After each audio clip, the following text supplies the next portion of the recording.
And on YouTube too.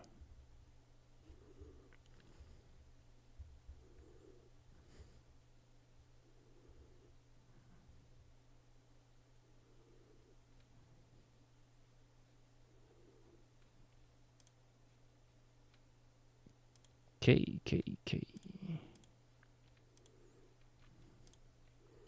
We are live.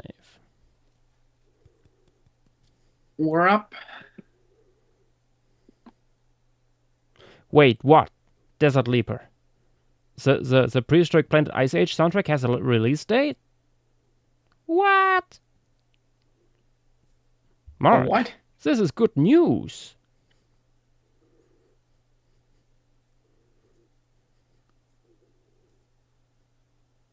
'21st.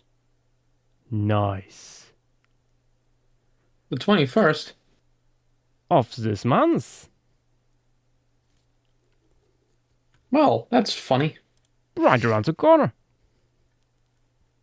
Let that coincidentally coincide with a certain first mural. Indeed, indeed. We can listen to it while painting stuff on the edge of the continental shelf. Yes, Green the Goo. Lemuria was small.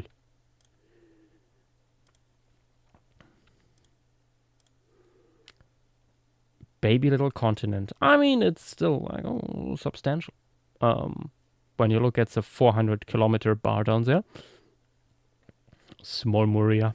Yeah. I should make an announcement.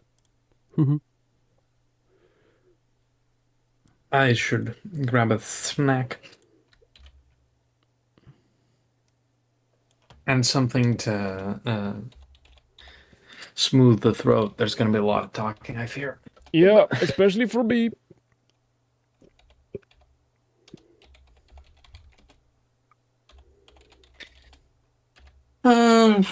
Yeah, probably Vex. When murals start, green forces can probably come up. Yep. I don't see the issue with that. It's just the. I mean, it'll be fun to have more people around to discuss, but it's usually for the showcases easier to just have council members up.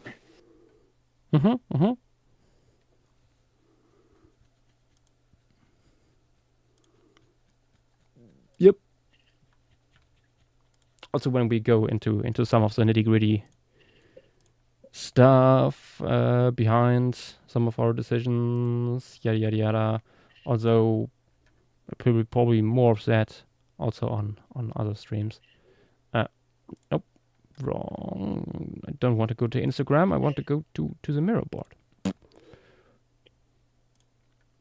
Just having that open in case on the side. And my God, I'm still sweating.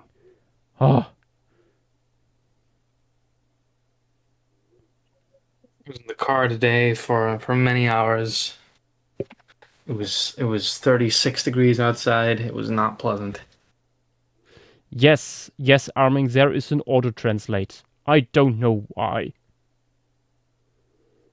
I don't know. Where? On YouTube? On YouTube. Yeah, that's a new feature.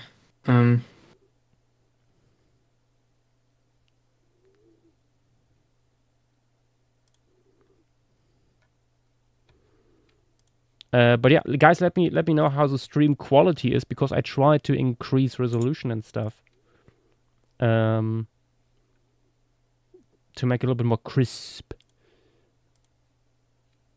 It is quite crisp. Excellent. I hope the audio quality is good as well.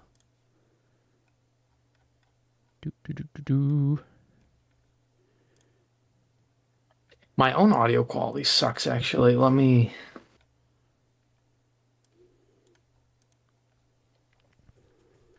The only question is if the showcase will work.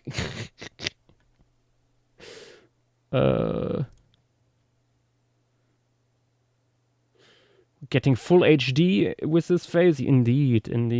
I mean, it's I don't think it's even full HD, but it's closer to it than previously. Absolutely. I was still operating on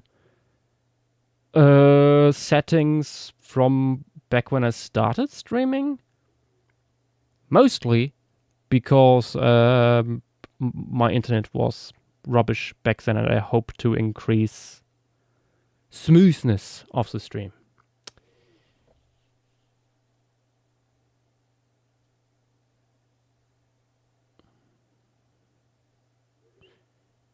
Nah. I already looked at some of Gap's stuff, and it was okay. Okay.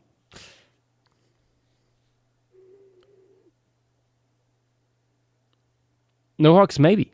Who can tell? Maybe we'll go up to 4K. Ah. Oh, damn.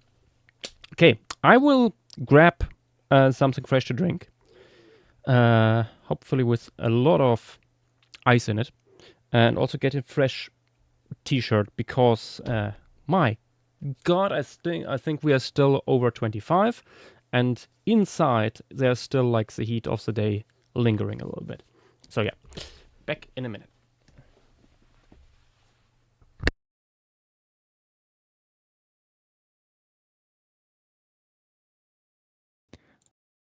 Hold on. Test.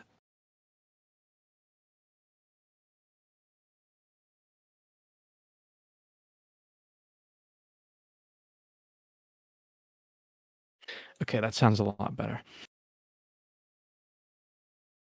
Or at least I think.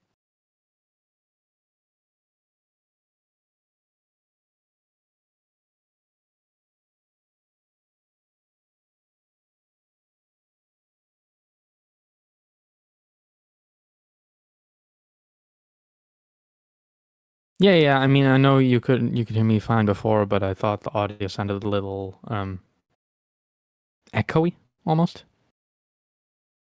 I think that should be a little better now.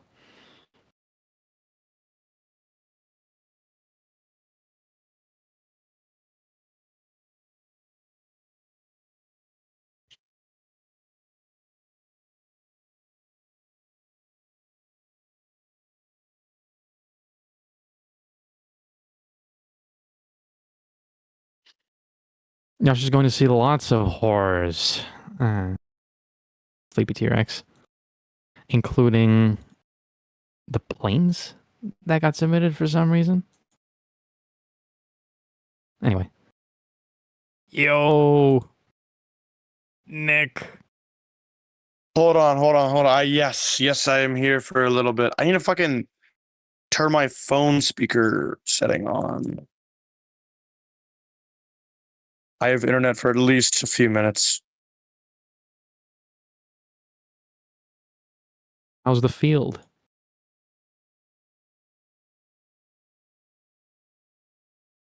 Let me ask.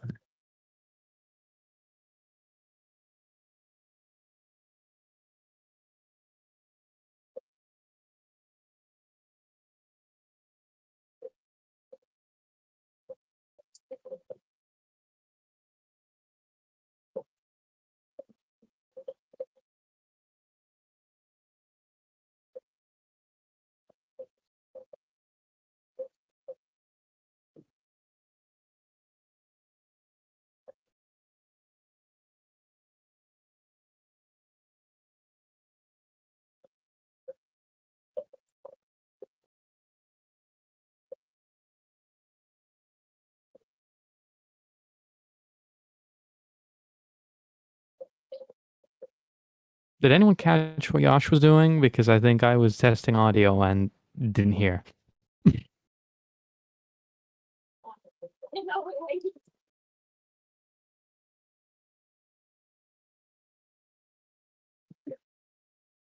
Drink. Makes sense. Thank you.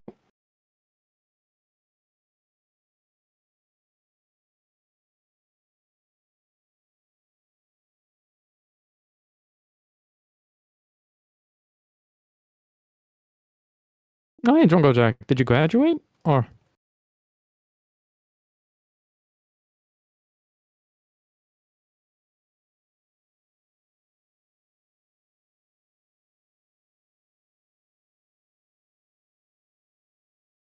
Is it still an in-progress diploma?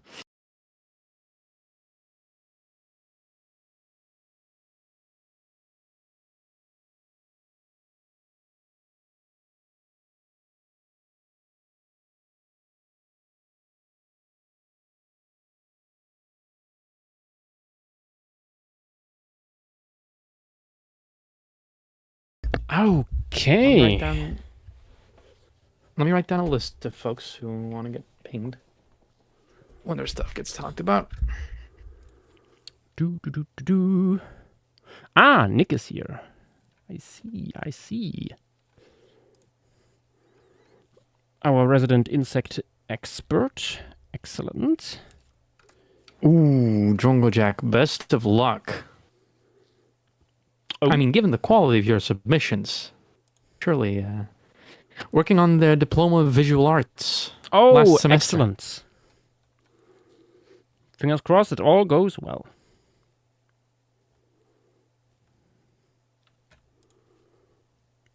But I doubt you will need luck. Okay.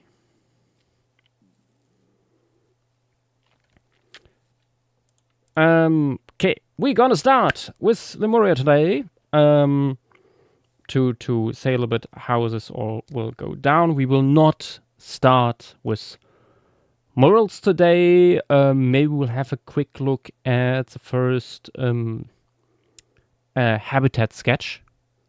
If you're all really good and nice and behave. But what we mostly will do is having a little recap and a refresher of what has happened in Lemuria so far with this project, what this is all about, for people who are out of the loop. So for new people, but also for people who weren't here from the start. It's a big project at this point, so a little introduction is needed, I think. And then we will have a showcase today of all, I hope all, the entries that we got, which is probably over 1,000. We have some statistics on like the amount of species, especially for the vertebrates, but also a little bit for the invertebrates. But we don't know in the moment how many submissions there are. If somebody wants to have fun for too much, many hours probably, you may go through it all and count. But yeah, that will be the largest portion of the stream. I will go through these pieces. We'll say a few words on every one of them. At least we'll try to. Some of them might leave me baffled, so that I will simply carry on. This has happened before. In awe of the quality, of course. Yeah, there is a lot of stuff you guys have produced. I think this might be quality-wise our most successful phase for this project and any of our Spec Evo projects. Like, we have so many cool ideas that were handed in, partially because we have so much cool stuff already to work off from the previous phases. But yeah, no, you guys knocked it out of the park, and I'm really grateful for all the stuff that was handed in. Also, I'm really sad that not everything will get in. Even some of the stuff that I really like, I already know there will be simply too much good stuff to include it all. Yeah. Oh, hi, Dinoslai. That is good that you see this all for the first time. That's why we do these little introductions. So, let us start. What is Lemuria? Lemuria is the latest project in a row of projects that we here on Paleostream have run over the past few years. every once in a while we have these big projects where we try to imagine a fictional place in the most realistic ways we can do that. We started all the way back in the day with a small Skull Island project. After that, The Lost World, so one of these big plateaus in South America. After that, going to Atlantis, and now we are in Lemuria. Some people might already know the term Lemuria. It is a concept that goes back to old-timey geology before the concept of plate tectonics really took root. People were wondering, hey, how is it that certain animal and plant groups are distributed how they are in the fossil record and also today globally? And one of the explanations that was put forward was that there were land bridges and land masses that are nowadays submerged that once connected certain continents in a way that it explains the distribution of animals how we see it nowadays. And Lemuria was one of these land masses sitting in the Indian Ocean.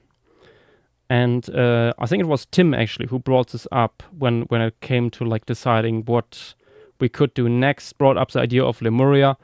And it felt first very out there, and then we began musing and spinning ideas, and at some point we realized, oh wait, we had Lemuria basically at some point.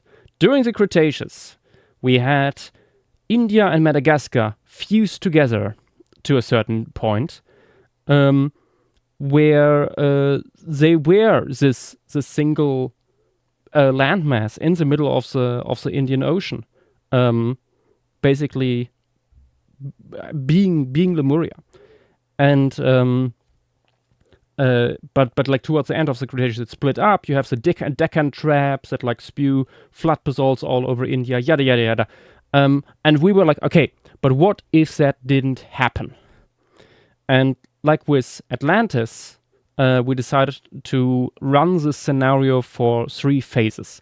In this case, we start in the Cretaceous, go into the Oligocene, and now we're in the Pleistocene. We started in the Maastrichtian, so the very latest part of the Cretaceous. During this time, in our timeline, both landmasses, India and Madagascar, would be already separated, and India would begin racing across the Indian Ocean to once, in the Cenozoic, collide with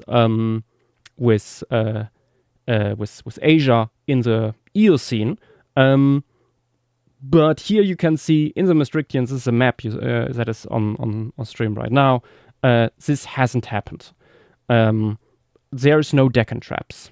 Subsequently, there will never be stuff like the Himalayas, because India will never crash onto that part of Asia.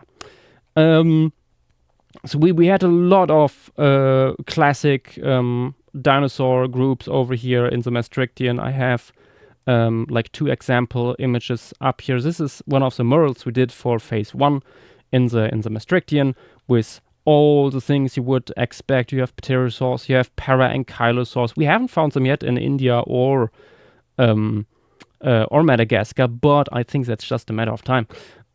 We have weird little mammals, sauropods, abelisaurs, noasaurids, various groups of crocodilians, yada yada yada.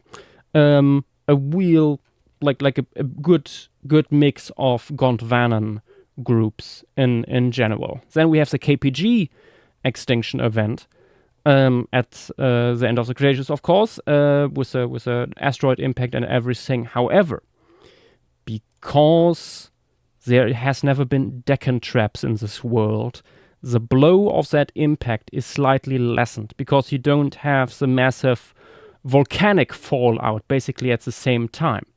So you have just a little bit less severe impact to winter afterwards also because we're on the southern hemisphere, the blow of the asteroid winter would be slightly less severe in the first place. So once we go into the Cenozoic, switch on this layer, we actually still have some remnants of Mesozoic fauna left. During the Mesozoic, this is phase 2, during the Oligocene. Lemuria doesn't move that much. It mostly like goes a little bit north, but mostly east during this time. And you see like the sea level begins to drop because of the cooling during this period, and like larger parts of the former carbonate platform are exposed, and so on. The mountains begin to shrink because there's no active tectonics that would like shoot them up. You see here for comparison, like we are at 2,000 meters here max, and like in the Cretaceous we had 4,000 meters. So erosion has taken a toll on Lemuria, but it has gained land laterally. So we see a lot of the old guard of dinosaurs are gone, but some are still lingering on, specifically one group, and that's the Noosaurids, which have become very successful on Lemuria, have been like the largest land animals, but in the shadows a lot of other groups have proliferated. We see multituberculates and some other groups like having their first megafauna as well.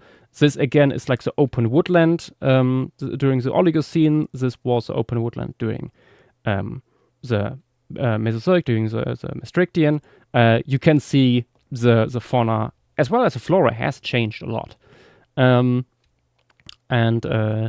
We try to like incorporate all these different ripple effects that might come from the decisions we make to not separate these two land masses, but also like all the climatic changes that come from that. Which brings us into the Pleistocene in phase 3, when Lemuria actually gets a lot of tectonics suddenly thrown at it in the form of joining the Pacific Ring of Fire.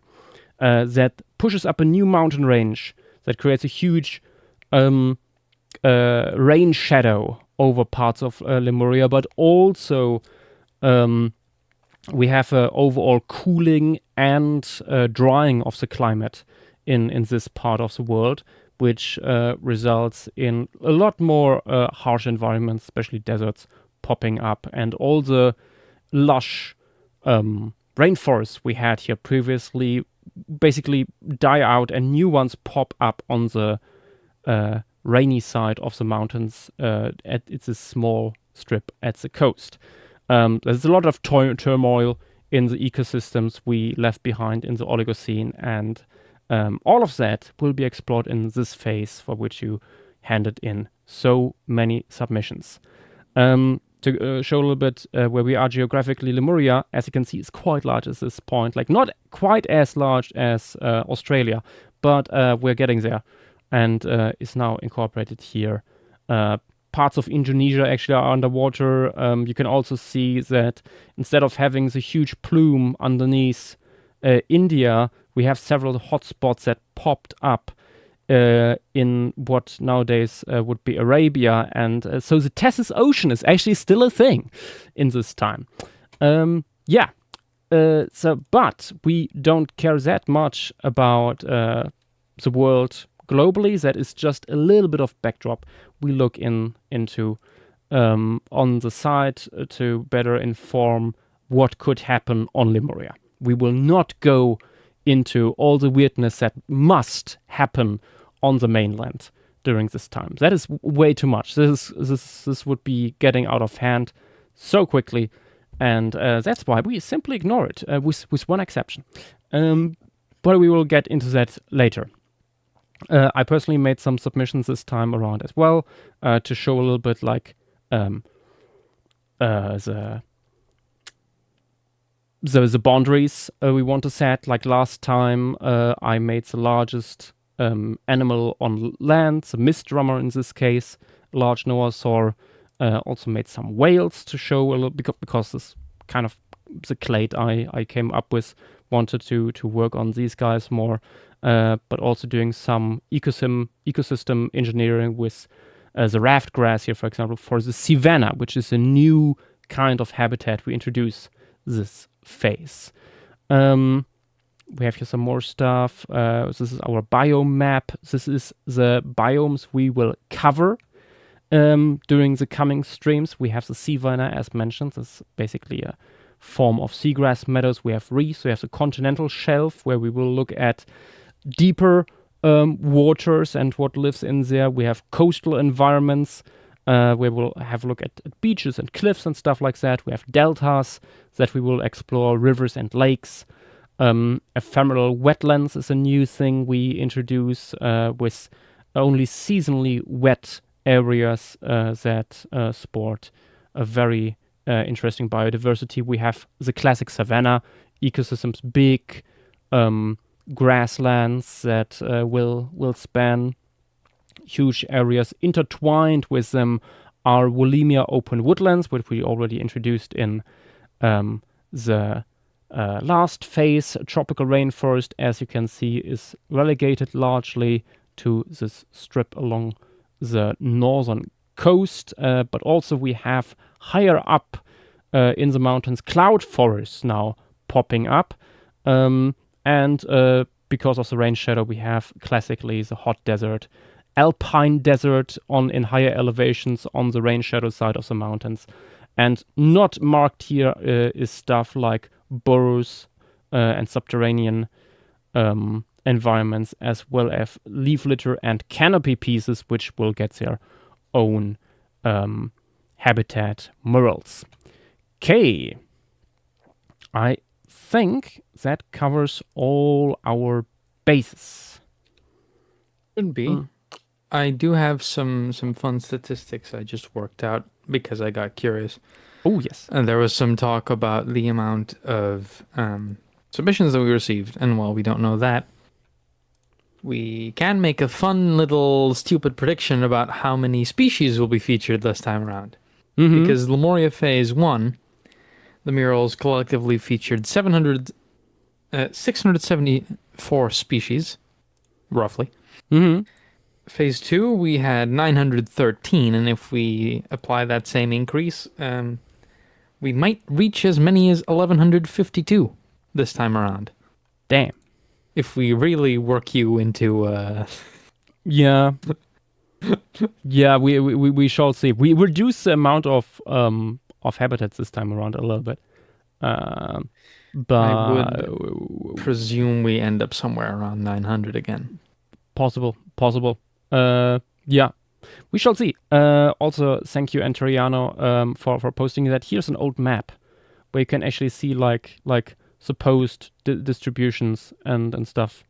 Of I don't know in what context actually this was posted. I think like different faunal communities and how they spread or something. But yeah, you can actually see like here in the middle of the Indian Ocean, it says like Lemuria, like as a hypothetical realm, which I think is really fun.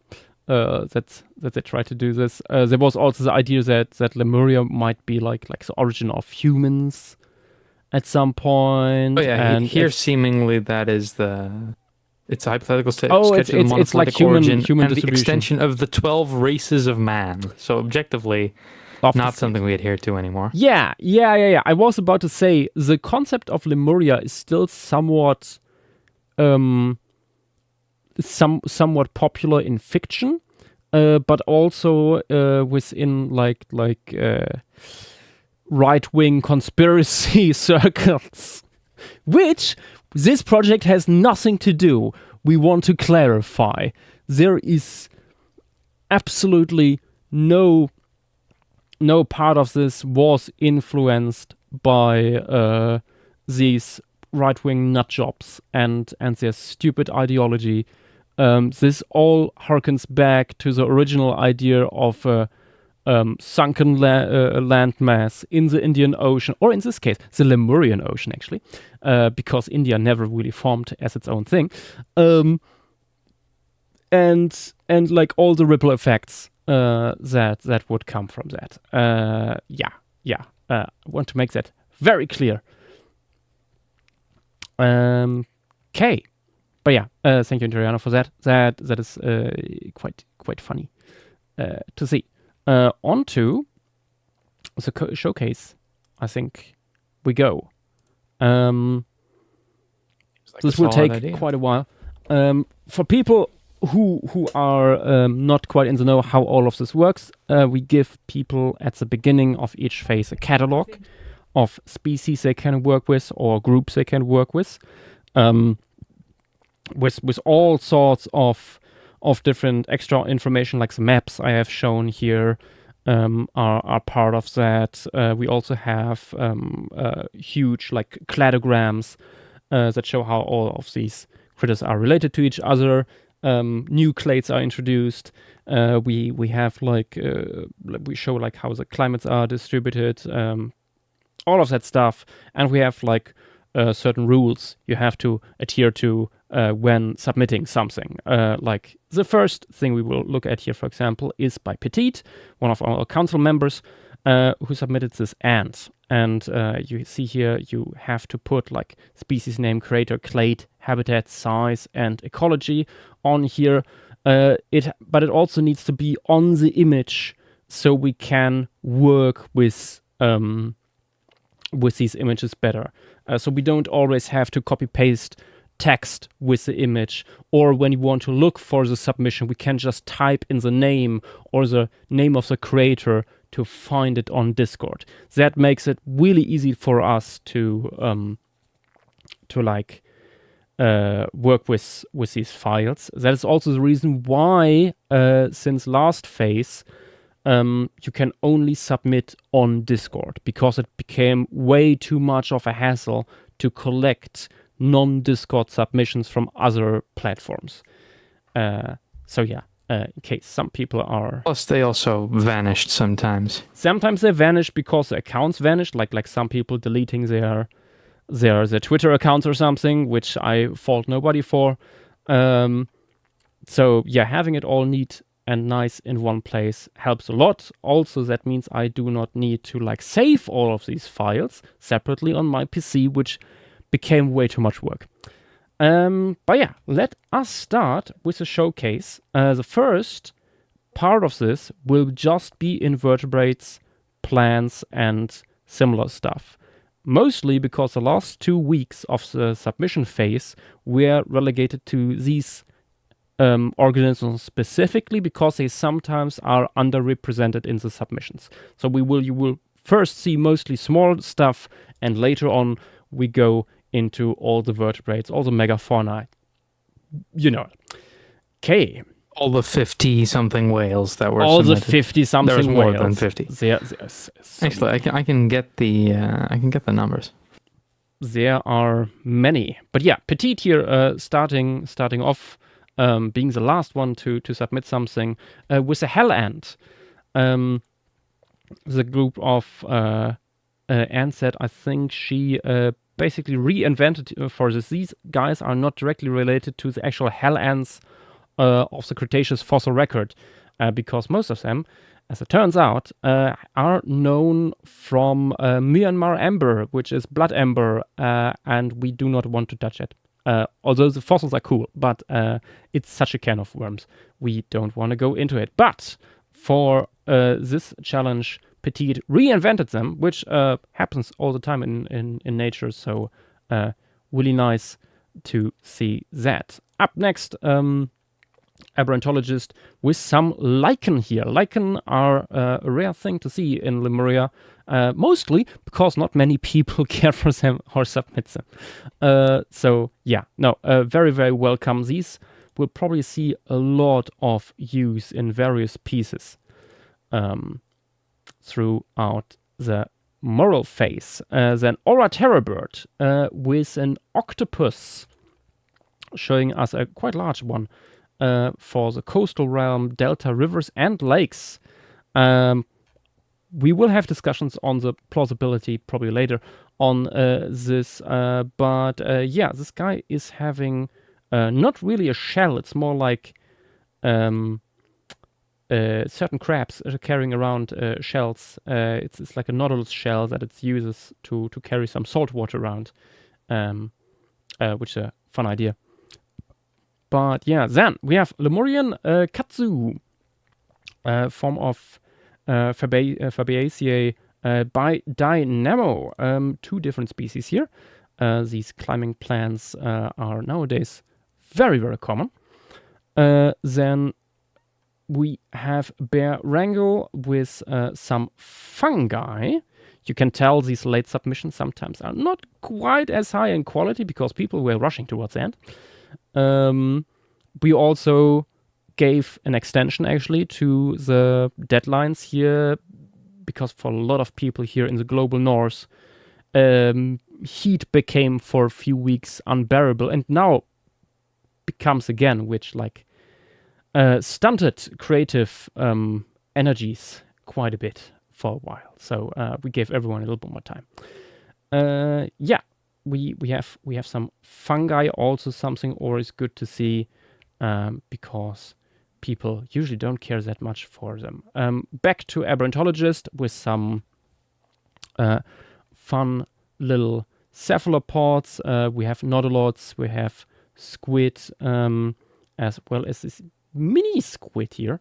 Not a mini nodoloid, which I think is inspired by certain late Egyptian pharaohs. It looks at least like a typical pharaoh crown from some of the later periods.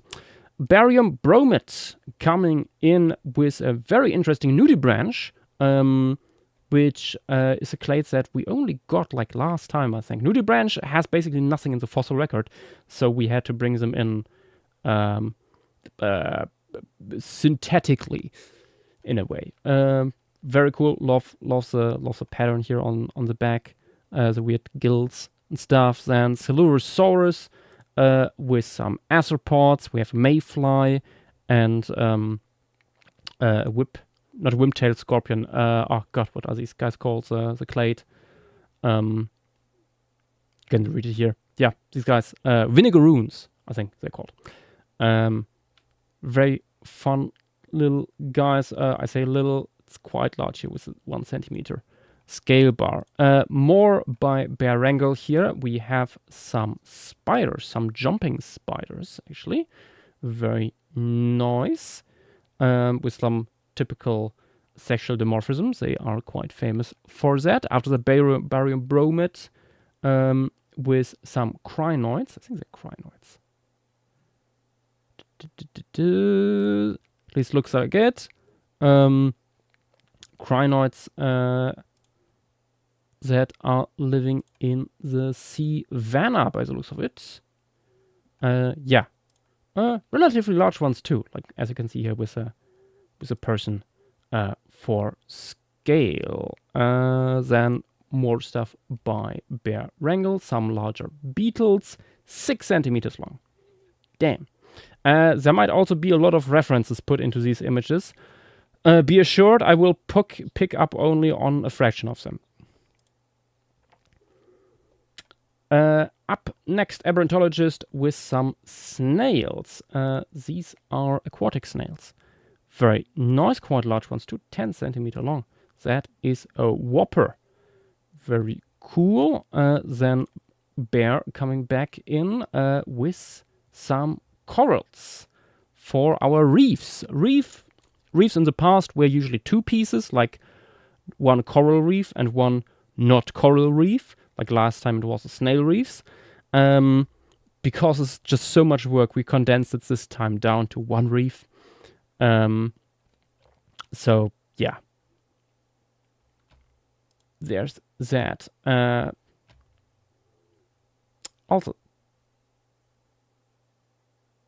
Mr. Robot, you only have to write this once. Hello, you too. Then again, Bear Wrangle with another squid here with quite long tentacles. down there. Very fun, and with these nice blue markings. Then Vex, the first one of Vex submissions. It's a caddisfly that also built here this funny little cocoon that's the larvae is sitting in. Very nice, very nice.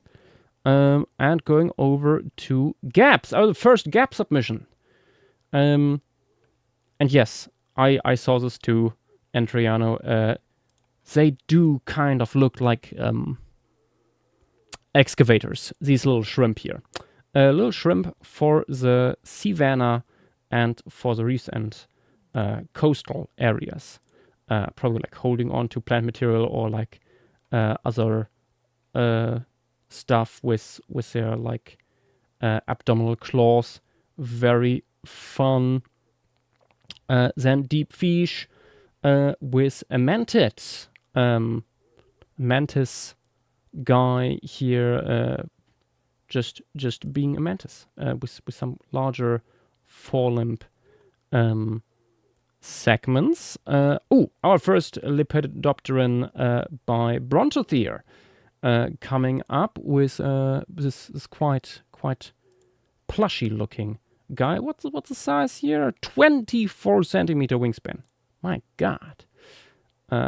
Some nice patterning. Unfortunately, not colored in, but yeah. Hold on a minute. Oh, The false bat, aka the demon. I see what you did there. oh my God, Bronto! You're trying to sneak it. I see what. Oh, I see on the pattern here. It's trying to look like a webbed paw. Disqualified. Beige with dark stripes on the wings. Yeah. I see. Incredible. Soap Muncher, where the hell are you? Sorry, Muncher sorry to away. interrupt, but looking at other talk text, that is one hell of a view. I'm scared to look. Ah, No, genuinely. Some type of stadium. Oh, I the see. Jays game. Ah, okay. Back to the Pretend to know showcase. where that team is from. Speaking of Soap Muncher, we have some Soap Muncher stuff here, which is a horsetail. 70 centimeters tall and quite thick for that size. Very interesting. I don't think we had much horsetails ever. I think last time we only had one. I hope we will see some more once we scroll down further. But yeah. Next up, Silurosaurus with various mosquitoes here, 2 species. And at first I was absolutely shocked because I thought like the hand here was like, in reference to the image. But no, you see like the smaller silhouettes on here. Hey that guys, I'm here. actually tell you how Hey, big they Tyler. are. Hello. Yeah, Hey, no, let me they just are still very large. Oh my god. Mosquitoes, but not as humongous. Oratera bird up next with a 5 centimeter long worker for these wasps. Colysicas lemuria. There will be a lot of lemuria for species names or lemuriensis. I can assure you that already. People are incredibly creative with these things sometimes. Then Petite returning with also an not a wasp but a bee, Solus unan, which I suspect is a solitary bee with a very interesting black and white coloration here. Nice.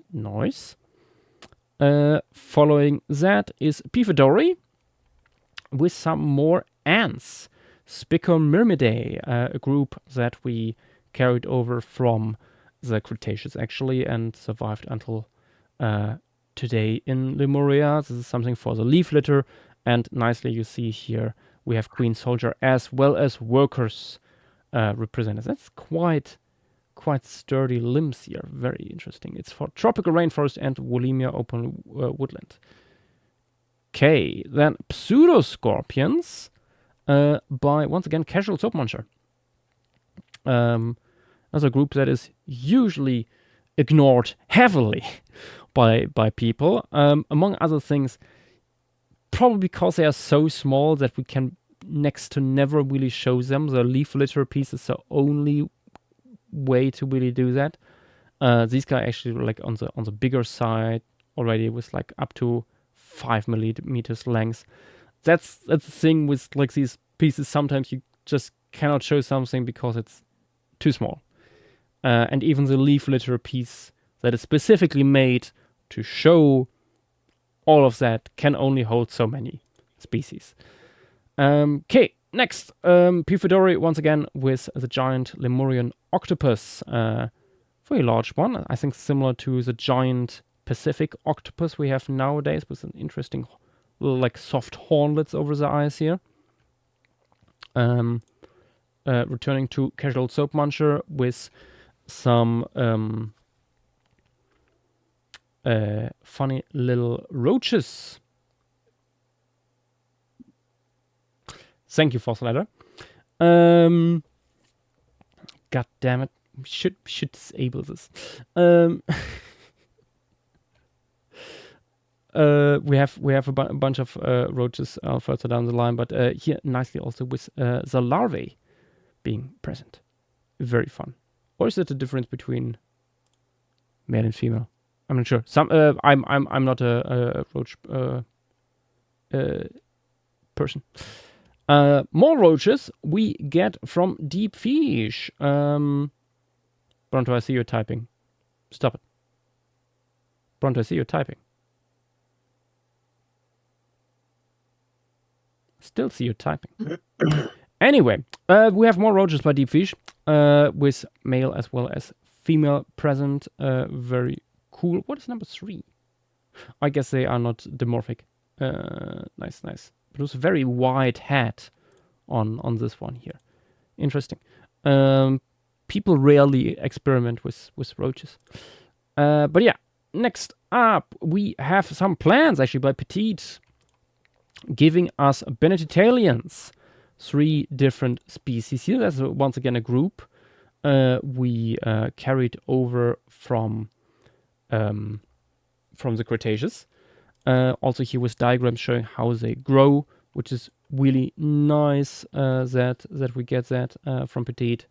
There is a lot of thought that went into these submissions. Okay, next we have Yellow Panda.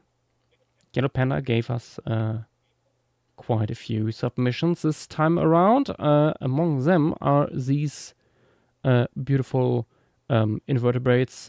We have octopuses, corals, or are these sponges? I'm not sure.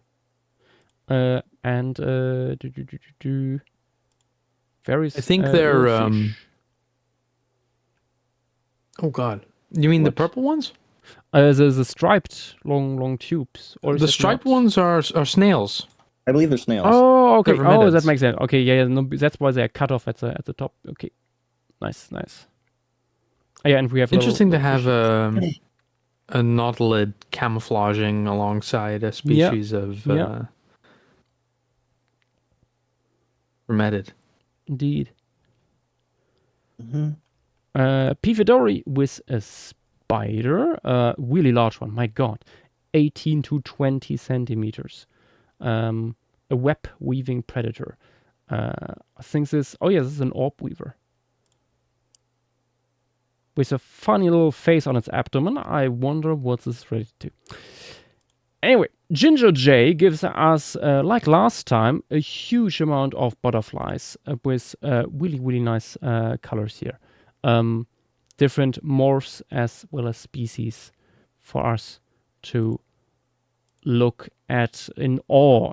Yes, I think I especially like the pattern on this last one here. Very cool. I think all of these, yes, are for the savanna, open woodland, and hot desert, so the more drier environments, actually.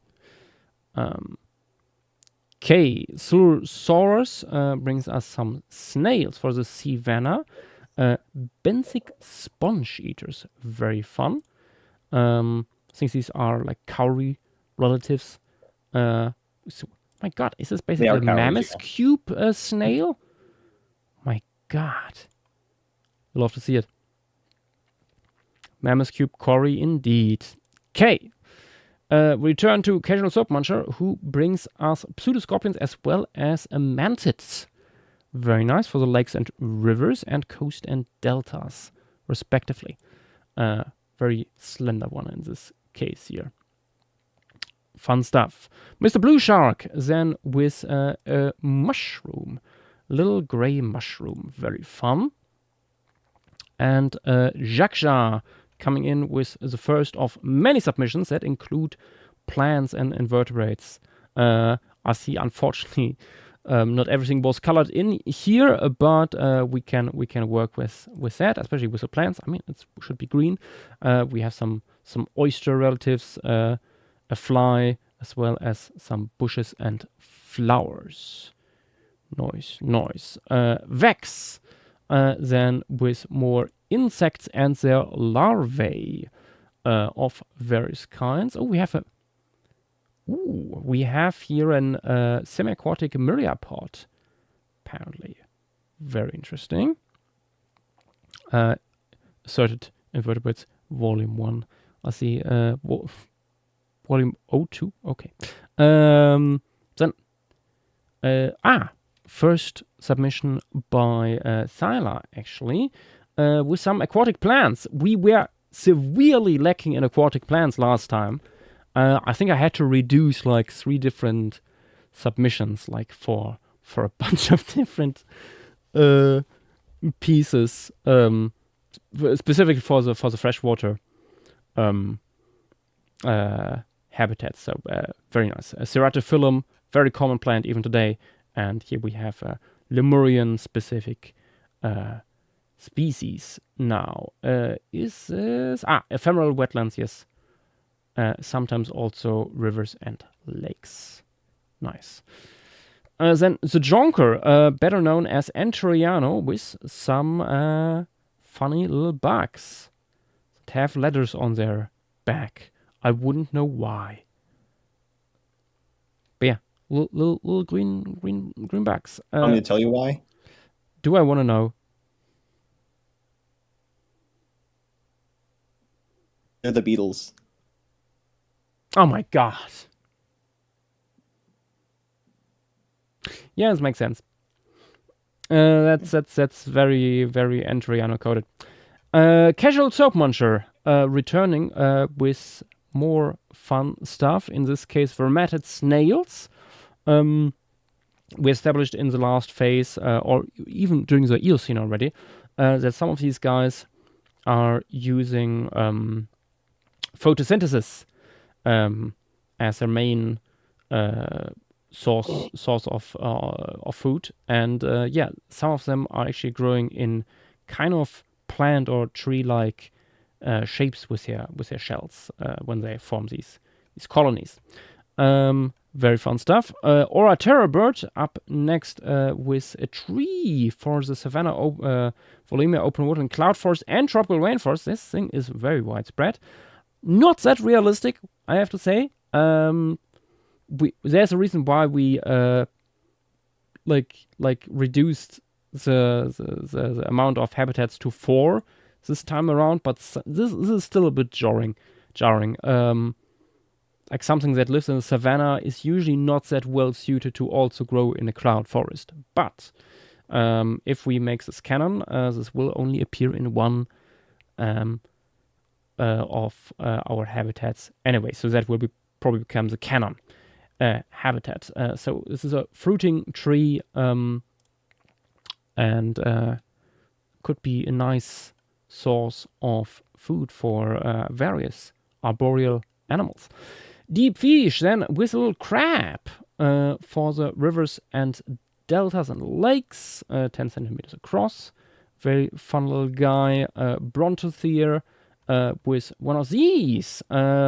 These are large carnivorous flightless flies that became a thing in the last phase and have become quite popular when you look at the invertebrate submissions. I think we have like a dozen or so of them. Very cool. Also quite large, 25 centimeters. That is a whopper. Mr. Blue Shark with maybe one of the most minimalistic submissions you will see in this phase. It's a ribbon worm.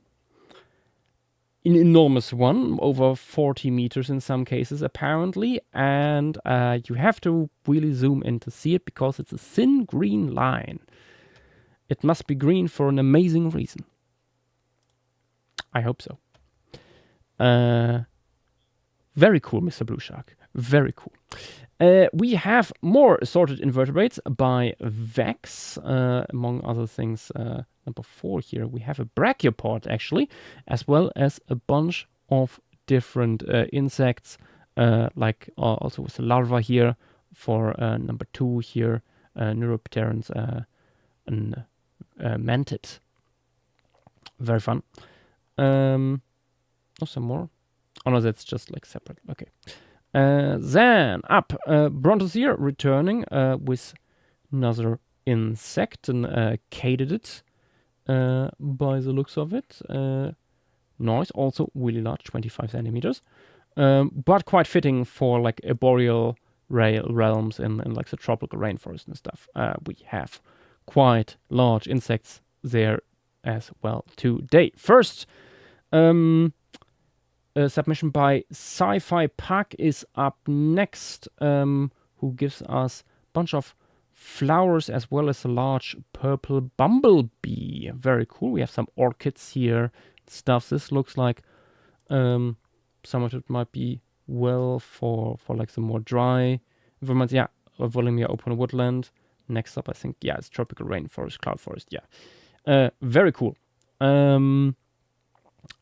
One of my own submissions. And the last submission I did, it's a vermetid snail that is living with various kinds of corals to build these huge towering structures. The snail is like benefiting from like the extra support while like races up to the top of the water column to get more particles out of the currents.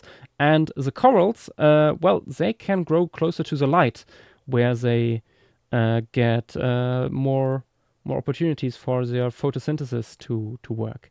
This is something me and Petit came up with. Unfortunately, we didn't have time to like work further on it, so I finished this on my own.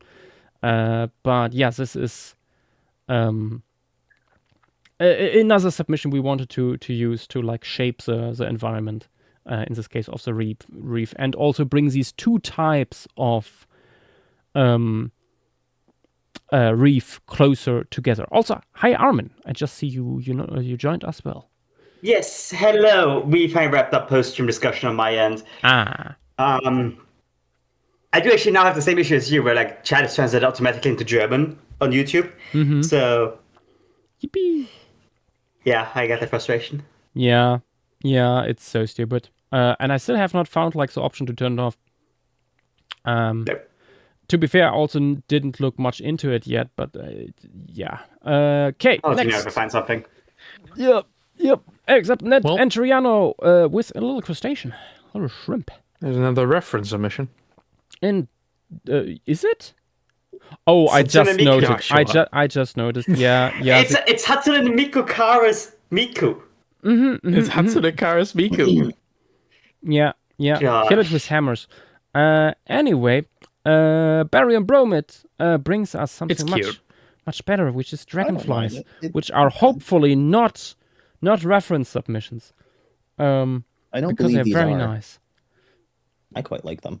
They are They very have fun. reference to dragonflies. They are a reference to dragons. And Oh my damselflies. God. And dragonflies are famously referenced to dragons. Then we go to another petite submissions for Taxa this time around. We have 2 plants, 1 insect, and what is it? Is that also a plant? Oh, it's a slime mold. Oh, first slime mold submission. Very fun. Yeah, we have pitcher plants. Here we have I think quite a few. Completely convergent pitcher plant. This Cool. is a Yeah. Smilocasian. I mean, that makes sense. We have like when you look at like modern day carnivorous plants, like the pitcher Oh, design totally. I'm not arguing. evolved like probably a handful of times, at least, probably more. I think at least 3 times. At least. Yeah. So very much believable that we would see it arise again. Also here, like, is it a bromeliad? No, it's an asparagus relative. Oh, okay. Very cool. Also like an something that grows on like trees and stuff. I Another think this one is also said to be carnivorous. that would make sense. It looks like it's forming something. Digestion riser. Oh, okay. It relies on fungi to do that. Very fun. And yeah, we have a mosquito stuff. Interesting assemblage of critters. Up next is the giant enemy crab, which is our first submission by the Great Goober. A large decapod for the deltas, reef coast, and savannas. How wide is 1 meter? My god, yeah, a giant enemy crab is certainly fitting for this ginormous crustacean. After that, we have some rudists. Rudists are largely extinct at this point, but in contrast to our timelines, they're still kicking around here in there, and interestingly also in freshwater environments, which are brought here to us by cooked shells. Latani then brings us a palm, a very thick stamped palm. I think we established something like this last time already. But yes, this legacy is being carried on here. Quite nice that we also have like fruit close-ups and stuff, and like dead leaves. Very nice. Then Primordial Sun brings us another nautilid. Really large one here that is using its cap to shield its face somewhat here. Very cool. It's a filter feeder from the continental shelf, and I think probably our largest nautilid submission this time around, or one of the largest for sure. There's at least one contender, I think. Yeah, we would need to look at like mass probably, like here what is the heaviest, but I think we probably have like a longer one, but yeah, this is. It's a big one. Antriano coming back with more Benentitalians, 2 red ones here with some bluish flowering organs, very fun. And a powerful worm brings us more invertebrates. For people unaware, a powerful worm is a new name for a member that was previously known as Pictinodon. So yes, we have hereby a powerful worm, huge beetles, fungi. Wait, it's also a fungus. Glows in the dark, very nice. And I'm very happy to say that a powerful worm this phase around put a little more contrast in their submissions, which I'm incredibly grateful for, because you can now also see them from afar in a thumbnail. That makes sorting through these submissions so much easier. Okay, also by a powerful worm, we have a weevil and a dragonfly. Very nice, with quite large hind limbs, very fun. Continuing a powerful worm, there will be quite a few more of these. We have spiders on here and a mantis. Quite like this thorny abdomen one. Oh, wait, is it? Oh, that's a jumping spider that tries to look like a fly. Very fun idea. An amphipod is next up by Brontothere. Yeah, it's just a little guy. Up to 5 centimeters long. For leaf litter, tropical rainforest, and it's arboreal. Oh, it's a terrestrial amphipod. Fascinating. Okay, then we have more powerful worm stuff. This case, we have actually colored stuff with several species of cicada. Very fun. And the first of many slipper lobsters, in this case Belusa, maybe one of the most spiny ones we got this far, right off the gate. Really liking what you did here with all these different segments and spines and so on. We get some real quality slipper lobsters this time around. Okay, more powerful worm stuff. We have here a climbing plant, scorpion, as well as a large beetle. Very cool. Continuing with the jonker, Antoriano, with several small herbaceous plants for ground cover and stuff. Always good to have, by the way. We are severely lacking sometimes in previous phases, which made me resort to putting ferns by Antoriano basically everywhere. I think it's the most used submission of the last phase. Like 3 different ferns that popped up like constantly. More stuff by Jackja. Also, unfortunately, only one of them here colored, but we have various bushes and interesting looking Benedictalians on here. Unfortunately, not that visible probably on stream. Actually, let me look. No, it's okay. It's okay. Like the cropping of the stream is sometimes a little bit unfortunate towards the bottom mostly. But yeah, very cool stuff here. Especially first one here is an interesting idea for a flowering stand. Oh, it's a small alpine flower. That is very cool. The possibility this time around to return into the mountains is something I quite look forward to. I think we have some cool possible compositions here to go for. Jakja is next up again, not with plants this time, but with invertebrates. We have crabs, shrimp, and octopus with very long eyebrows, and another vermetid snail here sketched in, another one of these photosynthetic ones. And next, again, powerful worm, this time with an assortment of flowering plants, especially palms, as well as number 3. What is that? A lily. Huge lily. We had one of these already last time from powerful worm / Pectinodon, but now they are up to 6 meters tall. My God. Jakja returning to his own old plant ways with various trees and shrubs. Always good to have. We had not that many interesting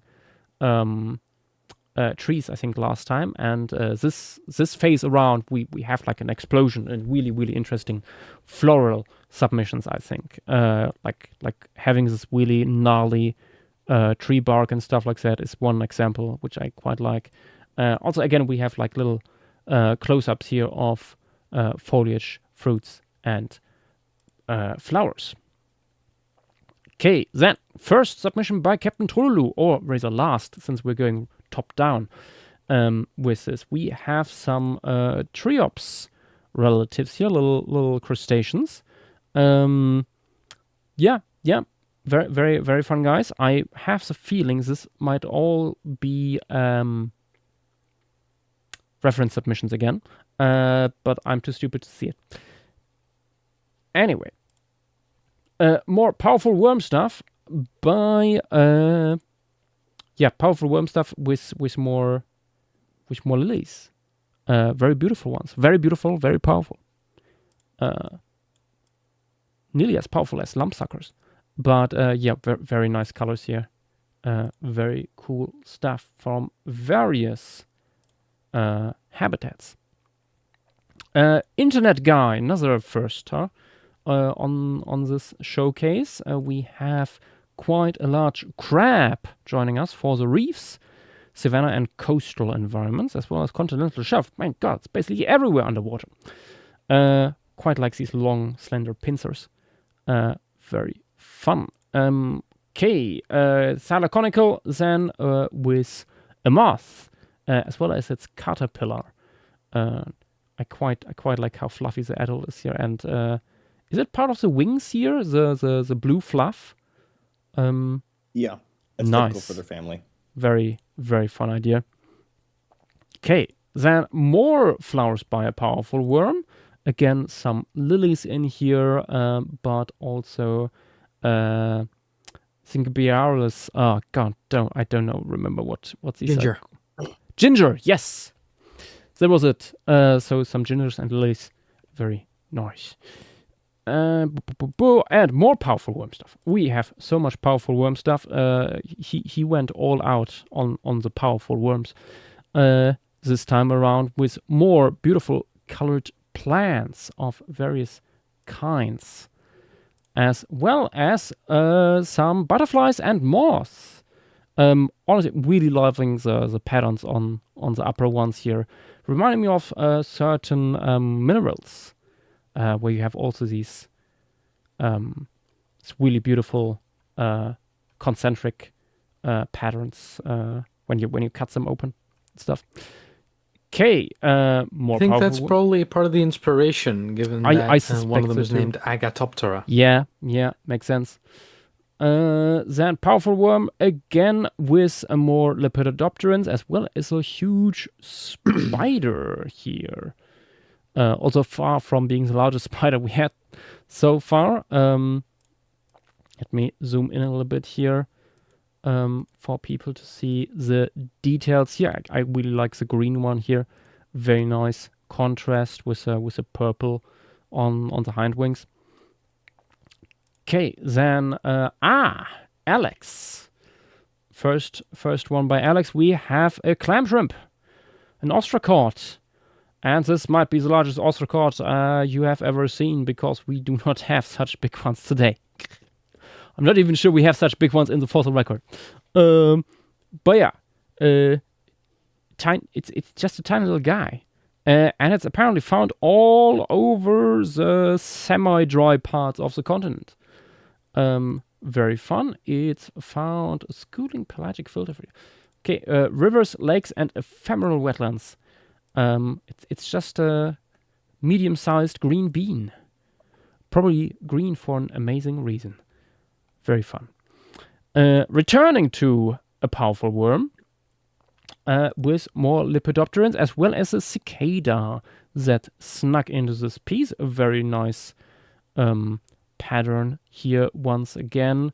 I'm zooming in a little bit here to better show the stuff on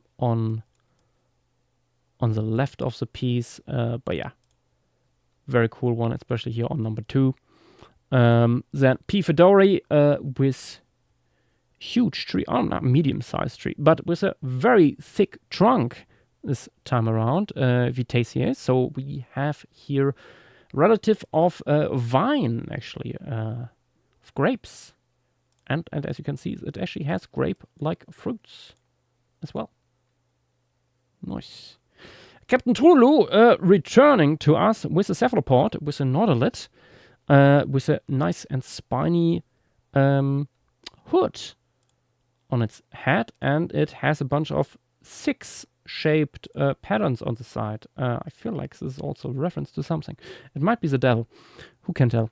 A barium bromid, then returning with some of the coolest dragonflies we probably get this phase. Dragonfly submissions usually are not that impressive, beyond like colors and stuff like that, or how large the dragonfly might be. But I think this is some of the more interesting designs with these really flattened abdomens. You can already see in the larval stage, actually, and these very angular bodies and even eyes. Very fun. It reminds me a little bit of Ornithopters from Dune, the second one especially here. Yeah, very, very interesting. Also with a pattern here on the abdomen and stuff. Very cool design indeed. P. fedori, then with rather large fungus here with some big spines coming out of the hood. And Thalaconical with this beautiful Benedict tail. Or is it? Oh, it's a cycad. Sorry. Cycad. Cycad with this interestingly toothed leaves. Is it for? Yeah, it's a cloud forest plant. Very fun. More Vex stuff with Myrmicophages. So all of these are specialists of ants. Ant predation is on display here. We have a spider that is clearly mimicking ants, for example. Oh wait, is this a flightless wasp? Looks like it. Interesting. But yeah, I think it's very a plant. okay. Nice. Number 2. Yeah, various kinds of arachnids and insects here that specialize on eating ants, which is honestly incredibly common. Like there is nearly as many ant predators as there are ants. Being one of the biomass-wise largest animal groups on the planet does that to you. Okay, then Fossil Adder coming in here with some web spinners. Web spinners we already established last time around, and we have some here on Lemuria that are eusocial or semi-eusocial and build huge colonies in like the canopies, and you can see that kind of in the little drawing up here. So we are carrying that legacy on. Screen the Goo with some mushrooms of various shapes, sizes, and colors here. And Skekdodo with the Slender Pine. Maybe inspired by the Slender Man? Who can tell? Quite tall pine with its pine cones growing on the lower branches only, which is a very interesting idea. I'm not sure how realistic that is with conifers, but it looks certainly interesting. We might have some discussions on that on stream when it comes to it. Also, when you look closely, there's a bunch of funny things to find here, like my face is in here. Oh, you cannot see it on stream, unfortunately. Or like a traffic cone on top of the tree for some reason. That's a New Zealand thing, apparently. Yeah. I thought it was a Scottish thing, but maybe that carried over when the British colonized the island. Okay, more stuff from Petite. So many flowers in here of various kinds. Very nice flower design we have. Also with, I'm very grateful every time we get some roots. Because that's stuff we can also put into like the subterranean piece when you have like the soil and cross section and stuff. There's actually a point of discussion earlier in the chat. Nice. Yeah. No, We talk about tubers and underground specific fungi and plants. Yeah. No, this is so cool, and it really helps to flesh out the ecosystems and stuff. Also, that means we can show like animals digging for tubers and so on. It opens up quite a few interesting images and interactions. But yeah, really cool stuff here. Also with like supplementary material, like how the flowers are organized and stuff. Okay, Captain Trululu returning with more Triops relatives. Very nice, with various colors and shapes for us to choose from. And there's the Nemo. With some more insects. We have butterflies, bees, and a razor large roach with a funny little face on its head shield. Then Celurosaurus with more insects here. We have beetles, butterflies, as well as this huge carnivorous beetle. Very mean looking, a little bit like a samurai in its design. Very fun. And Jacksha. With some coastal stuff. We have butterflies, flowers, a bee, and this adorable looking crab. I wish it was colored because I really want to know how that best looks. Crabs can come in so many different colors. Then Bronto with another cowrie, a huge one, nearly 2 meters long. Another legacy from the Oligocene is that we have giant cowries in the shallow waters of Lemuria. And this one is supposed to go into the savanna. Jaksha returns with more plants and also insects, in this case an kind of ants that is living in these it's like building huge nests, and like various plants are sprouting out of them, which are explored in these submissions. This is also something we established kind of last time around, and is now taken to the next step basically here. Brontoseer. Yash, actually, Jaksha and chat here giving a quick note for the coloration for the crab. Meant to be reddish and bluish. Ah, nice.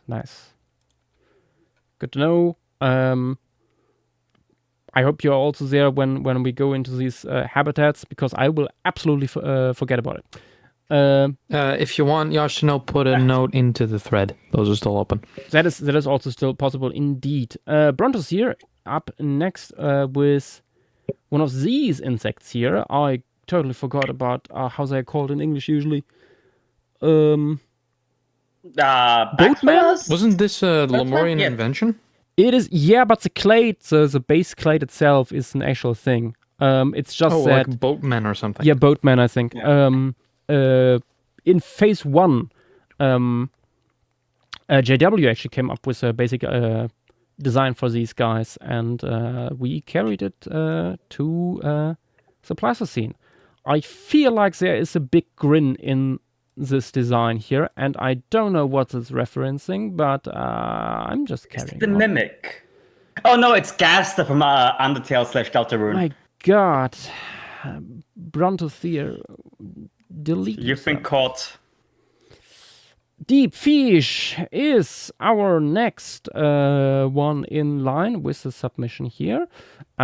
Deep Fish, little thing for the future. Try to find like a spot with even lighting before you photograph your pieces.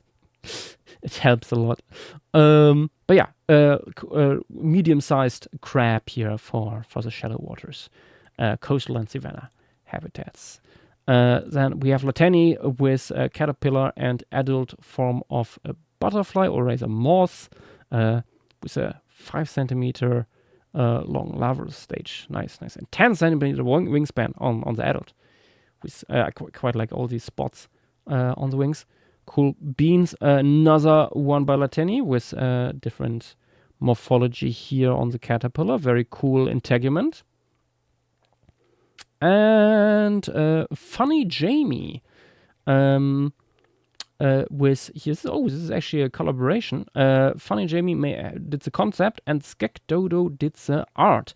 This is something that came up earlier in this phase, and we actually encourage that people like collaborating on stuff. If you have ideas and stuff like that, bring it forward, and you may collaborate on things, or even commission sometimes, if you want to do that.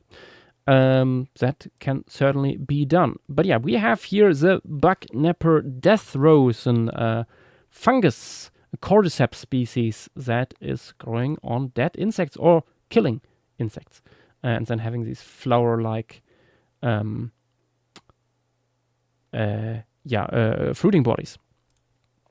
Okay. More stuff from Petite. We have 2 species of nautiloids here. Again, something that has been carried over from last time. These white ones here, very fun, with this huge siphon. And importantly for these guys, I think we have a frontal view, roughly. Josh. Yes. The submission is to the metids, not the nautilid. What? The vermetids on the nodulid are the submission, not the nodulid Oh. itself. Oh, I just noticed. That's why it's slightly less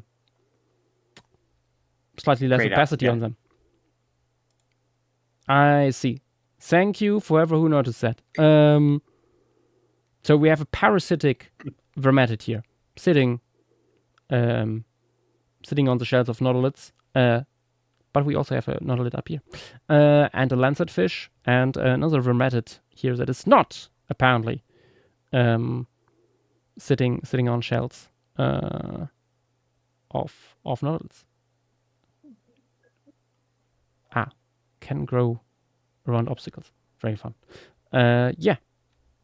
Lots of fun stuff. Lolpie up next with some insects. We have here a mantid, very slender one, 8 centimeters long, and semi-aquatic herbivore. What is this? Doesn't say the clade. Is it one of these flightless flies? I'm not sure. But yeah, loving the colorations. This one with the hairy legs and stuff. Nice. Okay, then we have some Mangoptopus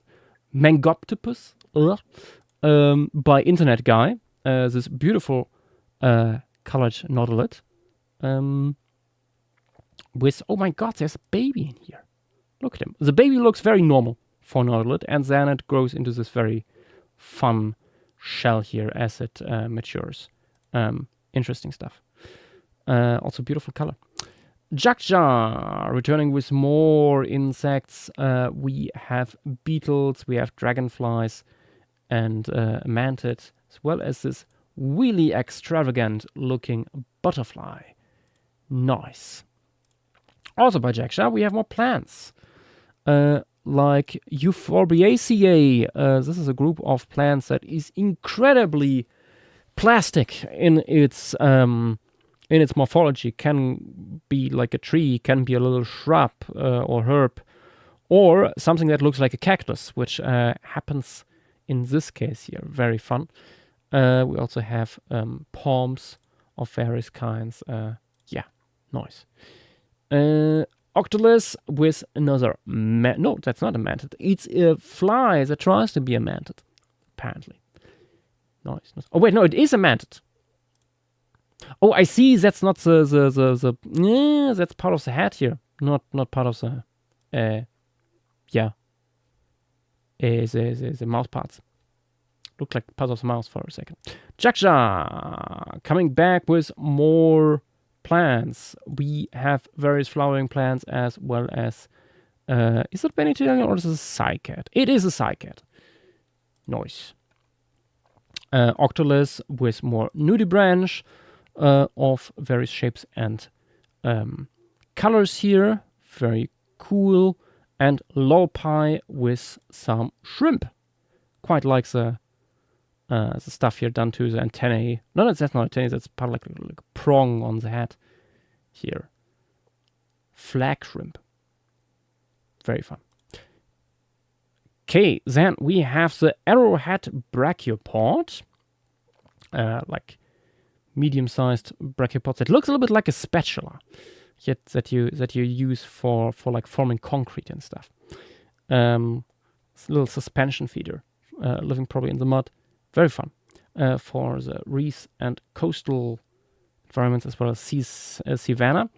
Brontothere then with a little spiny tree, or rather larger shrub, relative of the roses, which we nearly got extinct for some reason on Lemuria last time. Let's see if we can get a few more back this time around. And then we have this small worm. I'm not familiar with the clade, but it's also, I think, our first 3D model we have here as a submission by Cambrian Dude. Very cool. And really high detailed. Like, look at all of these spines. My God. Nicely done. With 5 millimeters long. Not sure if that will be visible in this in the piece where it's supposed to go. But we will see. We will see. It's supposed to be on the continental shelf. So yeah, Captain Trululu with some very cool looking beetles next. I have the feeling I'm looking once again at some reference submissions here, but I will not pay attention to that. I just enjoy the shape designs. And Makozur up next with some really cool looking Nautilus. How big are some of these? 1.5 meters. Okay. Yeah, some really cool shapes in there, especially this one here, the Devil Doe. I think might actually mimic an Pycnodont. Yeah. It might be some Ceratopsian, actually. Oh my god, true. No, that looks like we have some similar. Yeah, Diabloceratops. We have some similar. Oh, it actually says here in the name. Yeah, Diabloceratusis renatus. Very fun idea. There you go. Yeah. But I think we have some Pycnodons maybe that have similar shapes to them actually. Okay, Brontosaur again with 2 butterflies. Actually with a guide here on the colors. Fun stuff. Brontosaur, you can actually, if you have such clean line work, go in with MS Paint and fill it out with a bucket tool.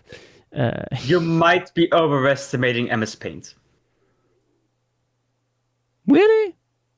Yeah, it's bad. Didn't they make it like way more usable? It's better. It's still very bad in terms of like the certain colors and such a in photos of paper. Beautiful.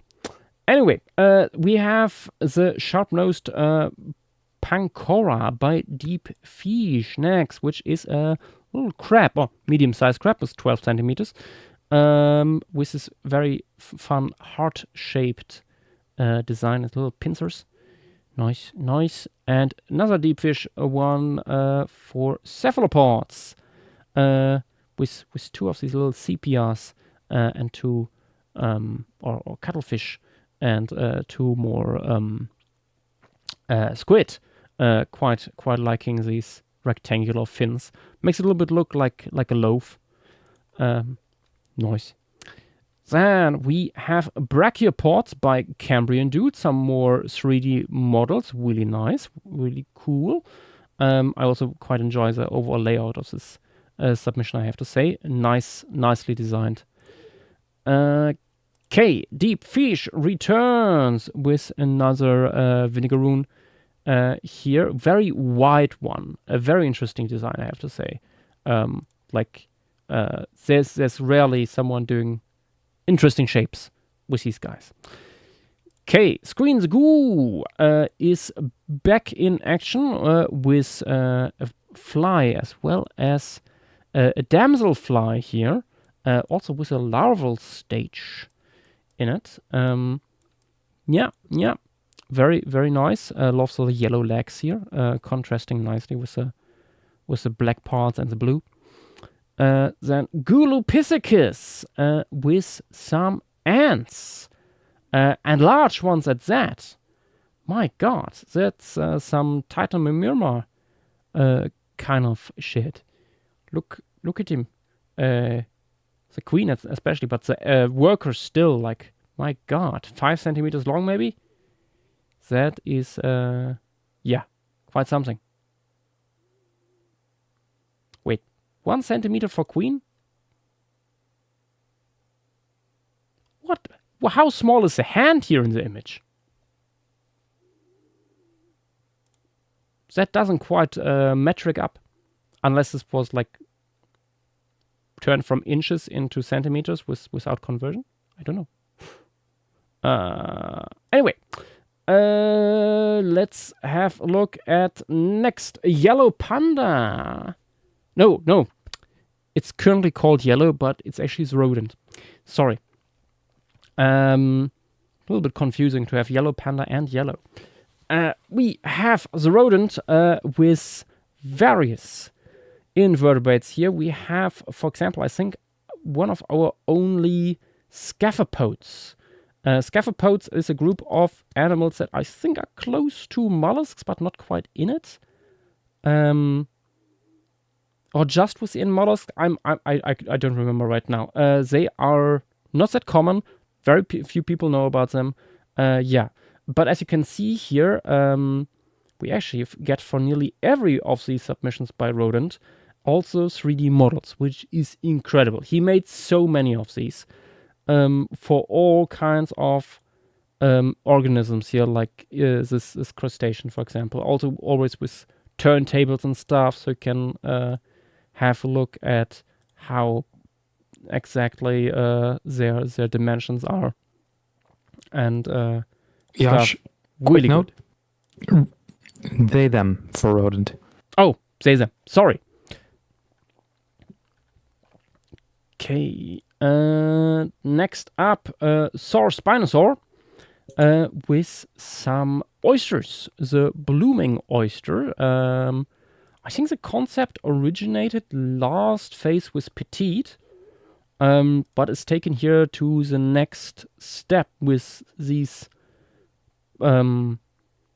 oysters taking over like huge swaths of the roots of submerged trees and stuff, like in mangroves areas. Yeah, very cool. And we also have by Saur Spinosaur a lot of different bivalves. Among them also cowries, by the looks of it, or cowrie-like.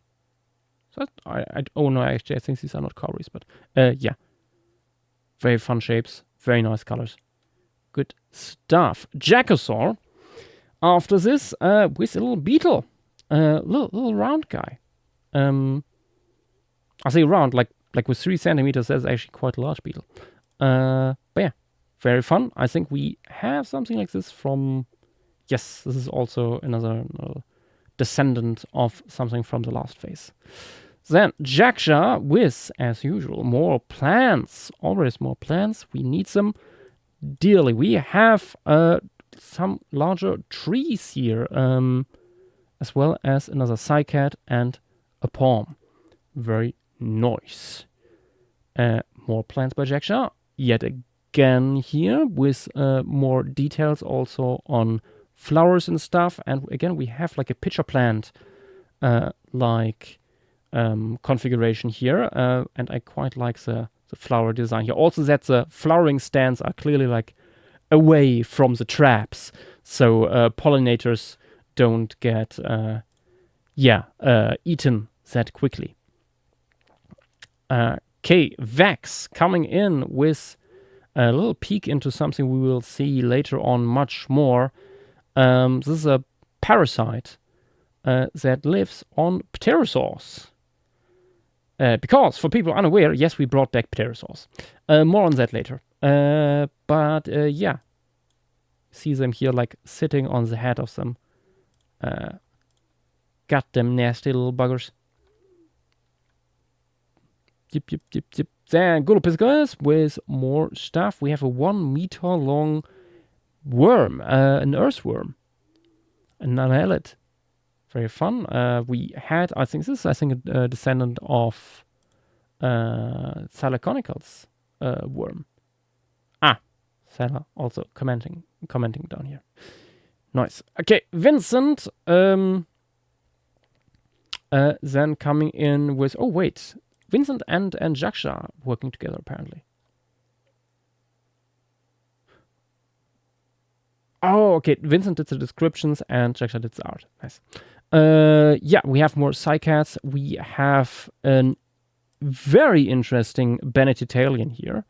That is like similar to like the living stones we have today. And we have another little bush here and flower. Nice. Then Thylaconicale with more beetles. Are these glowing? They look like they would glow. They seem to be bioluminescent. Yeah, sort, bioluminescent. Yeah. Bryovores. Oh, they go after moss and stuff. Nice. Very cool, very cool. And floop. Up next, now it's Yellow Panda. Yellow Panda with some water striding flies for our tropical rainforest areas, as well as the cloud forest. Very nice. Returning to Jaksha in part, however, the concept in this case comes from Glarn. We have a flower and an associated large butterfly here with very cool coloration. Reminds me of something.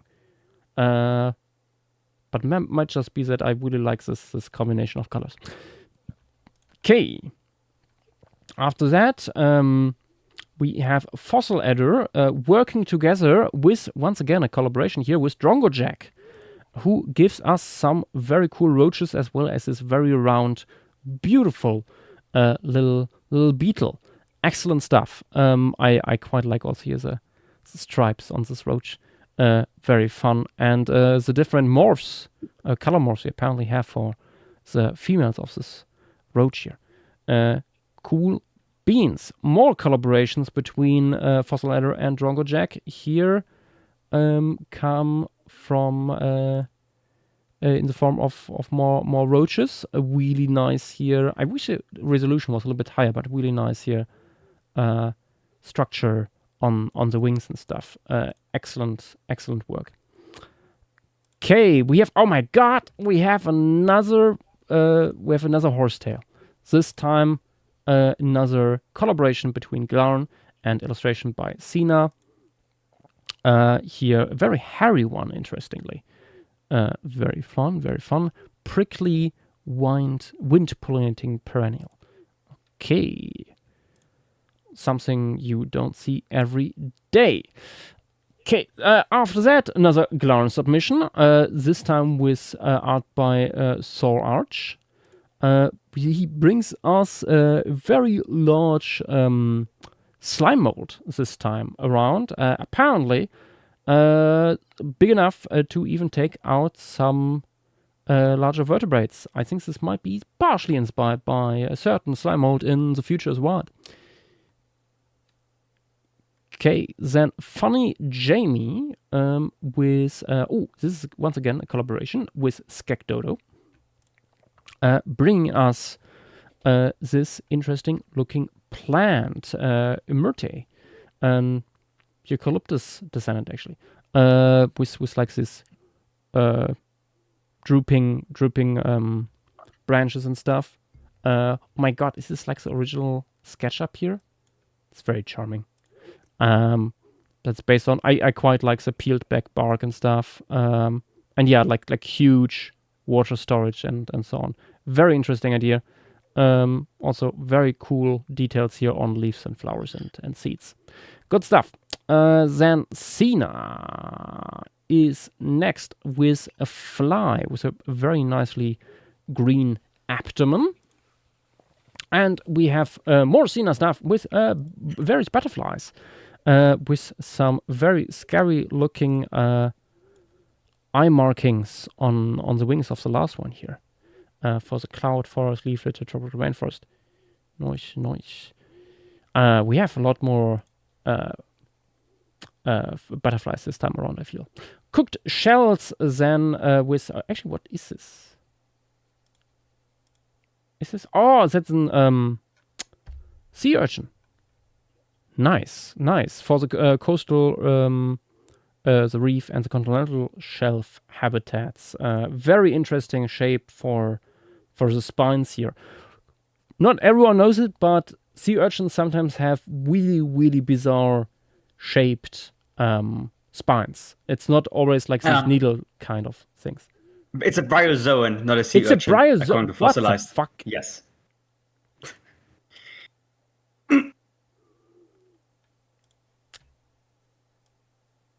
Let me. What is a clade? Google. What is a... Wikipedia doesn't have anything on this Josh, group. Do we really want to do this? No, we're not. We're not. I have never heard of this group before. Anyway, robbed urchin. I was robbed of an urchin. I need to know. Robbed urchin coming in with a bunch of guys here. Very nicely spaced stuff. It might not be that suitable for the stream, but we will try to zoom in. It's okay. We have a really nicely looking slipper lobsters, as well as 2 cephalopods here with really long tentacles. And down here, a bivalve. Is it coming over on stream? Kind of. With an incredibly long siphon. Very cool.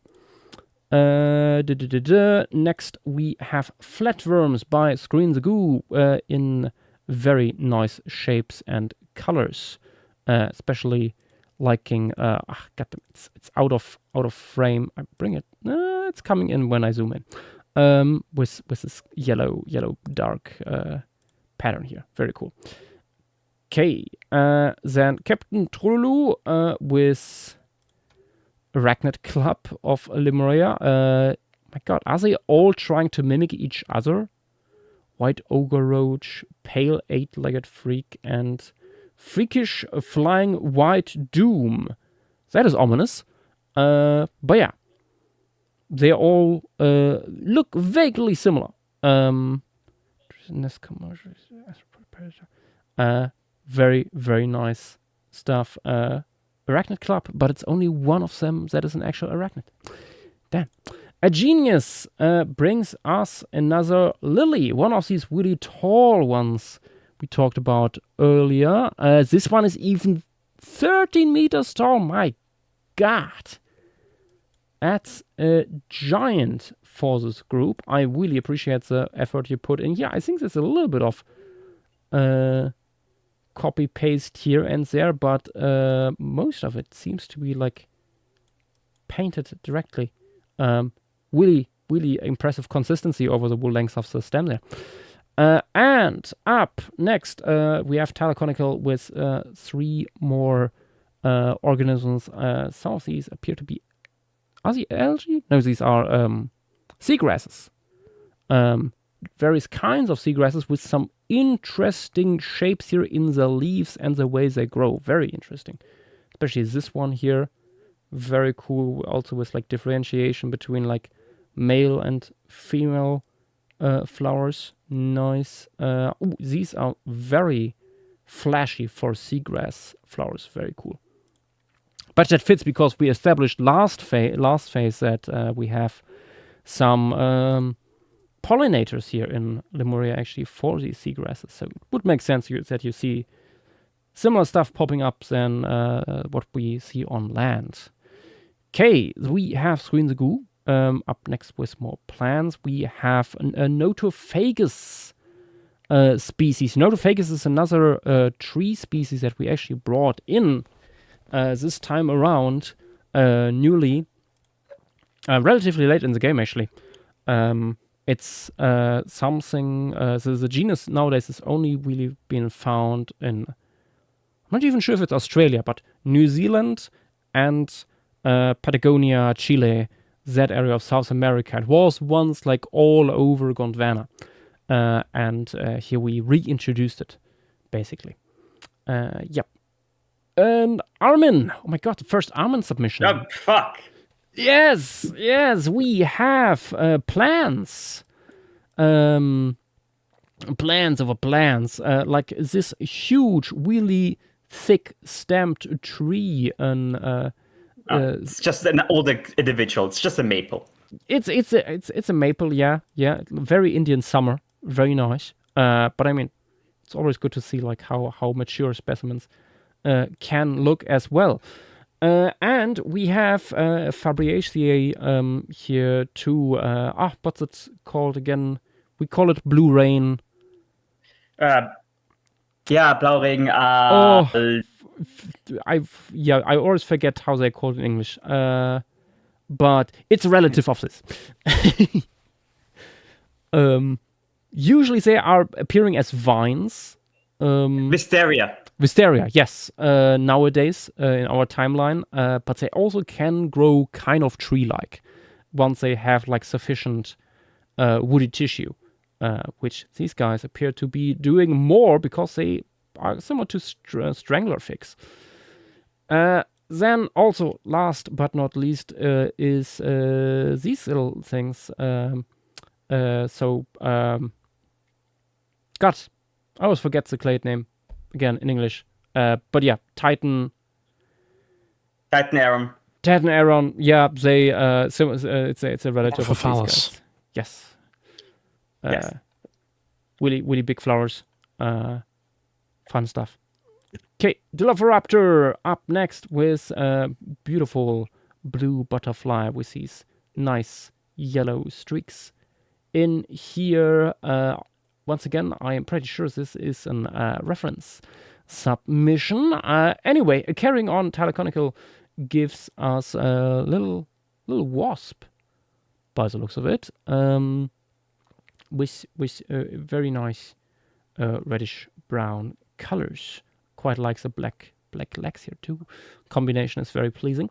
Name was taken with a mantid, a very spindly looking one, and Mr. Blue Shark with another big beetle, 12 centimeters. This clade has been really popular by the looks of it. Quite like the light, long antennae this guy has. Carrying on with Sina, who brings us brachiopods, and a sponge. It's a little volcano-looking thing. Brachiopods. I'm glad we got some people working on that because they are relatively common even today, but very few people really care about them or know about them, or know that they are not mollusks. They are not bivalves. Okay, we have some more decapods by Screen the Goo, in this case a little shrimp, and a crab. I think it's a ghost crab, actually. Very cool with all these spines and stuff. I hope I will have the energy to put it in, because that's a lot of spines. But yeah, anyway, Great Goober brings us Micromeganura. The tiny Meganura, a large dragonfly that is apparently able to steal even young birds out of their nests. My God. There will be quite a few discussions about this, I am sure. Okay, the next internet guy with Ctenophore, with his little tentacles filtering stuff out of the water. Quite large one even. 30 centimeters? That seems more like 30 centimeters. That looks more like half a meter. But yeah. Okay, then Lusa is returning with another excellent slipper lobster. Look at these beautiful frontal appendages. Very, very nice shape. Excellent stuff.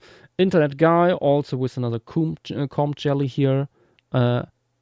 Again, 15, that is more than 15 centimeters. It is more like 30 centimeters. Have to check your metric again, I feel. But nice shape. Okay, then Bronto here with this beautiful little horseshoe crab. We will get quite a few more of these. Horseshoe crabs in Lemuria are quite prolific and a popular topic for submissions. Jaksha brings us more insects, two incredible looking weevils. Look at these absolute chonkers, especially the fourth one here. And we have more mantids as well as a large bug napper, so one of these flightless carnivorous flies. Then more hymenopterans. By Jaksha we have bees and no, is this a bee? Oh, that is a bee. Very nice, very cool. Cambrian dude coming in with another 3D model actually.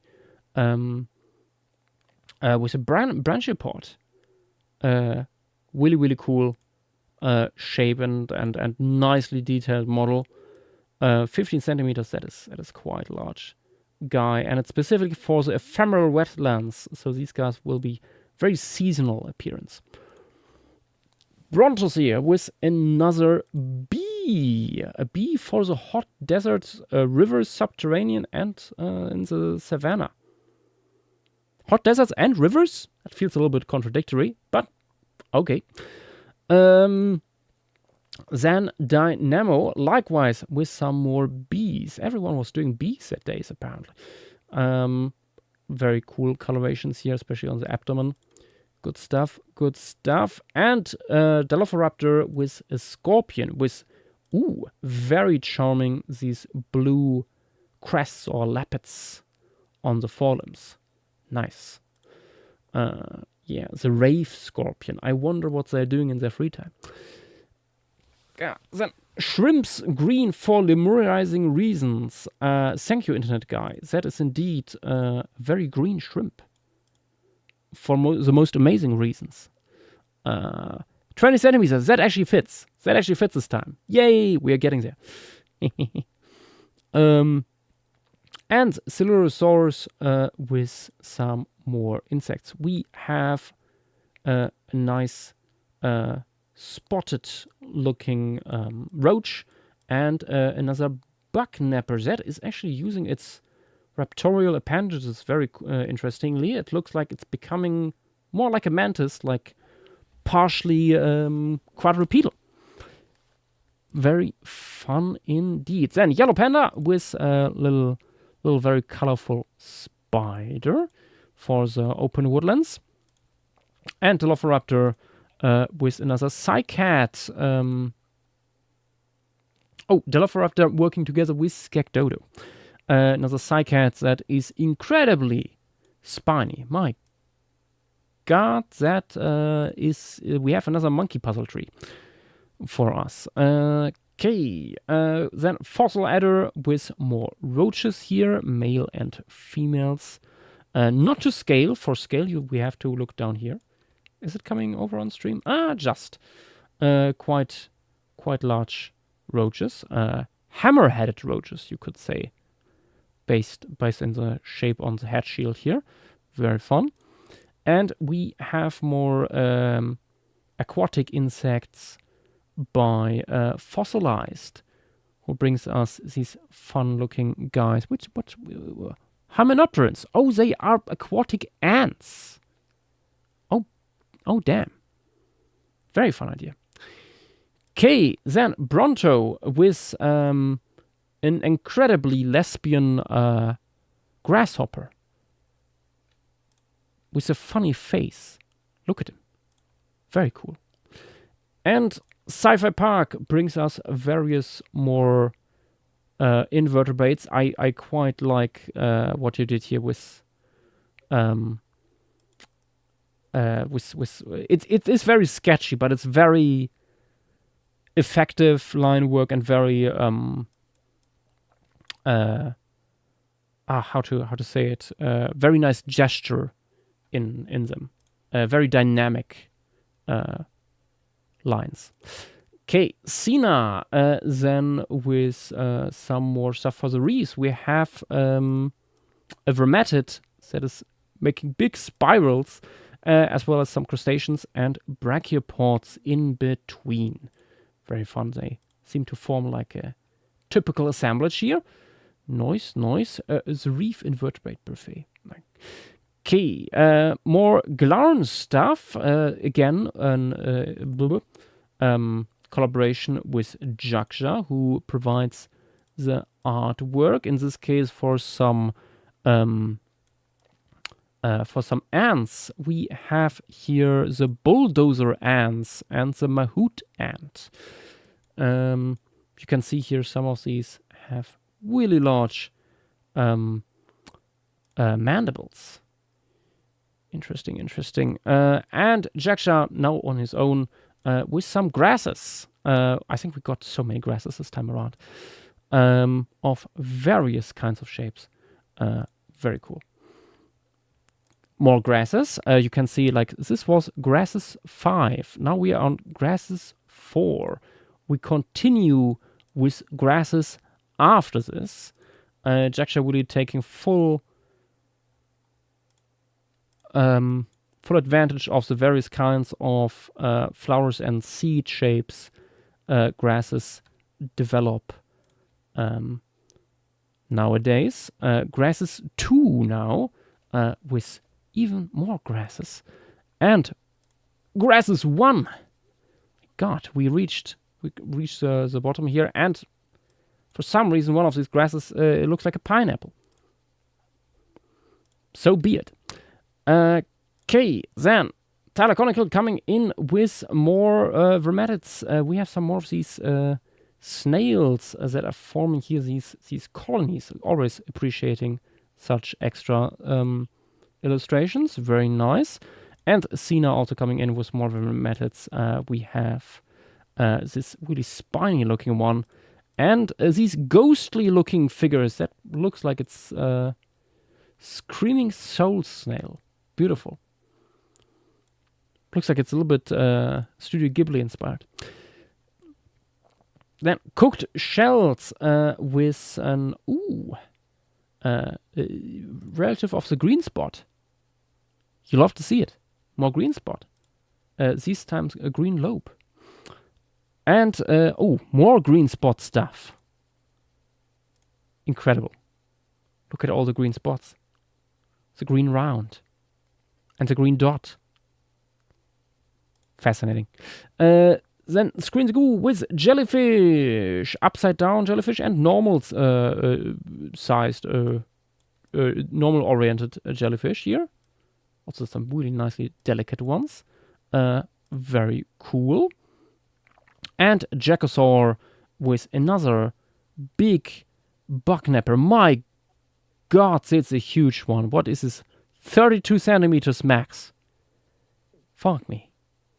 A truly colossal member of this group. Octolus coming in with some algae. Is it algae or is it... I think it's algae. Yes.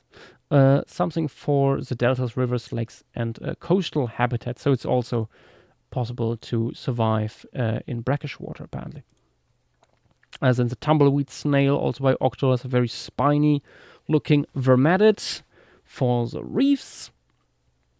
And Jaksha with more insects. We have butterflies as well as wasps in here. Also really, really spiny / hairy caterpillar.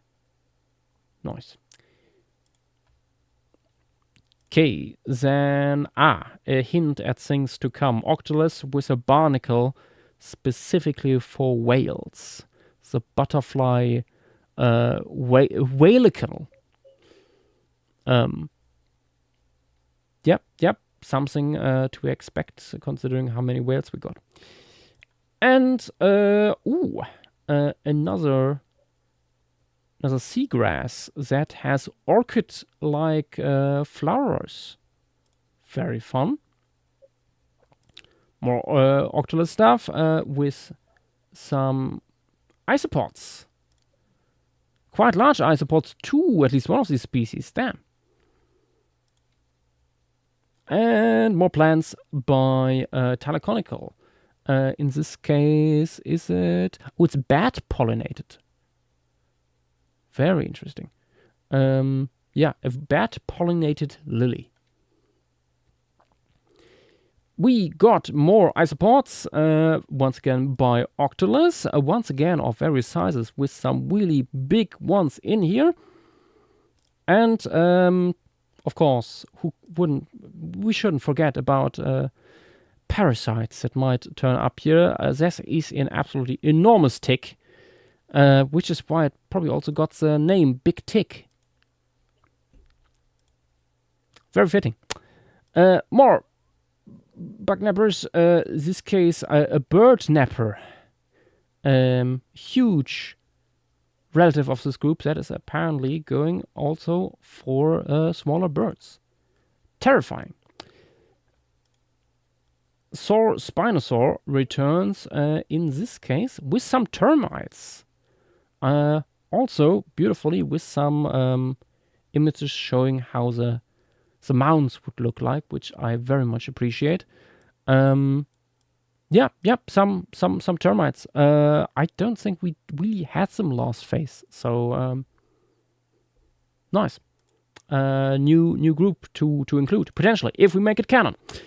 Talaconical, then with some onychophorans here, so some velvet worms. Really cool, loving the pattern here you gave it. And Loser up next with an incredibly patterned Nautilus. I applaud you for this pattern. That is beautiful. Excellent stuff. Why are you sorry, fossilized fossil adder? I don't know. Maybe I will never understand. Anyway, we have a large worm by fossil adder. That is compared here for some reason to General Grievous. You'll have to see it. And it's a nematopode. Oh my god! Wait, is it? Oh no, it's a parasite. Oh god! I see why you're sorry. Dormant until host pregnancy? No, fossil adder. Why?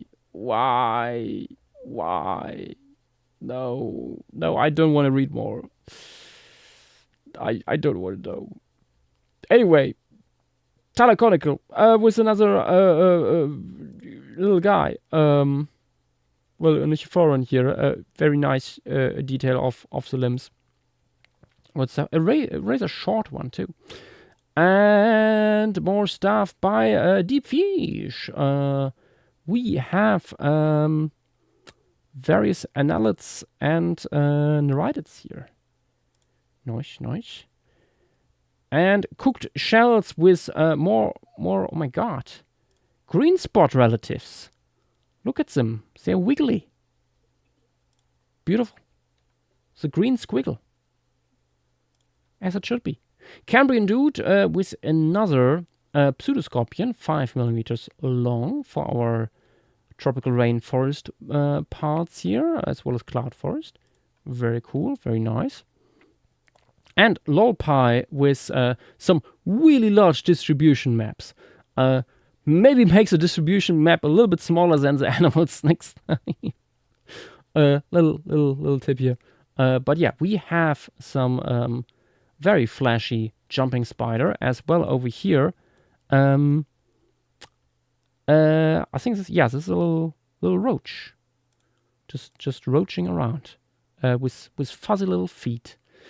More of Lolpie. This time with a little more reasonable size distribution maps here. We have some ants. We have katydid, as well as this fun. I think this is also an ant. Very fuzzy looking one. Very fun. Okay, Lolpie returns once again with some phasmids, some stick insects. Nice. I love the leaf-like appendages. Good stuff. And oh my god, more Lolpie stuff with these this spider and some myriapods, of which we didn't have that many yet. Nice. More Lolpie stuff. It's a whole flood of Lolpie stuff. We have Nautilus. Conch octopus relative here. I see. It's like using the this guy's shell, like as shelter. Very cool. And we have another boatman as well. All of them for the savanna and general coastal environments. We stay in the water with some pollinating shrimp and vermatids, as well as this very charming looking crustacean. Loves the fuzzy forelimbs here. Good stuff. For some reason, there's also a pony in here that thinks friendship is magic. Maybe. And more pie stuff with, a sea pen. Seagrass pen in this case. More vermatids. A vanilla extract sea anemone. Actually, not a vermatid. Yeah.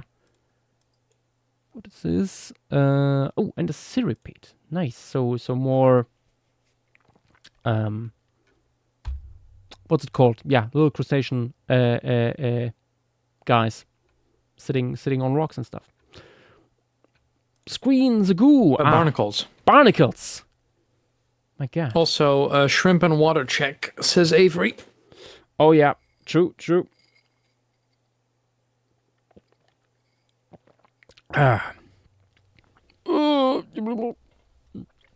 I purposefully lean back the whole time so I don't shrimp. But yeah, Screen the Goo takes over from Lolpai and brings us more insects. We have here leaf hoppers, isopods, a beautiful bumblebee or bee in general, as well as this very charming looking beetle. Very nicely done. Following up with that is a genius who gives us 3 different versions of this very cool bug napper with these very cool looking forelimbs. I love how they are folded. Excellent stuff. A Sena then with another vermetid. It grows a shell that has some interesting looking apertures to it. Actually, it would be interesting to see how these are grown. And carrying on, we have another Savannah submission here with, is it another vermetid? Oh no, it's seagrass. Seagrass that grows in arches. Very cool. And up here, my God, is that in? It's a aquatic Annuchophoran. Interesting. Oh yeah, and this was all put together by Max. Creepy Brachiopod, also known as fossil adder, brings us more worms, annelids, for the Savannah, and apparently they have incredibly cursed-looking mouthparts. Love to see it. Salurosaurus then also with an purple fly, a purple assassin fly specifically. Once again, I was first thrown off by the hand here, but then you zoom in and oh wait, there's a smaller one down here. Okay, it's not half a meter long. Good. Okay, and giant paleo artist, also known as Caloblindo, brings us more insects. All of them hymenopterans of some sort. A very blue one up here. Is it maybe... Oh, no, it is not named after Screen the Goo. I'm surprised. Then, Goat-Streaked Road Walker by Nick Gira is a huge phasmid for the tropical rainforest leaf litter, and it's also in the canopy. Very cool. Followed up is this by the Willem Sprawl by Skekdodo, an interesting Benedictalian that is growing very low to the ground and very wide sprawling, as the name implies. Quite large one too, like building its own habitat basically. Deep Fish joins us now with some polychaetes of various shapes and sizes. Some more spiny than others. And Colorblinder once again with more seagrasses or seagrass like photosynthetic organisms here. Some of these are actually seagrasses. Some are more on the algae side. But yeah, very nice ones. Love the inclusion of reproductive structures and stuff. 1.4 meters long. That's a huge one. But yeah, carrying on, we have gaps with another Ziphozuran, horseshoe crab. This one with some surprisingly prominent limbs, something you don't really see nowadays in horseshoe crabs, but here in Lemuria things are a little bit different sometimes. also with like very prominent claws and stuff. Very cool. Clamor spider crab. Very fun. Flowers of Lemuria, once again by Screen the Goo. I see some lilies in here. And Ranunculaceae with this guy. Very cool. Asparagus is also a present. Nice. Jaksha brings us more plants. Again, we have Benedictalians. And Benedictalians here. And over here, more grasses. Very interesting looking grasses indeed. Celulosaurus then with things to come.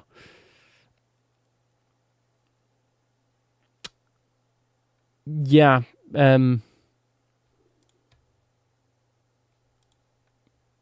it's a noasaur, but it's a parasite, transmittable. It's basically a disease. That can happen too. Thank you for your submission. After that, Jaksha brings us more plants. We have little fern relatives that, yes, look like clover, but believe me, we have something very similar today. We have cattail relatives, something for surface. Ooh, it's Benedictalian floating on the surface. Very interesting idea. And once again, more grass. Okay, going over to this one by Fossilized. We have some incredibly charming little... Oh my god, no. No, he brought them back.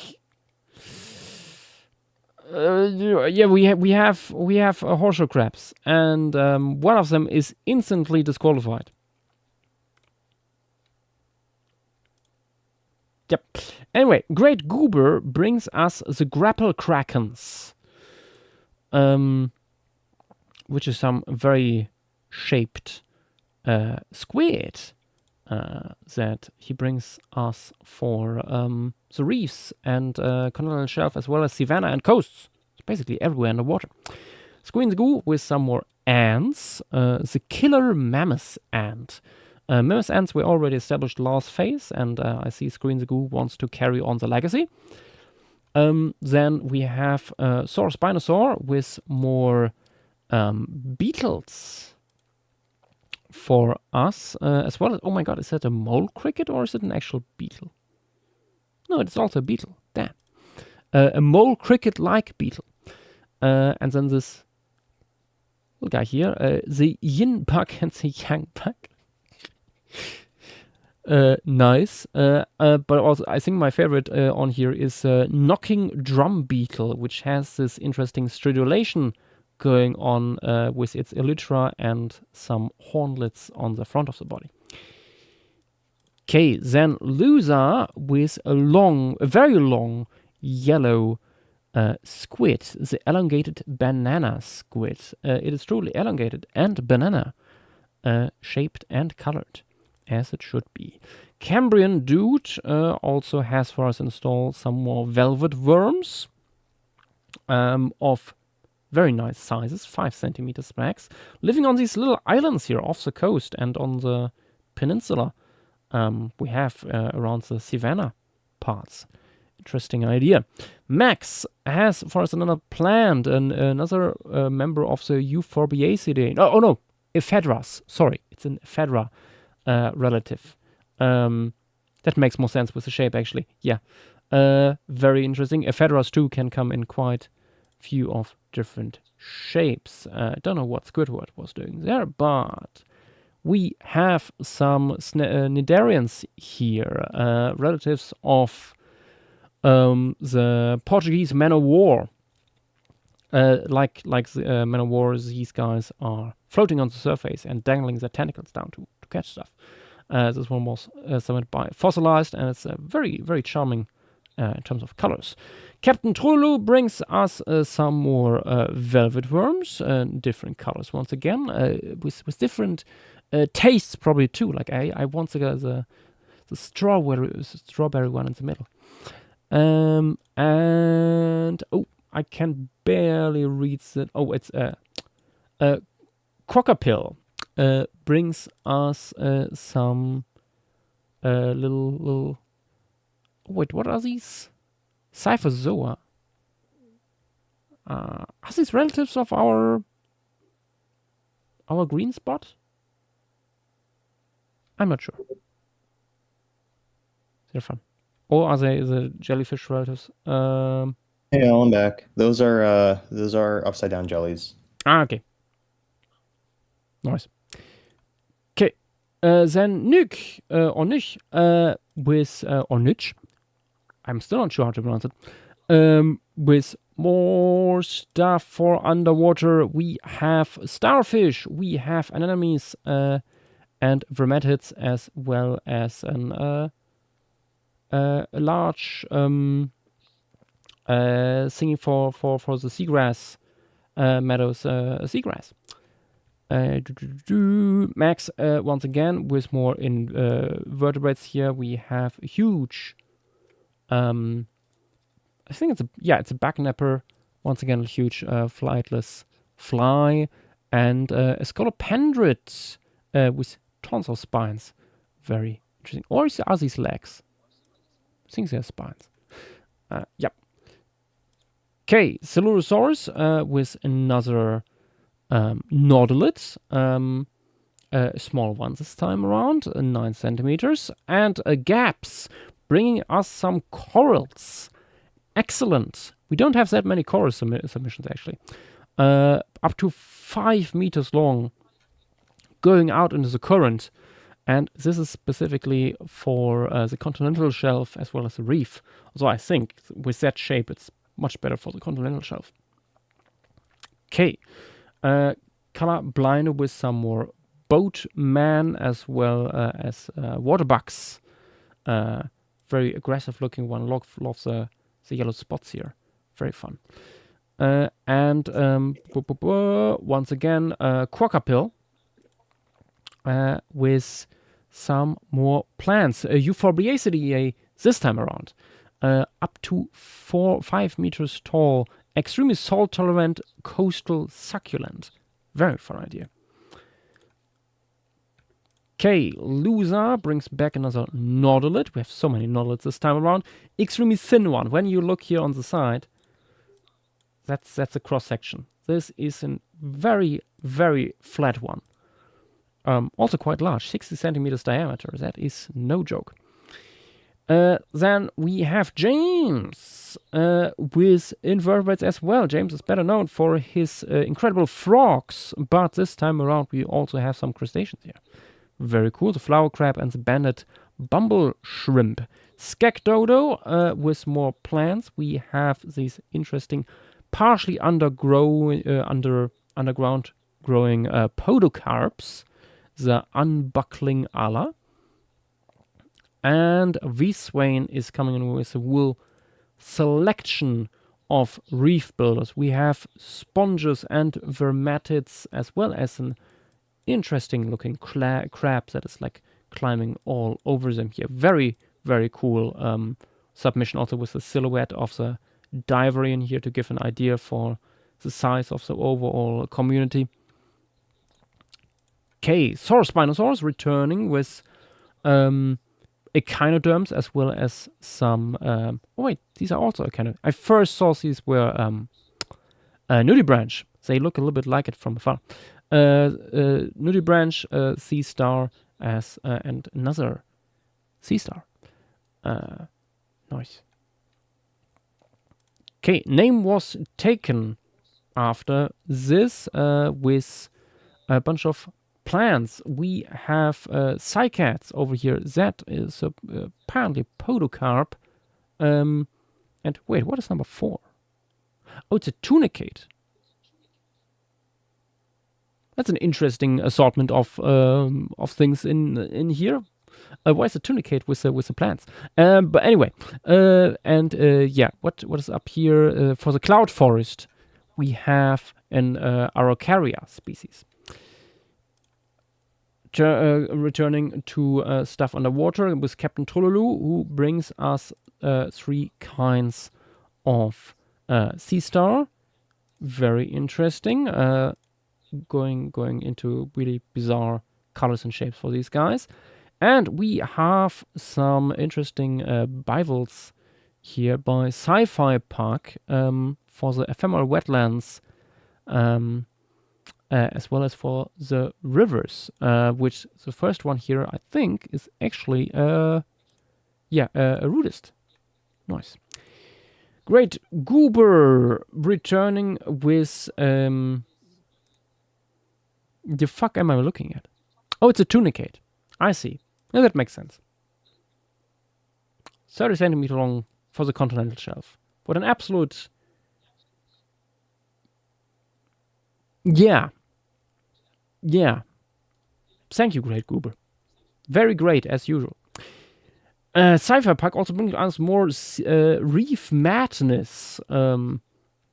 We have crustaceans as well as... what is actually the round one here? Gardener shrimp. Oh, bryozoan, I see.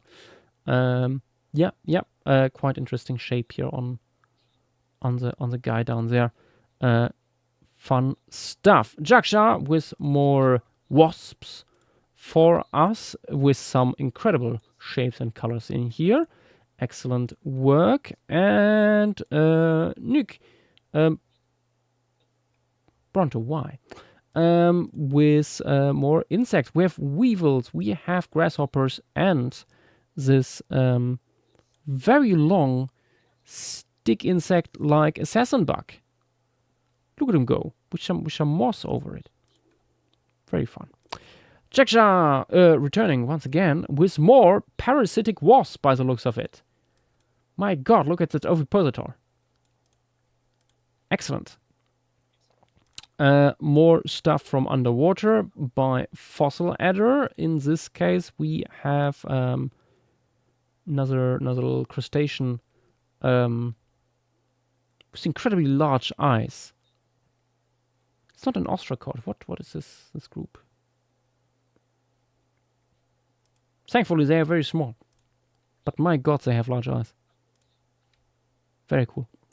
Jaksha returning once again with more Hymenopterans.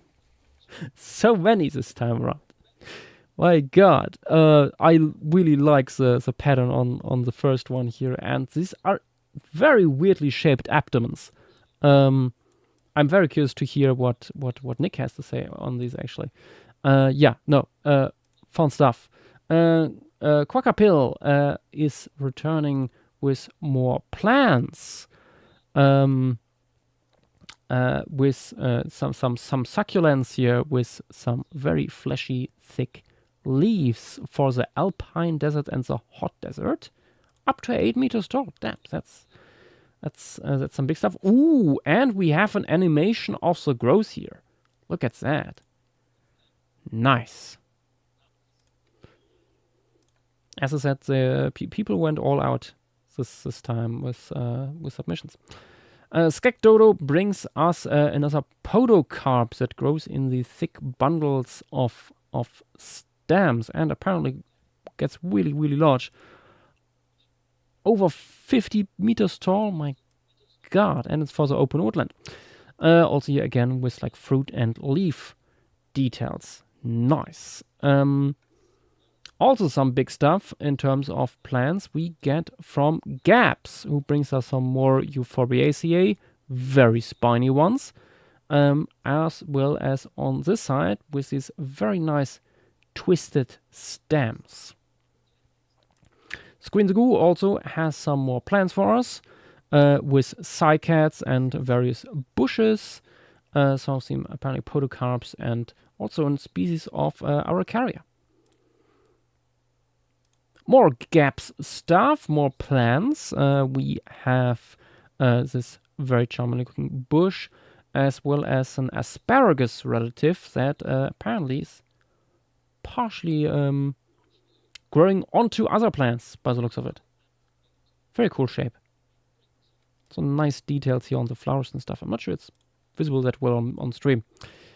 Okay, more gaps stuff. We have here Austrasia and asparagus relatives with some very charming flowers. And Goober brings us Goober's super awesome, absolutely plausible rainbow weevil. He's back, but this time he's weevil. Thank you, Goober. Excellent. Screen's Goo brings us spiders, probably to eat the weevil. Some of these are really, really cool. Like these tarantula relatives, and then there is stuff like this. That's probably a reference submission, which I will promptly ignore.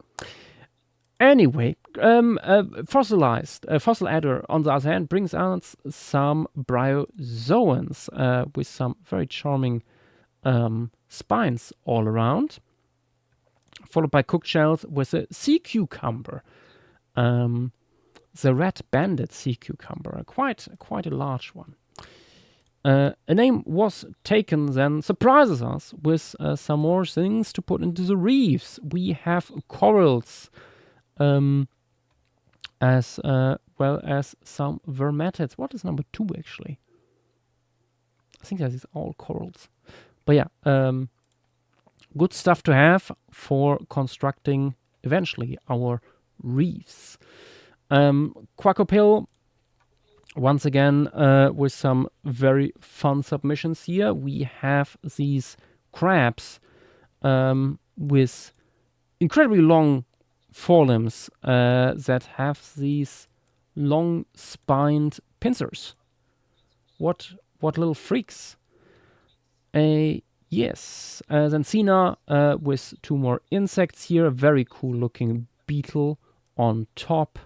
Loves the coloration. And down below we have another... Oh, it's a phasmid. A very long-legged phasmid.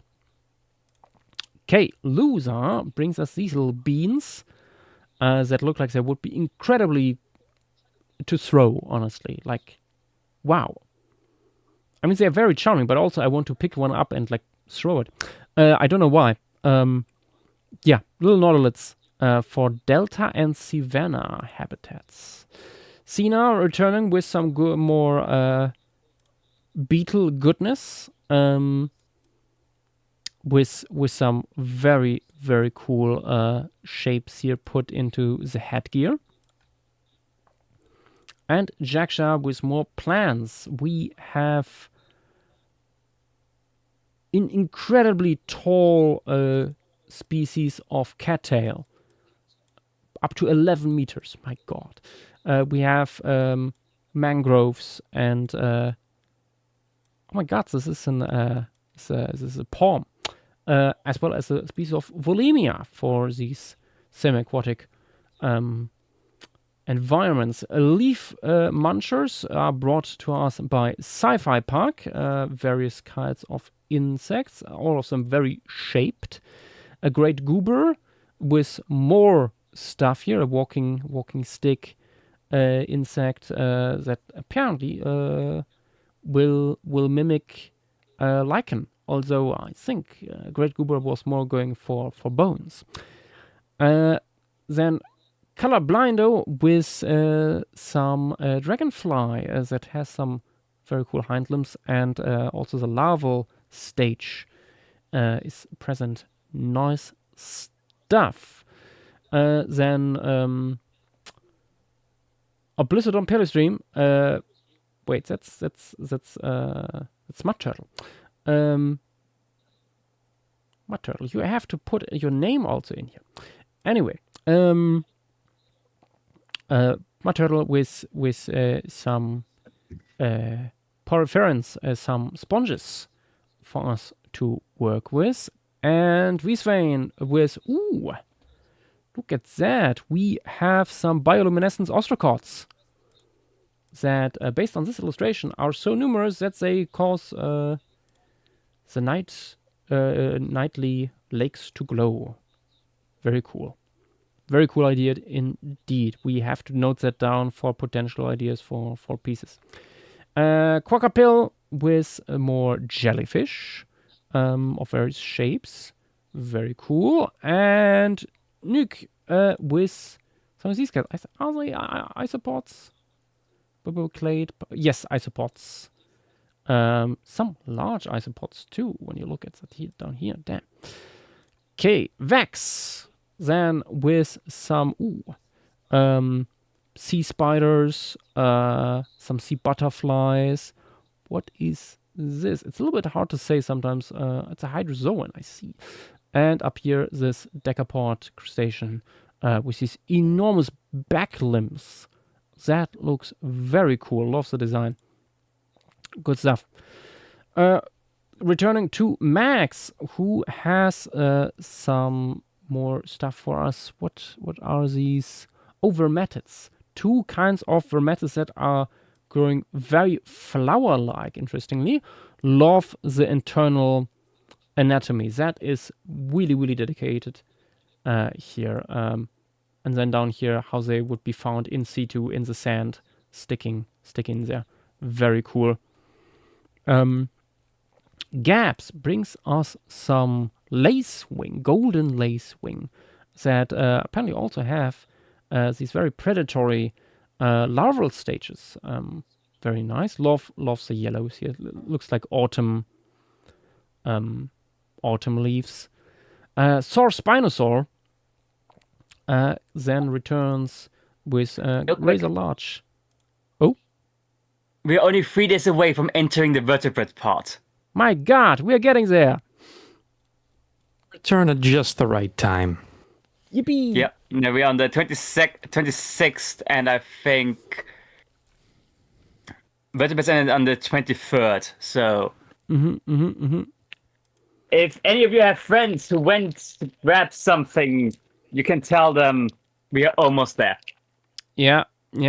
When we reach the vertebrates, we might take a short break before we carry on. Also to maybe like answer some questions and comments in chat. But yeah, Saur Spinosaur coming in with a Topaz Orb Jeweler, quite large weaving spider. More Saur Spinosaur stuff, more orb weavers by the looks of it here. Lots of these guys, all very beautiful in coloration. And really large too. My God, look at that. Until we reach another layer of Lolpai submissions. We have 99 Luftballons. Okay, fair enough. Thank you very much.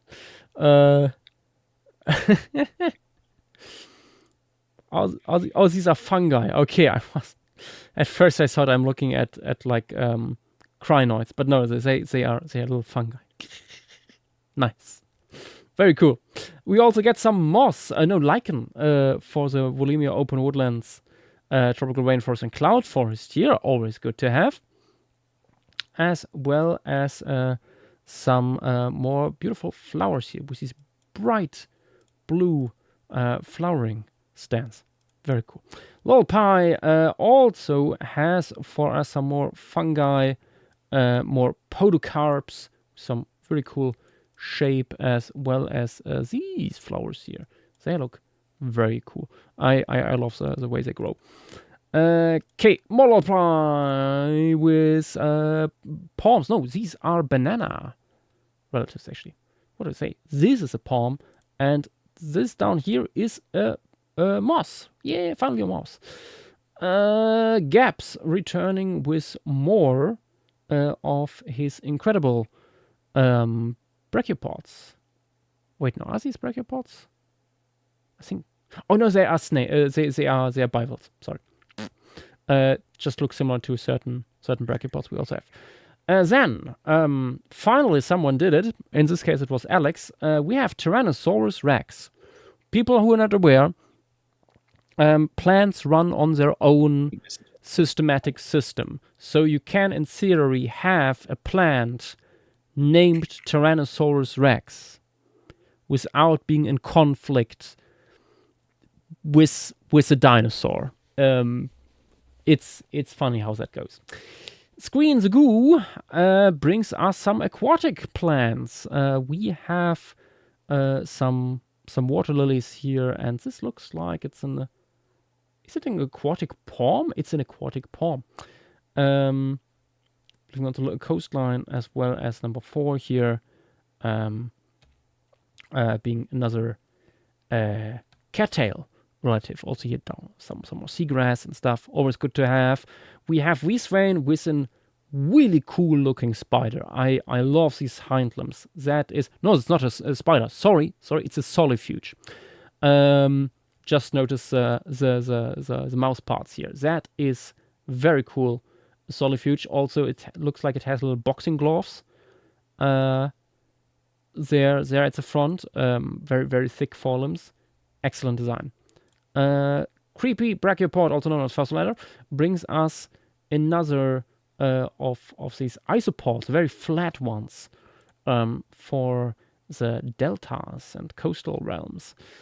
And gaps, like back on the bival grind set, with these huge infaunal forms that like stretch out the siphon into the current.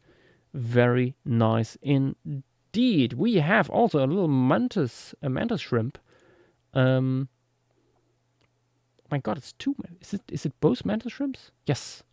One of them being incredibly short. Oh my God, look at it. Beautiful.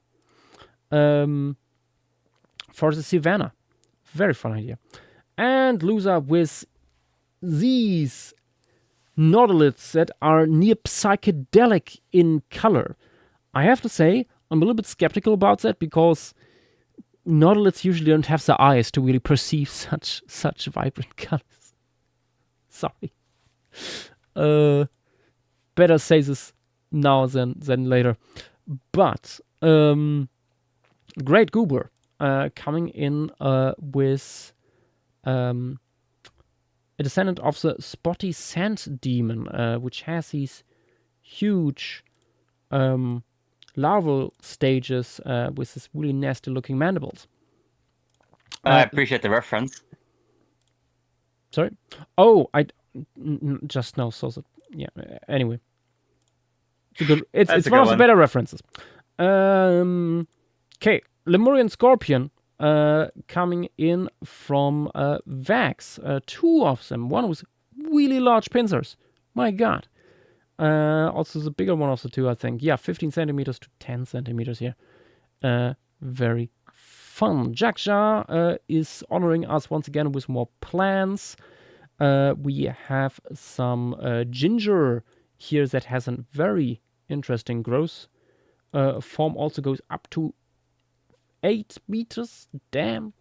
And we have some ginkgos with some fascinating shapes in the leaves as well. Once again, beautiful flower designs all around. Excellent work. Screen Goo brings us more stuff for the reefs. We have corals as well as 3 types of vermatids that we can put into the reefs. These guys are forming very interesting colonies here. And Vex back on the spider grind set with these fun species. This one with a very long forelimbs is especially charming, I feel. Certainly not something for arachnophobes. Also by Vex, we get some more bivalves of various shapes. Very nice. Captain Trololo also trying themselves on some crustaceans here with very interesting appendages. Also going up to 20 centimeters. Damn. As well as some of these smaller mantids. Some of these very, very colorful mantids in some cases here. I really like the design on this guy here. Very nice shading too.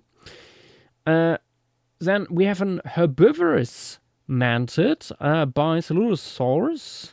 Very short design once again with these very, very nice looking forelimbs. Fascinating idea. Oh, I think this is our second or even largest nautilid by Dilophosaurus, bringing us the Dredge Nautilus. I have to say I love the name. Really, really good stuff. Don't know yet if we will make it canon, but just for the name, thumbs up. Vexen with more snails. Are these land snails? Inland mollusks. Okay, yeah. This is for terrestrial realms. Very, very cool designs. We rarely get like many snails and even less slugs. Look at that. Again, by Vex here coming in with a variety of different shapes and colors for them.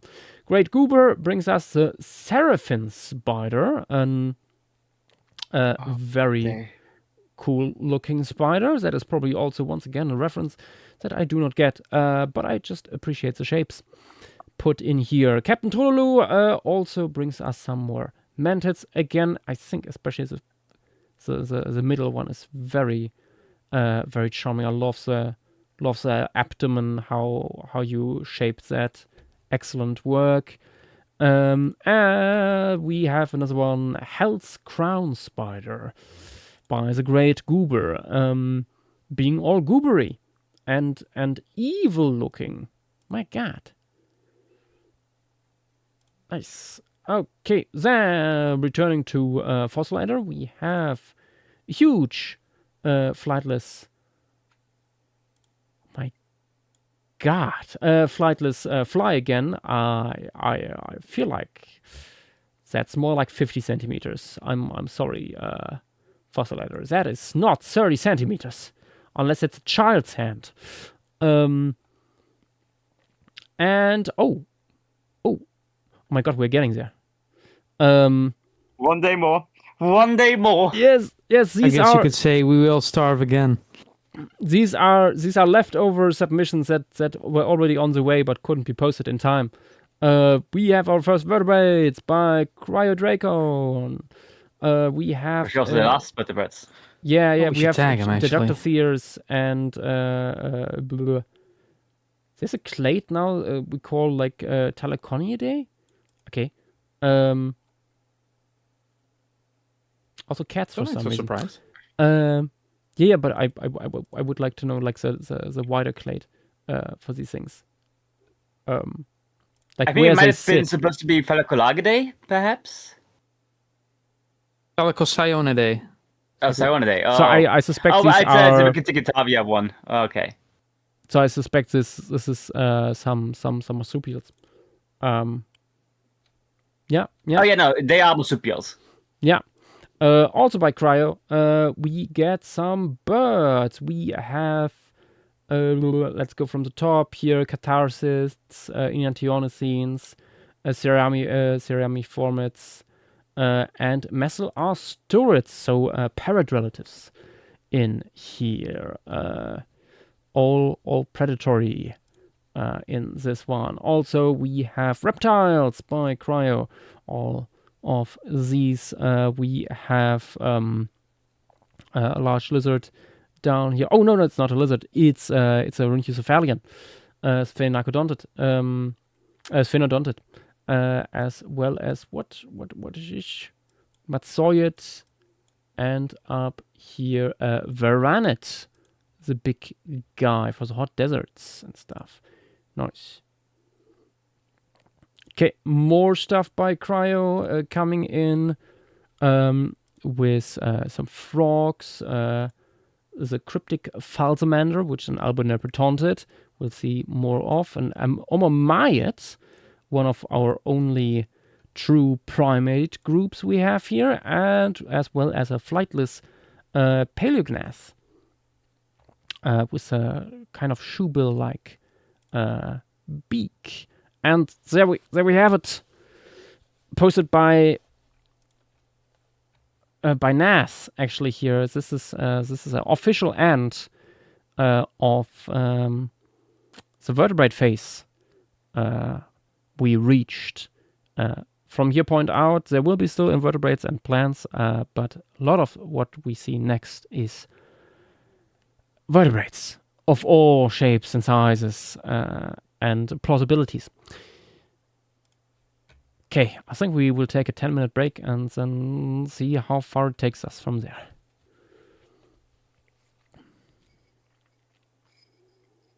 All right.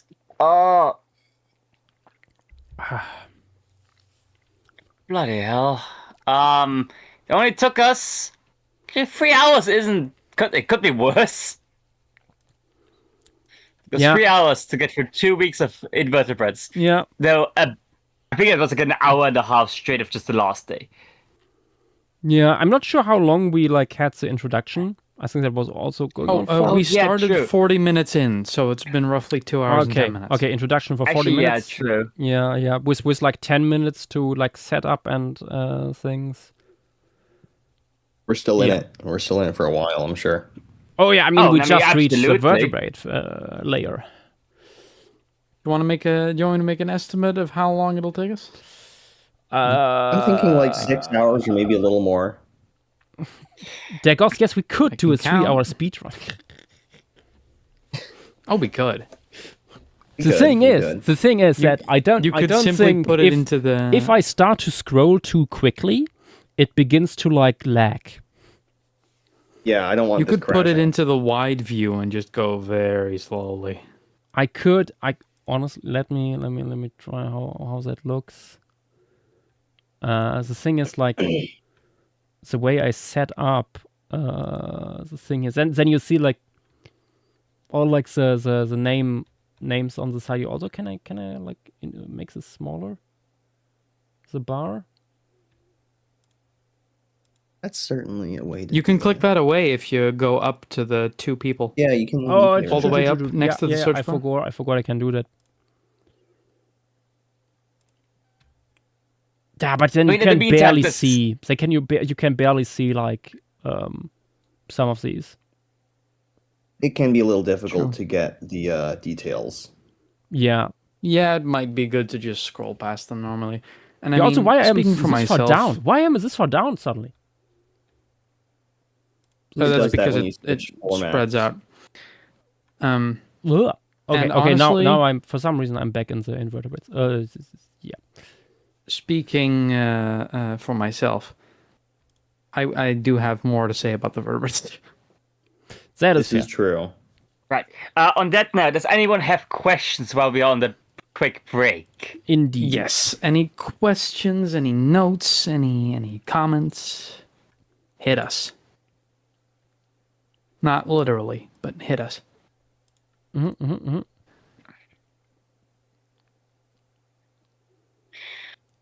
Aye. Let the Bart crab in? No. No. The Bard crab is already disqualified by Every virtue time of you being ask the it, Bard it dies crab. more.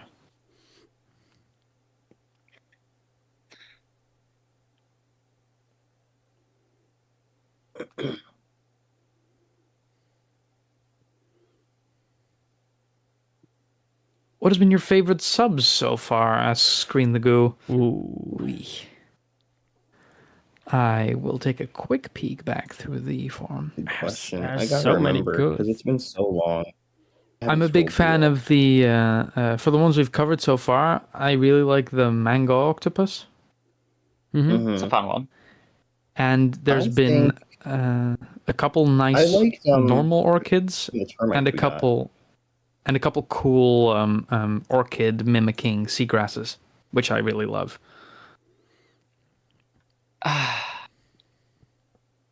Here needs to be signs asking, are you guys going to miss Lemuria? Little bit, Well, but also not After really. this long now. Well, see, here's the thing. Am I going to the miss? spirit of a spec challenge? But Yeah. Am I Lemuria going to specifically, no. miss the excitement and seeing all the cool shit people make? Yes. Am I going to miss getting to piece together phylogenies like a madman? Partially. Will I miss the administrative stuff and all the things we do around it? No. no. No, I will not. I will be glad to see the council go back to normal. Yep.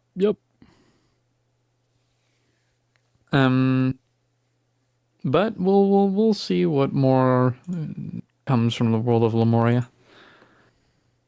can always just keep making Lemuria fan art afterwards. And some ideas won't have been stop floated me. around, but Yeah. but nothing. I mean, definitive. so people already started doing their own morals, and once we have like Mhm, I've been seeing those. Those are proper cool. list of stuff that is canonized, you guys are Yeah. absolutely free to like recombine and do whatever you want with that. Maybe we do some like post canonization. Yeah, if your creator doesn't Like make it a into little canon, bit, we can't stop you from but drawing it yourself. yeah. I mean, you guys are already have at your disposal the whole list from phases 1 and 2. Yeah. Mhm.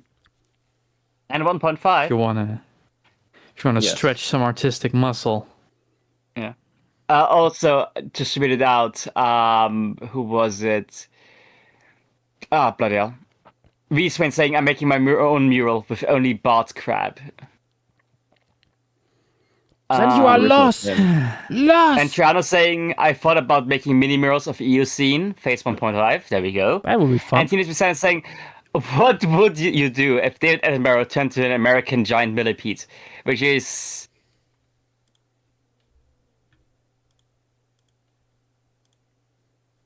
I would continue on somehow. Post canonization in phase 3, maybe. Unlikely, but we'll see. Maybe there's I would say something no that we canon all on it for like the time enough being. to say, yeah, that gets in. But it doesn't really matter. Over on YouTube, King Costosaurus was saying something along the lines of, how can you do it to make these streams? Hats off to you. And Zeal is saying, which clade from previous phases did you like the most? Even those that might have got extinct. I hate the auto-translate, holy shit. You don't like what? Yep. I did send you a video, by the way. How you I can turn it just off, saw. Josh. Yeah. I will Yeah, so. so- look into that later. Yeah. Yeah. Gonna have to put up with it tonight. But Back in Twitch chat, Desert Leaper says, last year I started designing a small book for myself using all the murals and entries. I'm looking forward to finishing it in phase 3 and putting it on the shelf later. I love the project. There has been, I feel confident saying this in the opening stream for phase 3. There has been discussion among the council of maybe doing some kind of project post Lemuria to put everything neatly in one place. What form that takes, we don't know yet. If it will get done, because we wanted to do it for Atlantis as well, and that never happened. That has been stuck in limbo for years. Regardless, there's a non-zero chance that something will show up. Whether that be some form of booklet or maybe even a Lemuria website, who knows? Don't get your hopes up, but get your hopes up, slightly. here's Besides saying, would it be controversial if you hosted our own mini events about the rest of the Lemuria world? I mean, you can do it, just don't expect it to be canon. You can always if you want to to speculate on the rest of the Lemurian world, go ahead. Yeah. You can make Lemuria fanfiction. We're not going to stop you. We're not gonna stop you. Some of them. Although some of we us might even judge you. subscribe to it. What? What? What, Joshua? Although we might judge you. Oh, judge you. Oh. Okay. I thought you said fine. Dutch you, and I was confused. No. To touch someone means to eat the prime minister, I think. In some cases, that would be appropriate. Gulopithecus sends a question: what other long-term project concepts would be in the works in the future? That's secret. Maybe another spec thing, but You're gonna have to wait that'll and be see. that'll be a bit. But Nothing concrete, Josh- and certainly nothing big for the near future. We need a break. Yeah. Josh still hasn't answered the question of are there any particular clades in Lemuria you've enjoyed, especially so far? There's so many. Even within the invertebrate part of this, there has been a bunch of cool things. I like a few of the new Nautilid, lineages we got. The bug nappers, I think, are very fun clade as it turns out. It's What very easy to see Wiesvane, where our one of my biases are. favorite invertebrates is probably what we just went over earlier, the ornate dune king, the really cool solifuge by Wiesvane. I think we had some really cool solifuges. Yeah, no, like God, the Dr. Sears are so cool. We have some really cool Gondwana Sears. The whales. The whales, very cool whales. Yeah.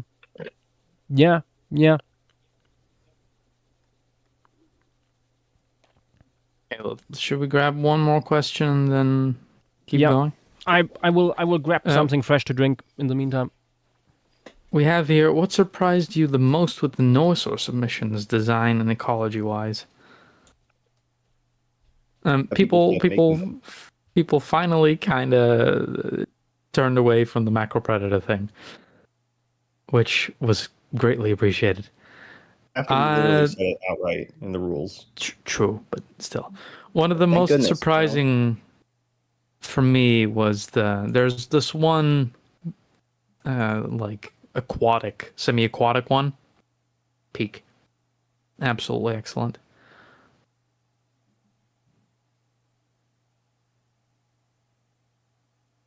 Oh boy. Ugh. Let's not hold the Apple CEO hostage to force them to make a Lemuria season of Prehistoric Planet. Oh my god. It would be funny, but maybe let's not. Which one? It God. would be funny. I don't remember who made that. I think it was Jock. Just I could be wrong.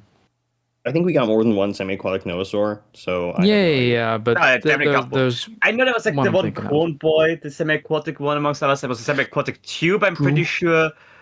I'm thinking of that one. At least a semi-aquatic tube. Oh, I think Dilophosauraptor made one of those. I do think it was Jaksha. Could Okay, be wrong. Well, it could very easily be either one. Well, we'll run into it later. Yeah. Oh, yes, we will. Along with dozens of others. Yeah. Okay. God, Right, my yeah, folks, self- again, glass of water with ice. if you feel inspired and you want to draw Lemuria stuff, get illustrating. We love to see. Yeah. We love to see drawings from y'all. Also gets And with that- gives us motivation to keep going after the models are done to get the documentation finished. Yes, it tells us people still care. And get the giant tree out. Yeah. There's like certain tricks I had to use to get people for the preparation going, and I think you guys can do the same with us. Oh, they've updated Cladogram Maker. Ooh. Hmm. What's new? Oh, we can change the layout. Yes. Oh my god. I will have to show this to you later. This is huge. Literally. Oh, wow. That is a beautiful drawing of Demaximera.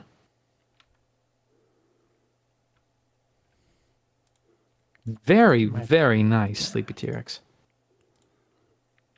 In other talk. Ooh, let's have a look before we jump in. Oh, so much. Boop, boop. Hey, look at that. Nice. The last Stegosaur. Good. Whoa. I shouldn't look You too much could into remake what it, people but you post. could also pick another taxon from a later phase. Indeed. Right. Okay. Hey, welcome. Time for all the vertebrate goodness. To Let's start. get into it, guys. Yep. Sorry. Schultz. Welcome to hell. What do you mean? There's no Nanotyrannus in here. Yet. Anyway, let us start with the vertebrate wouldn't be part surprised. of this, which is the largest part, honestly. We start with Saw Spinosaur, who brings us rays, relatives of Kaunos rays, which we established in last phase. Here have some really interesting. I don't even know how to call these. Like, what are they called on these rays? They have these weird I used to thingies. know this. Huh. It's like I don't know. They have weird Mandibular stuff in their on their tendrils? face. Yeah. Is it oral tissue? I'm not sure. But yeah, they It's like have oral tentacles. yeah. In this case here, they developed some hand-like structures on there, or like rake-like structures. Okay, up next, Ghost, with some hydrophytes, some snakes, a new clade of snakes we introduced this phase around because we realized, wait, we don't have any venomous snakes, so we took the most venomous snakes you couldn't find because Australia is next door and put it on here.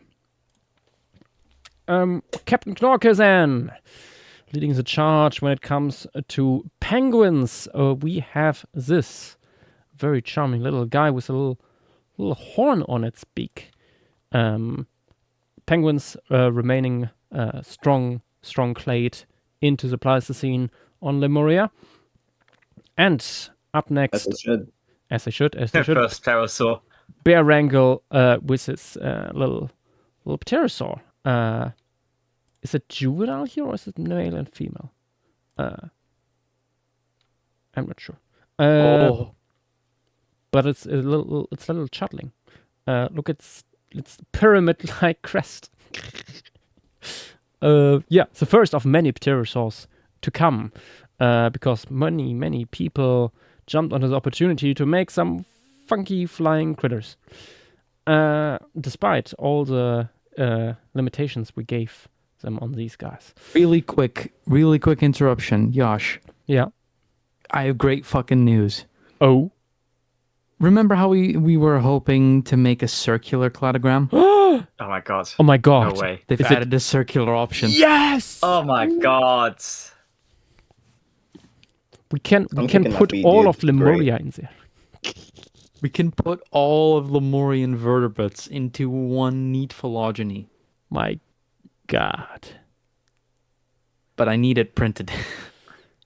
We could sell that at DinoCon. Oh my god. People would buy it. Like an illustrated cladogram. I have to make a sample. Absolutely. We will see. We'll see. Something for later. Sorry because- for interrupting. Yeah. Back to vertebrates. Lemurian vertebrates. Four strangest creatures of Lemuria by Celurosaurus. If they are really the strangest, well, let's have a look. We have. Fuck did you do? Tyrant Jerboa? I have not seen this one before. For some reason, it went under my radar. A giant Tyrannosaur-looking Geodoctothere. Then we have Rhino. Oh, this is a ray. Yeah. And we have a pterosaur that apparently is sapient and has helicopters. And what is this on the side? It's an ambuloceted. It's a plioceted. Incredible. Celurosaurus. I will canonize them all. Absolutely. 10 out of 10. For real. Lemuria has never looked better. Indeed. Anyway, back to the lame stuff. Like this one by Casual Soap Muncher. Lemurian lion. Let's go. Yes. Panteravis leolemuriensis. The Lemurian lion lives, which is a relative of the ball bird from phase 2. Quite large one. What a beautiful creature. It's an Enantiornithine. One of many we will encounter. And there is our first whale. A very sketchy one by Barium Bromid. with some big exposed teeth here. Very interesting. Kind of looks a little bit like a melonless orca. Very interesting idea. Without a descendant, though. That Barian Bromid, you should No, know it has a better. descendant. Michael, come here. Wait, what? Where? It's Michael, come here, descendant. Oh, down below it. It's not in the same rows. Yeah. Blah, blah, blah. Sorry. Didn't see. Melodis Gape Gaw next by Ginger J. Another bird here, Messel astorid, so an parrot relative with some interesting looking beak. And apparently they are weavers. Building these cool hanging nests, 30 centimeters long for the open woodland, savanna, and hot desert. Nice. I believe they're descendants of your weaving guy from last phase. Yeah, parrotlet. makes sense. I know what you are. How angry. Yeah, it's quite angry. Of course. Anyway, we have some river critters by Dynamo. We had no time apparently. So sorry. We have a funny little frog. We have this little fish with big pectoral fins and a little snake in a lappet. A very small one for an lappet. Damn, 40 centimeters.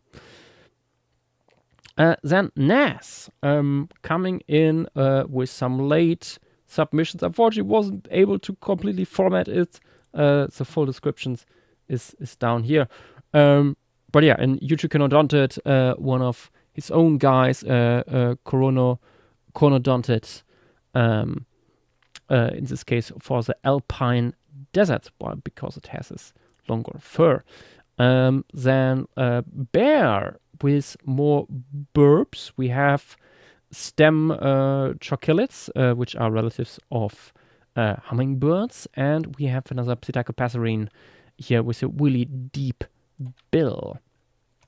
And herpetologist with one of with the first Pliocetids. Pliocetids are a group of whales that established themselves last phase and are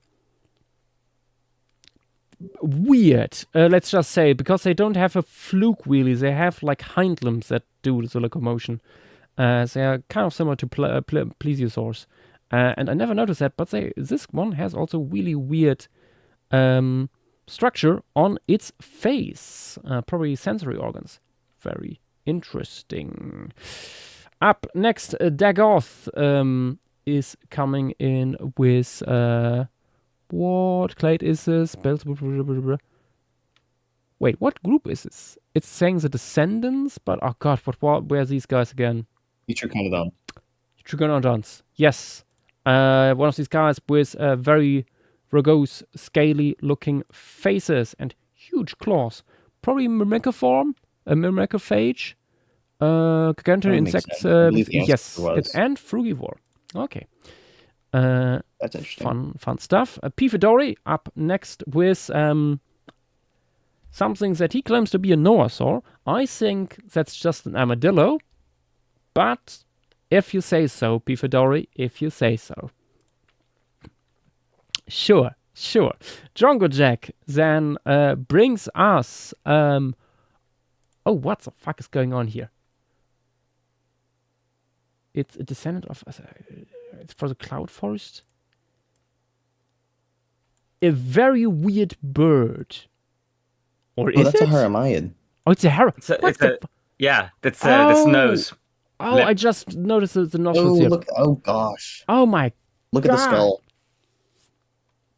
The heck? Yeah, that's the thing. Thank you, Drongo Jack. Very fun indeed. And Triano brings us some more normal stuff with these fishes. We have gonorhynchids, we have an Oluramphid, and we have a beautiful, very long-bodied hammerhead shark. Look at this guy. Up next, some more stuff from Nas. A little guy here. Doesn't say the clade, but I think it's a rodent. Oh, the EMI thing. Oh, it's in the box here. It has a box. Yeah, true. Ness does a boxing. Yeah, little rodent, granivore going after all the grasses that Jackjar designed. Clearly. Then we have our first Simusuket by Alex, who did a This one's so huge good. guy. Like elephant sized. We have the rest of the body sketched out down below. There was no time apparently for the rest of it in detail. By the way, we said that, but not many people I think took the opportunity. Even after posting it, you can still update your stuff. You can also still do it now, by the way, after submissions ended. But yeah. So are we saying that? I probably I guess it said. I think you can still do it. I mean, people were still typing under some threads earlier. I thought we said like they have a day to add extra info and that's about it. Did we?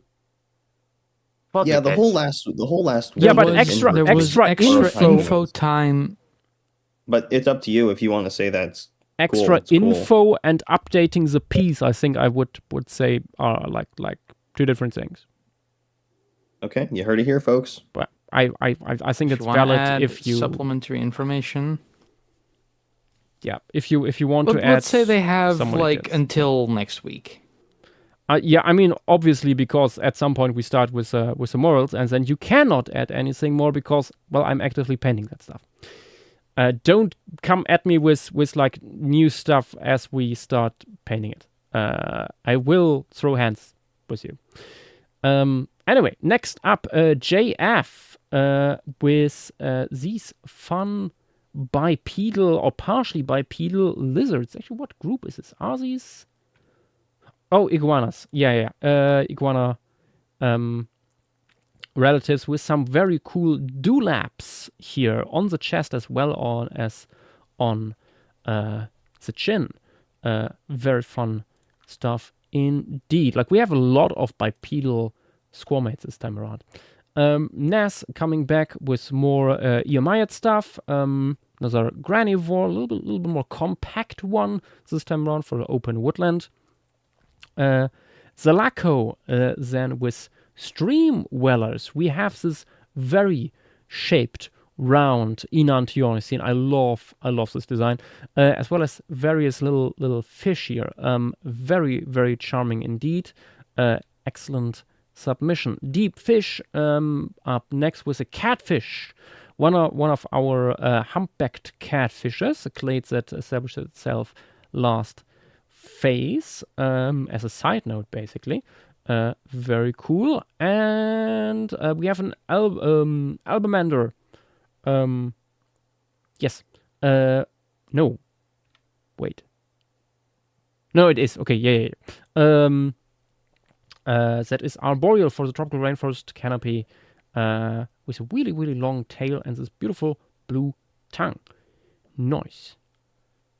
I love that it's... Okay, hold on. Ooh. So, do we allow additional info? I would say no additional 'Cause there's- info unless some stuff is like missing from the required stuff in the required section. But I think this is mostly if you have like if your artwork is, for example, unfinished, like with Alex, where the post cranium is largely missing, and you want to like give a full view of the guy. I think it would be totally fine to put the finished version in there. Or if you like have stuff that is uncolored when you submitted it, but now you got the time to actually put color on there, like some of Jackjar's insects or stuff like that. I think that is fine, at least with me, to do that. Should have been done during the submission phase, but if there wasn't time found, I'm fine with if people like to put a little update on there. because it also helps me when putting together the morals. Right, I have put up a little announcement in event announcements. Okay. But you heard it here first, folks. Yeah, get to work. Okay, up Open your pencils. next, Hybridologist with our first Sphenodontian, our first little guy. Oh wait, no, we had one first earlier with Crydragon. Actually, I forgot.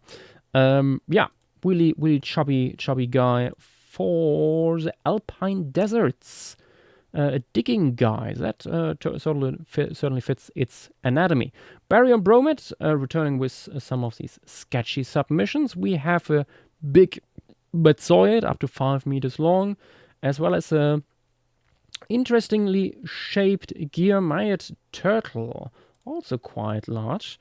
Really like how some people this time around experimented with like the shape of the carapace. That's something we didn't really see last time. Then we have Dagoth with Giganto no, it's Gigantosaurus. An Oxypelta relative. And I feel like Dagoth didn't get the memo that we didn't want to get like huge theropods again. No, happens. it's plantigrade. Clearly different. It's just a giant Rauisuke now. We have another Earmiad by Nas, very, very much appreciated, because we don't really get many normal rodent-like animals, really. Like most people just try to do weird stuff, which sometimes makes, when you try to put together an ecosystem, most of the things you will see in a project like this that isn't too divergent from our timeline will not be all the crazy stuff. You will just see things that at first look like a rat. So getting these normal stuff in, I think, is really important to ground the images and the ecosystem overall. Because, Gosh, I hate to say it, but if you scroll a bit, there's a bat submission you missed. Wait, I missed the bat submission? Oh, true. Because we were talking about the updates on the submissions. Yeah, Lolpie bringing in 3 different bats here. We get quite a few bats of submission around, and these are very charming little guys. Look at this little guy. What a goober. Okay, back on track with Earmiad by Nas. Once again, a little granivore. Just 15 centimeters long. A little long-limbed rat, basically. Okay, then Bivalve Snail, also known as Heat Beats Be Silenced or Alex, brings us another fish, the spotted shufflesucker. What a very beautiful interesting critter. one. Look at him. Just like palm-sized. Very fun little guy. Then, Abrantologist with a gecko, a fat little gecko. I say little, it's nearly 0.5 meter long. So, yeah, very cool. Also by Abrantologist, we have this guy, the ornate bonnet bird, which is a Mitravid. Actually, what are Mitravid? It's another group we established, I think, and They're Kuriyama forms, I believe. oh yes, it makes sense with the beak and the raised toe claws. Yeah, okay.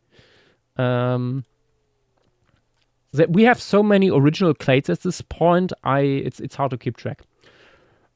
Okay, another little granivore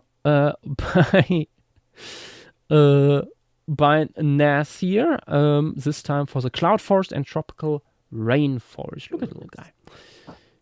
And we go into the vertebrates of Petite. We have birds. We have Haramite. We large Haramite here.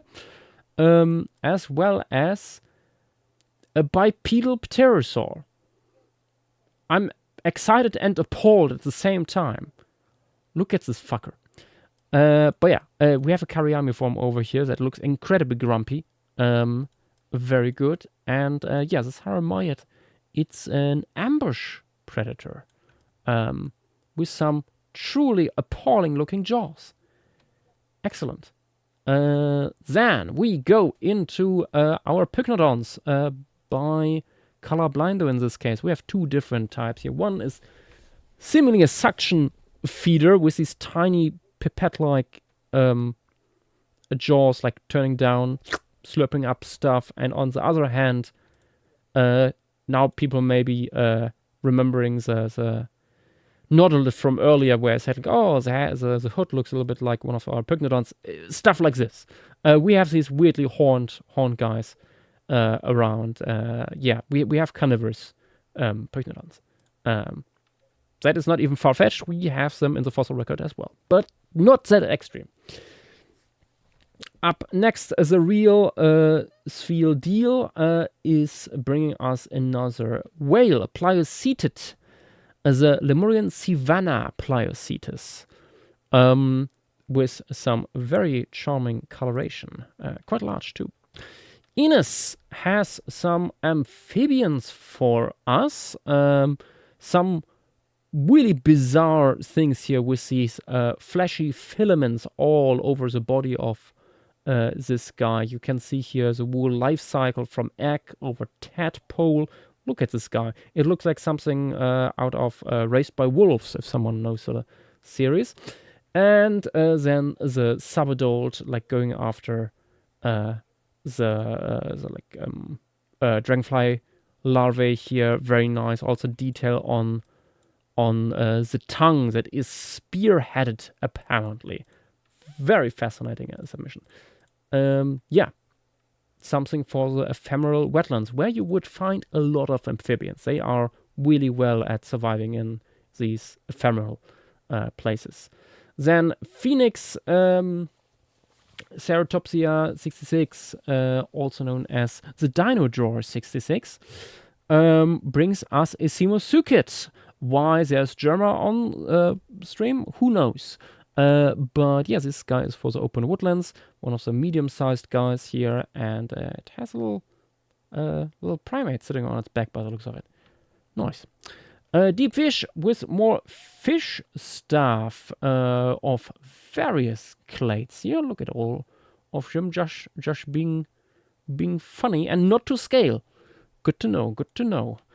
After that, Pseudocrypturus with the first of many bird submissions, especially Enantiornicines.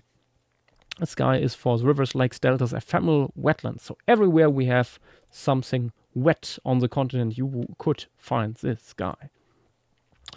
Fossilized and brings us these fun little garden eel-like critters. I really like the little fin here, like how it forms a crest over the head. That is a very charming design. Then Dynamo with more fish. We have this incredibly derpy looking flatfish. We actually have like very similar flatfish today. These Anabantiforms, two of them with their very cool patterns, as well as Dorso Manantid. Considering this has Rex in the species name, that must be really a kingly member of this clade. Barium Bromid returns with slightly less sketchy submissions. In this case, we have a huge Cariamiform, 1.7 meters tall for the cloud forest, savannas, and rainforest. I find it a little bit jarring to also have it in the savanna, but okay. And on the other hand, another Cariamiform, very owl-like guy, another group that we established last phase. We have, I think, like 2 or 3 owl-like bird groups at this point in Lemuria. Okay, then Casual Soap Muncher with a Bothramid, one of our local turtle clades. Very nice, very large-headed, and with this really hook-like lower jaw. Very cool. Then Pifidori with a multituberculate, a very antelope-like multituberculate, Jetoctothere, with little horns on its head. Well, you can see, like, it's not quite an antelope because it has its pronounced tail stuff. Okay, then we have Mr. Blue Shark with art by Jackosaur, who gives us this mud skipper like cyprinet. So this is actually a carp. Very cool. And up next, Nas with actually not EMI at this time, around an Scolo Scole Colestet. Blah. Horrible clade names all around, with a very armored looking face. It looks a little bit like an Atiosaur. Yeah, these are Heramites. Okay, also by Nas, another Haramite, again with like a armored looking face and very much seemingly going after insects. Oh, a vermiform. Oh, this is a earthworm eater. Also very cool detail here. You see the ear opening here on the lower jaw, because Haramites never quite developed the same ear apparatus as crown group mammals. Okay, staying with not Haramites. We are moving into multituberculates with this one by Nas, a very porcupine-looking guy with a long snoot and little facial tentacles. Vax afterwards brings us more mammal goodness. We have Ischiromids, another group of rodents. Actually, I think these are all rodents. Yes, Ischiromid, Eomyid, and oh no, this up here, number 2 is actually marsupial. Very nice. They are very charming. I think especially this one down here, number 4. This Ischiromid with a long snoot. Very cool to look at. Okay, then P. Fedori with a Hyenodonted. Hyenodontids are among the most successful carnivorous mammals as we probably have, like next to certain groups of Australopithecus and some Haramioids. Big one too, over 3 meters in some cases. Then Nas returning with an Eomyid, this time with another spiny one with a quite thick tail from the hot desert and savanna. He has a very, very charming face, yeah. Look at his big sad eyes. Look at him. Okay, Eutriconodontia also having something for us again. Chronogulo from the open woodland and rivers. Staying in a similar vein to what we saw last phase already, but a little slimmer this time around. Also from the same group, but my god, this face. Look at him. He's so shaped. Incredible. From the tropical rainforest and cloud forests. Also brought to us by Nas. Another pterosaurus waiting for us by Bear Wrangle. This time with a larger beak, actually. Some interesting looking crest. And it has cheeks, butt cheeks. Beautiful. Absolute cinema. Cooked Shells brings us some very beautifully colored fish to consider for our reefs and related habitats. After that, Bronto has a snake force, an acrochorid, a group of snakes that elephant trunk snakes nowadays is part of that. We have some over on Lemuria as well. Then another little fish by Alex with its little spiny dorsal fin here. I quite like the little pectoral and pelvic fins being so close together. Very cute. Captain Knorke brings us one of the coolest looking frogs from this phase. Look at this. It's trying to be a Triceratops. but in its very own original way. Very much appreciated. The Great Crested Frog. This also doesn't really come out of nowhere. We had similar stuff in Phase 2, and cool to see this being continued. I thought Fang didn't submit anything, but apparently we got one. Yay! We have here a Spearon. One of those few Spearons we don't have done by Skekdodo. Spearons are an endemic group of Enantiornicines. So these are actually flightless birds that look vaguely theropod-like, non-avian theropod-like. Okay, then another Pseudocrypturus submission, the white-streaked marsh stalker, which is very, very nice coloration. Love the beak. And Dinoboy 1 with Norasaur. Very long one, very long-tailed one.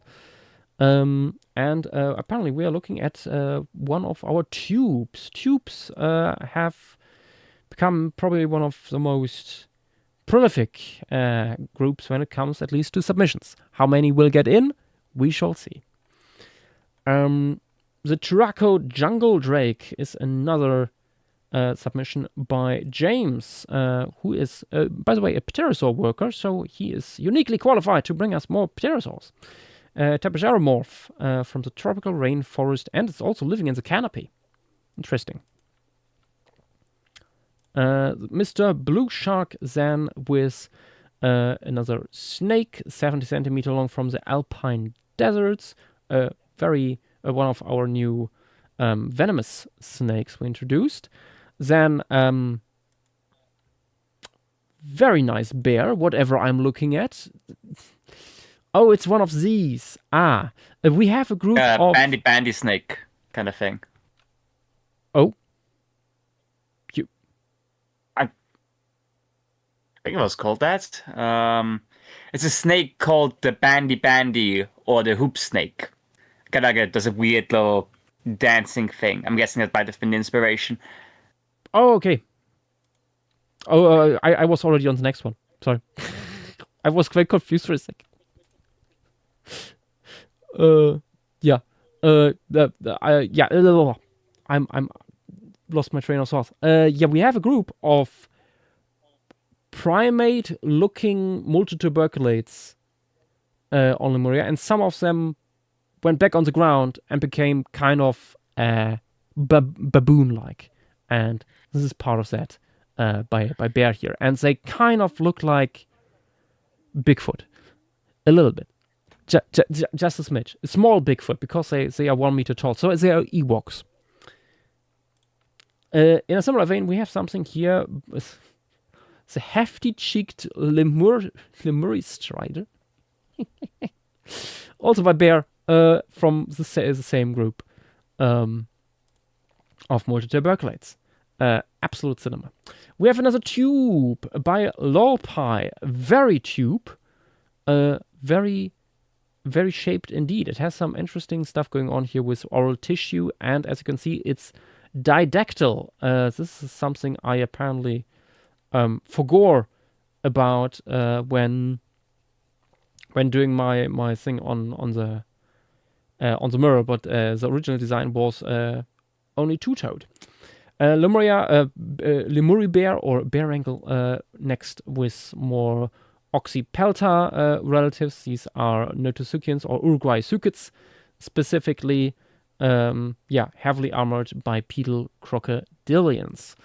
Also by bears, so many bear submissions here.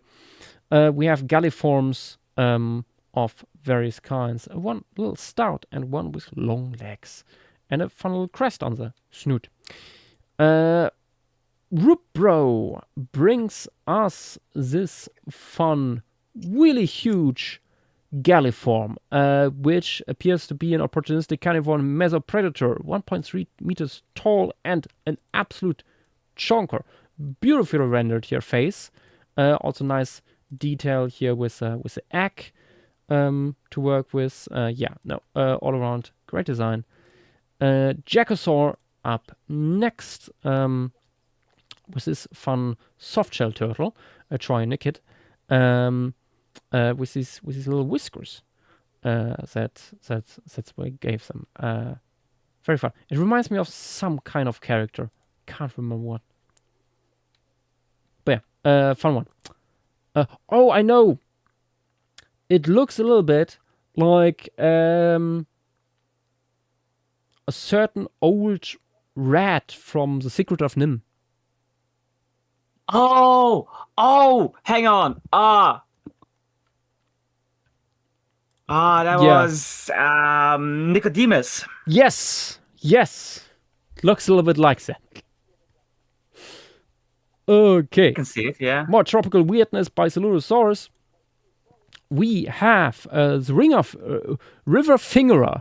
I hate the name. Thank you. Terrible name. Yeah, one of our weird fingered count host race. We have the stick frog.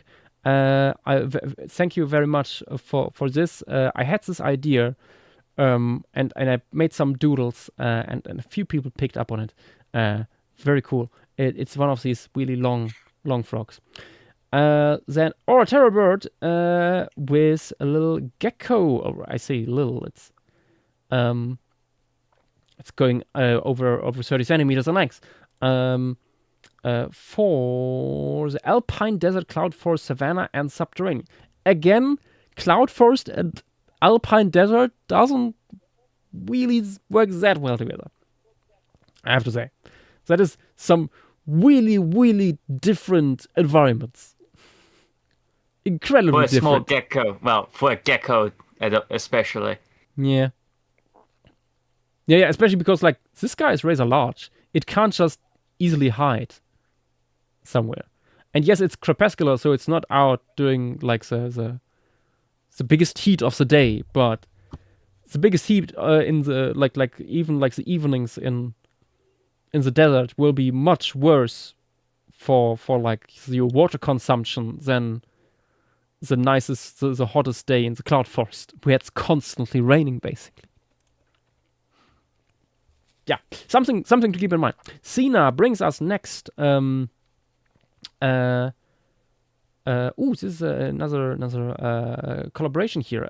Creator is Glaive, but the art is by Cena. It's a polyglyphanodont, which is a group of lizards that we brought over from the Cretaceous. Bronto then with some more fish with these big pectorals, very fun little guys.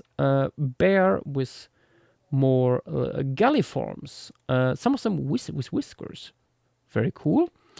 And we have more stuff by Petite. We have various fishes as well as a huge Matzoid. My God, that's a big one. It's a marine Matzoid that goes exclusively after fish. Very nice. Tetradontiforms also is a group that we, I think, only brought in this time around for this phase. One of our new fish groups. Very common today, and we were like, we are missing out by not putting them in. Decarax brings us a boss remit. Oh. No, just like, hell yes, Deca. Yeah. Decker's first thing in here. Boss remit, living in the ocean and having once again this very cool hooked jaw. Very nice indeed. Then we have Vincent with this very cool looking gecko. I love the texture you gave it here. Very nice indeed. Going on to Feller. First Feller submission here. We have an incredible shaped frog. What a dude. Also very cool colors. Also, my God, that's a big one. And up here, that's a multituberculate. Very weird looking one. It's a little bit like a sheep, but a very long snoot. And it's living in the alpine deserts. It's quite fitting. Okay, then more Fang stuff. Actually, We have cetaceans, 2 types of cetaceans here. Both of them are pliocetids. So relatives of Ambulocetus. Basically, up here's this really large guy. Let's say really large guy. Wait, no, this is a different around. Fang, you should know better with layouting. 5 meters for the guy up here, and only 162 centimeters for the little guys down here. And yeah, they look quite fish-like. Very fun. Okay, Jaksha with more fish then. Ooh, we have very cool looking carps and catfish down here. Look at these barbules. My god, and the big thorny scales on this carp. Very cool. And oh my god. Thank you, Avery. With the artwork finalized by a ornithologist, we have this fascinating looking fish that is apparently prepared by an American fisherman. By the looks of it, that is very American the way it's shown here. Okay. We have Desert Dwellers by Sci-Fi Park. We have pterosaurs once again here. Very, very nicely shaped guys. We have... Ooh, fascinating. We have bees that, by the looks of it, nest in like the alveoli of like mammal jaws. That is weird. But not... No, there's weird stuff. And we have a weird looking frog with some horn-like stuff going on its skin. Also look at this baby. Does it come across on the... kind of. On the stream we have baby pterosaur in here. Excellent. Okay, more fella stuff. Coming in. Oh, we have... Was it something? Okay. Fella did the art, and the entry was written by Glarn. We have multituberculates with some very colorful ass cheeks, as well as interesting looking horn growth on their faces, as well as a hyenodontid with a long snoot. That looks really interesting. Quite liking that shape there, honestly. Then Casual Soap Muncher with a Messel Asturit with an... Oh my god, even I can see the fucking Angry Bird reference. Anyway, next up, Octolus. With more fish, we have an really beautiful yellow design here. Quite liking the overall shape and coloration here. Nice. Following rabbitfish. Oh, as I like, ooh, interesting. Something to look into more later. Also, here coming in, wait. Oh, Sora. Should put in your name. Sora. Oh, we have a sound design. Oh.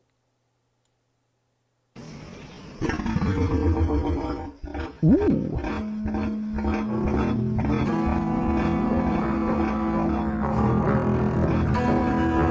Oh, very cool.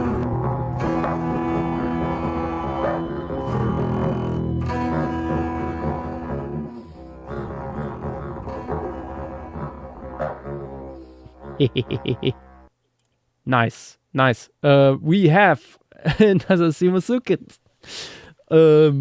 With some... Yeah, you can see where the noise comes from here. Is a really large nasal tubes, cavities, whatever.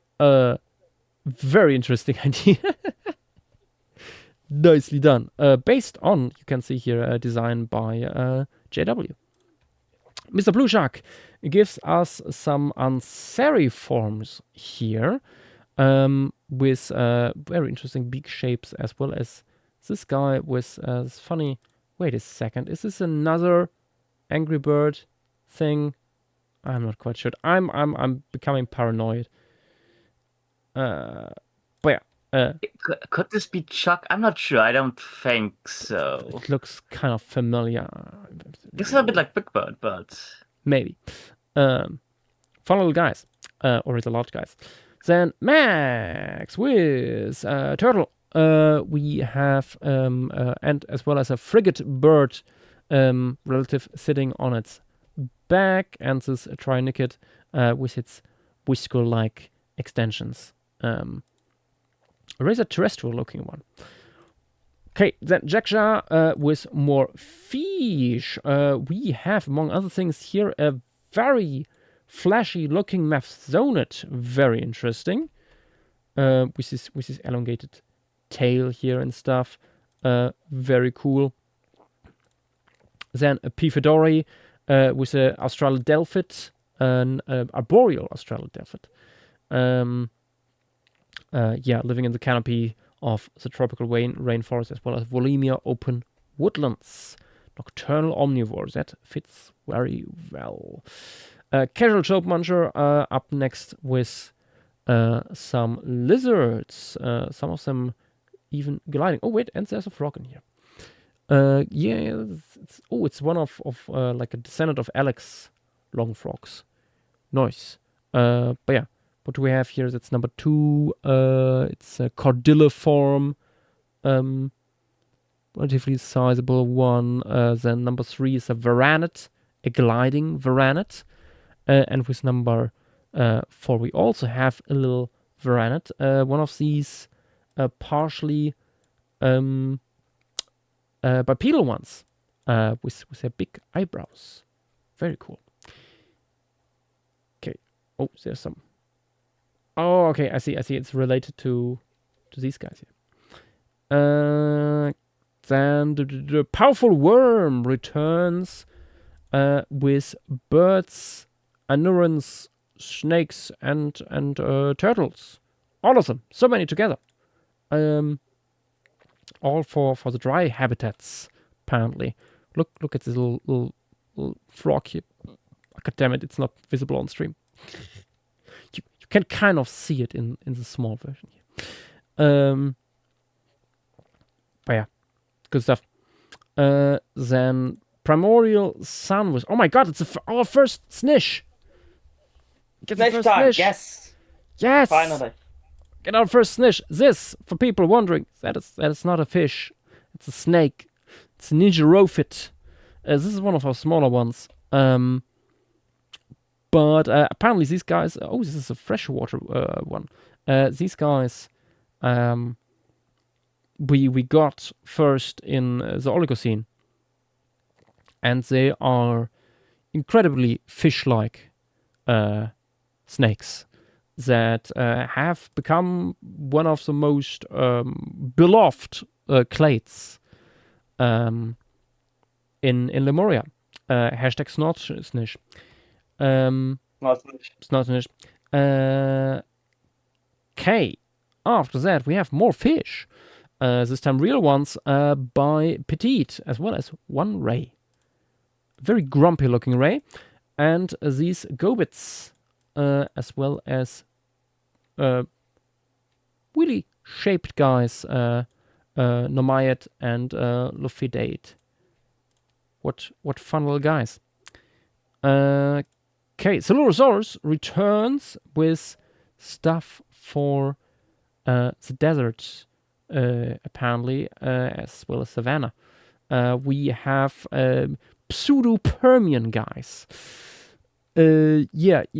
Crocodilians trying to be a primeval Gorgonopsids, apparently. As well as these very Moschops looking Simosukids. Fun stuff. Also interesting Uruguay Sukid that is kind of looking similar to certain guys from the Permian as well. Yeah. Okay. What about Antiosuchus could be a reference to? Yeah. Nothing on the nose, really. Very subtle. Very only subtle stuff. Lemurian submissions are always subtle and tasteful. Okay, powerful worm returns with various creatures. Oh my god, its horns are forming like a little heart over its head. It's not really. No, it's not coming really across. Maybe if I. Oh, it kind of shows when I zoom in. We have scorpionfish and large hydrophyte. I say large, 120 centimeters. As well as this interesting, very short gecko down here. It looked kind of frog-like. Very fun.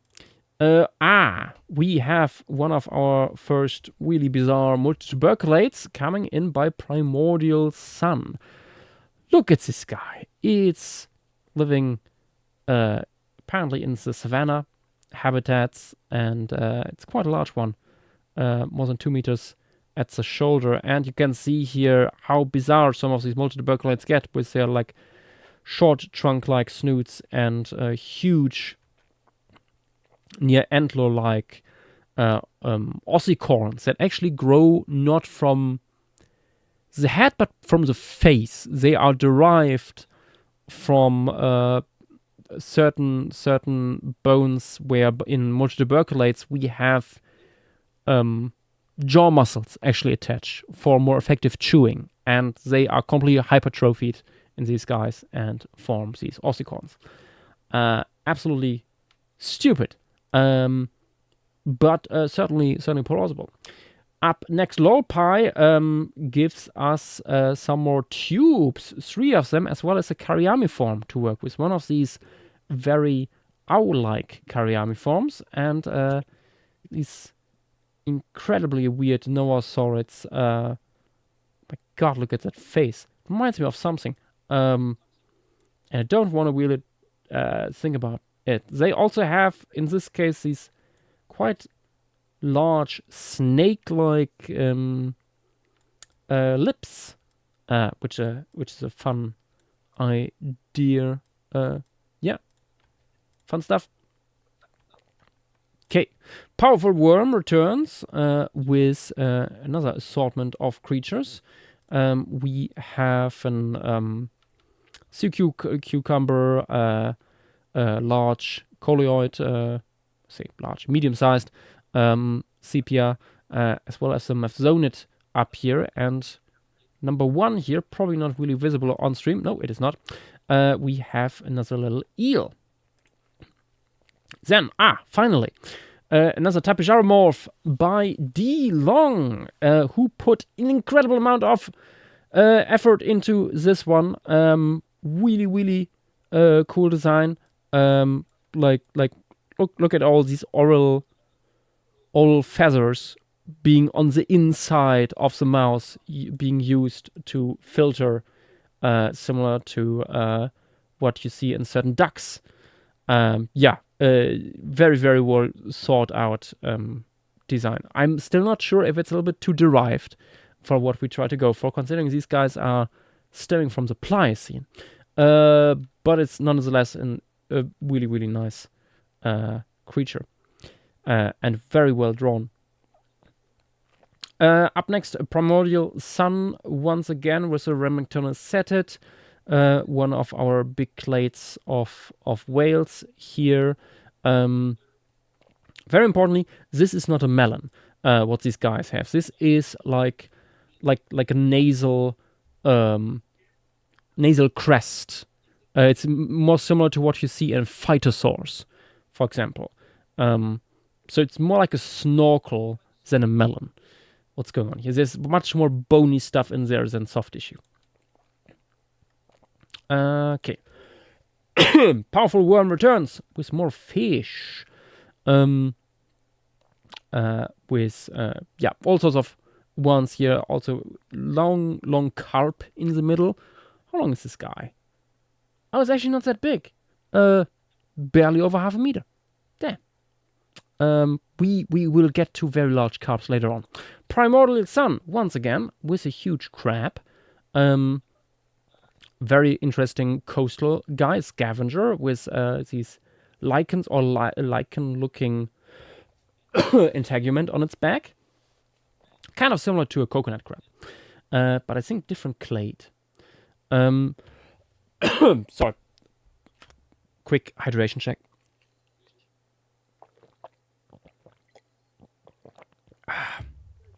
Okay. Nas returns to us with a Gaunt Vanasir, maybe one of the most normal-looking Vanasirs. We get this phase, medium-sized herbivore for the open woodlands. After that, more mammals. No, not just mammals. There's also an arboreal crocodile in an Uruguay circuit. By powerful worm, with number 2 here is an Omomyet. Number 1, another Uruguay circuit, and number 3, probably not really visible, another Omomyet with some incredible facial hair. Beautiful. Nas returns with another small herbivore or medium-sized, up to 60 centimeters, from the hot desert and savannas, an Adapis colurid, another one of these quite rodent-like critters. Then we have shats by Dynamo. 4 of them in total. Some smaller schooling fish for the rivers and lakes. After that, a powerful worm with more birds, owl-like critters. I think these are psittacopatherines. And number 4 is a stem trochilid. Stem trochilids is a group that includes hummingbirds, but also swifts and swallows and stuff. So we have parts of that group in here that is more leaning towards that as well. Nas, continuing with some more Adapis colurids. This is more hefty built guy for the alpine deserts. And we have Stink Wrangler with this very fun stem trochilid. I think this is based on, a submission by Turkey from last phase, which has this very reflecting iridescent wing undersides that they use for signaling. Okay, then he needs to be silenced, coming in with a very weird looking fish. I'm not sure how these guys are called casually these days. Dursomatids. But I really like the shape of this guy. My God. Is there elephant nose fish? Yeah. I don't think it's that Hang on. group. But yeah, we also get here an extra graphic showing like electric organs, electroreceptors, and where the brain is sitting. Very handy. Okay, more NAS stuff. This case, something again from the hot desert, but now it's an Eomyet with very long limbs, probably to not have its whole body like being burned when touching the ground. Also, by P. Fedori, we get some Enantiornithines. I think these are Sperons. Very small Sperons. This might be the smallest Sperons we have. Like just over 30 centimeters tall. Damn. Followed is this by, once again, Nas, bringing us an Ishiromid. More slender snooted one this time. A little bit squirrel-like in build. Nice. And a powerful worm with more critters to add. Little critters from the cloud forest. We have Australodelphids. We have... actually, down here, this is not a snake. That's a Sicilian. I think our first Sicilian so far. And another stem. No, that's not a trocolid. That's a... unless I'm... No, it is a stem trocolid. This number 1 here is a Trogon. Where's a normal-looking Trogon? Always good to have.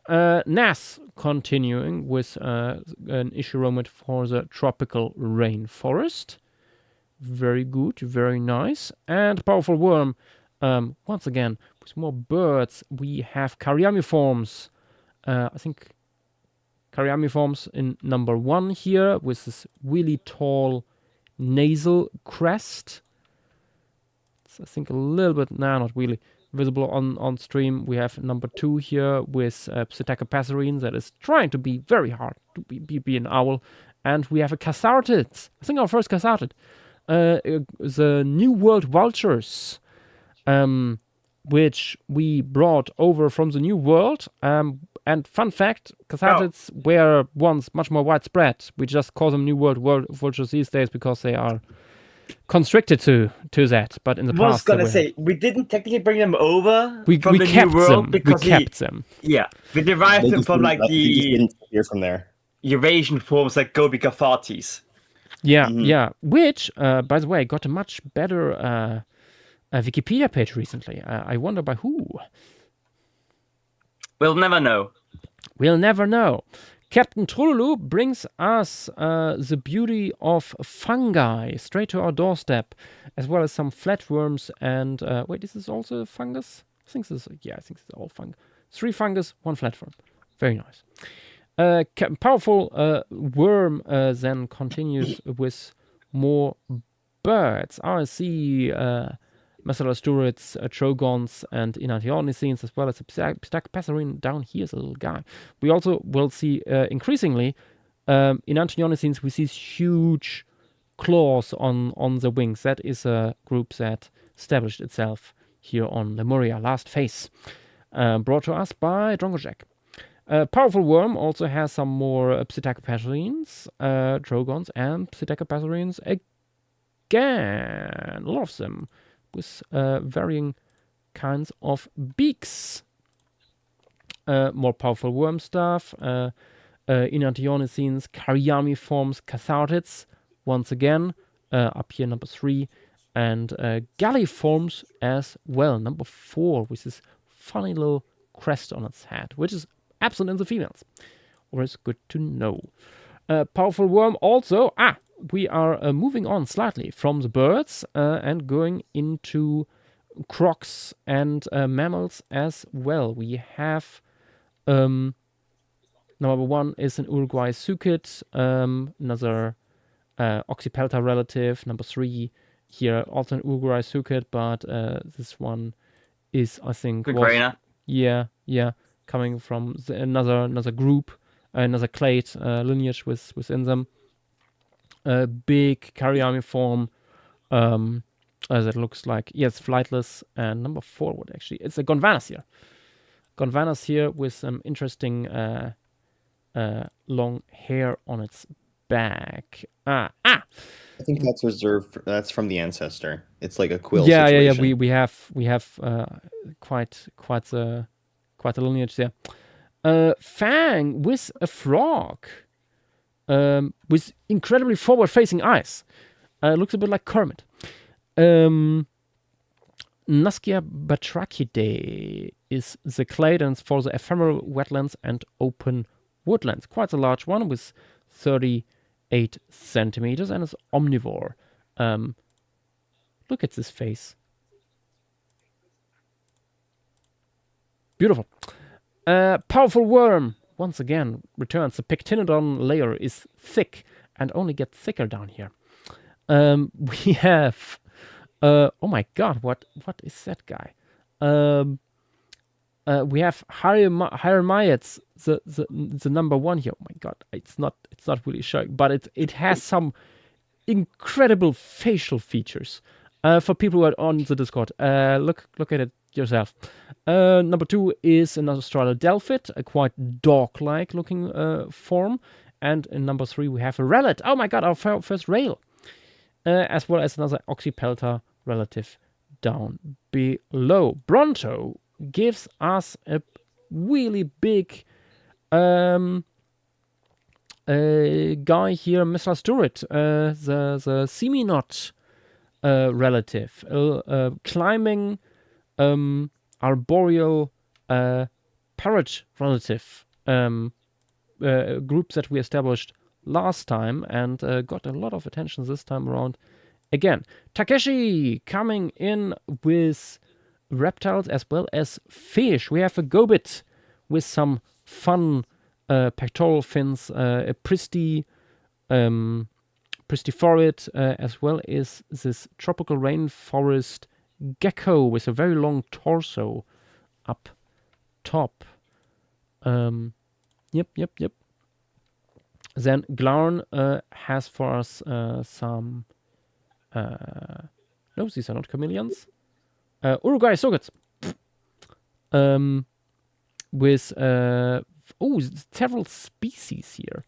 With various kinds of headgear coming in. Very long, slender proportions. And owl-like feet, apparently. Past that, more Glarn stuff. I think we have like several here in a row. We have more Omamaids that are kind of goblin-like. Also That's living... maybe stayed an ancestor though. Yeah.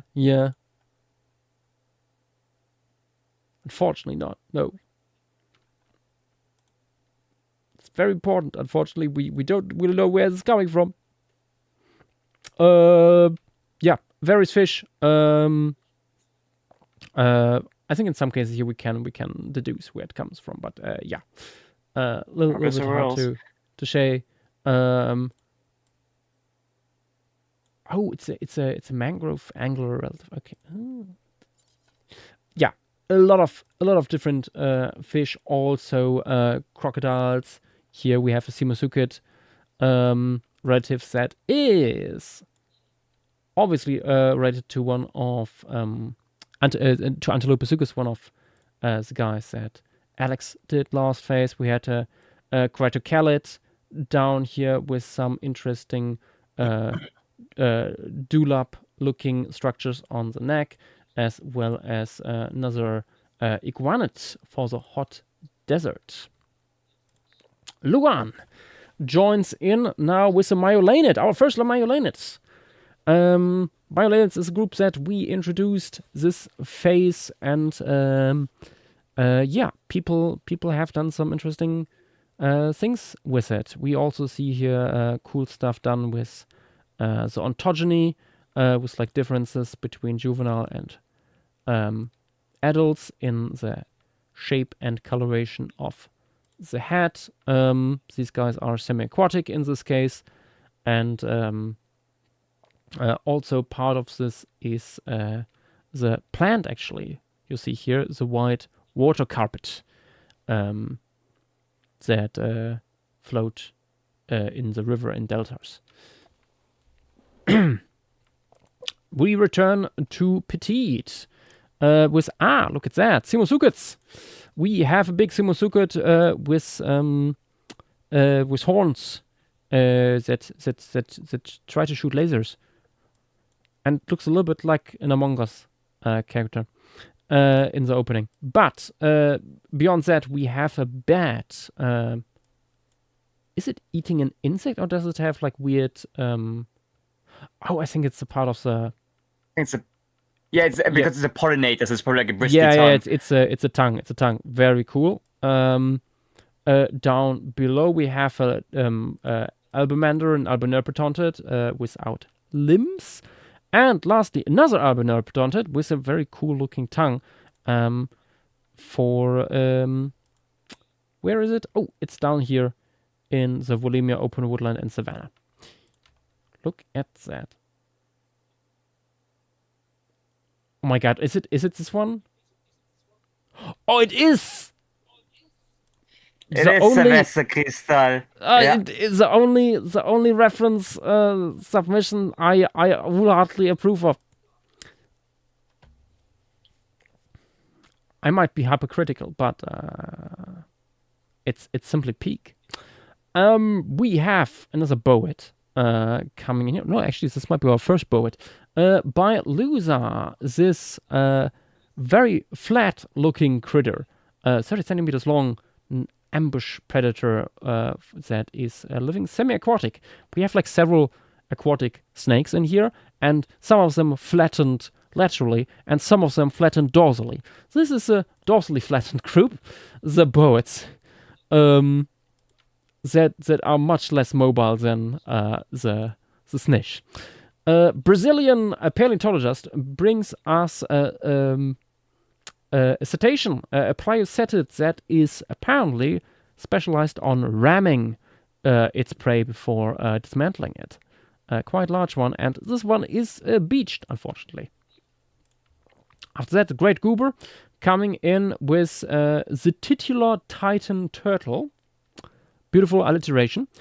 With some big spines all around its shell. The carapace structure is not quite working. I still need to work on that goddamn tutorial on turtle shells, but it's close enough.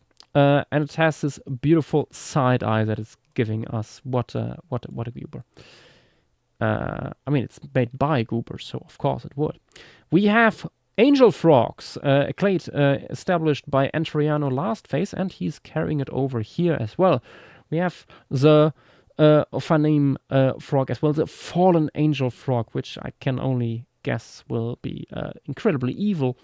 It's living in the tropical rainforest. Are these guys poisonous, I wonder? Probably, considering how... I think he's red because he wants to kill you. Or that. He's He's red red for for an an amazing reason. Thank you, Tim. There was an echo in here. Always a pleasure, Armin. And if you don't They mind, are I've stolen your synchronizing not identity. not just in their Twitter timeline now. More Interiano stuff. This time 2 Gaunt Vanaseers. These are both Gaunt bears, I think. Very long-limbed herbivorous guys that were first established by gaps. Then we have assorted marine fish for Lemuria by Sor Spinosaur. We have more tetraodontiforms here, eels. This berry fish is really cool. I really love the pattern you gave it here. And the drill beak. Oh my god, I just noticed the rostrum. Damn. Fascinating idea. Absolutely. Oh god, Yep. I could see it happening. Yep. I mean, it's a fish. Fish do everything. Yeah. Okay, then Dynamo with an Enantiomycene that looks absolutely goofy. Loves that guy. As well as this beautiful little frog. It's very polite. And this tiny Mesolasturid that lives alongside in the canopy with this tiny iguanid. Yep. Would you tiny fella. Bronto brings us another Australodelphid. That is apparently supposed to be an elf. But a fully terrestrial one and standing 1.5 meters tall, which I think is out there for elves. More on the elves later, but yeah. Got that in here too. Fang brings us another pterosaur.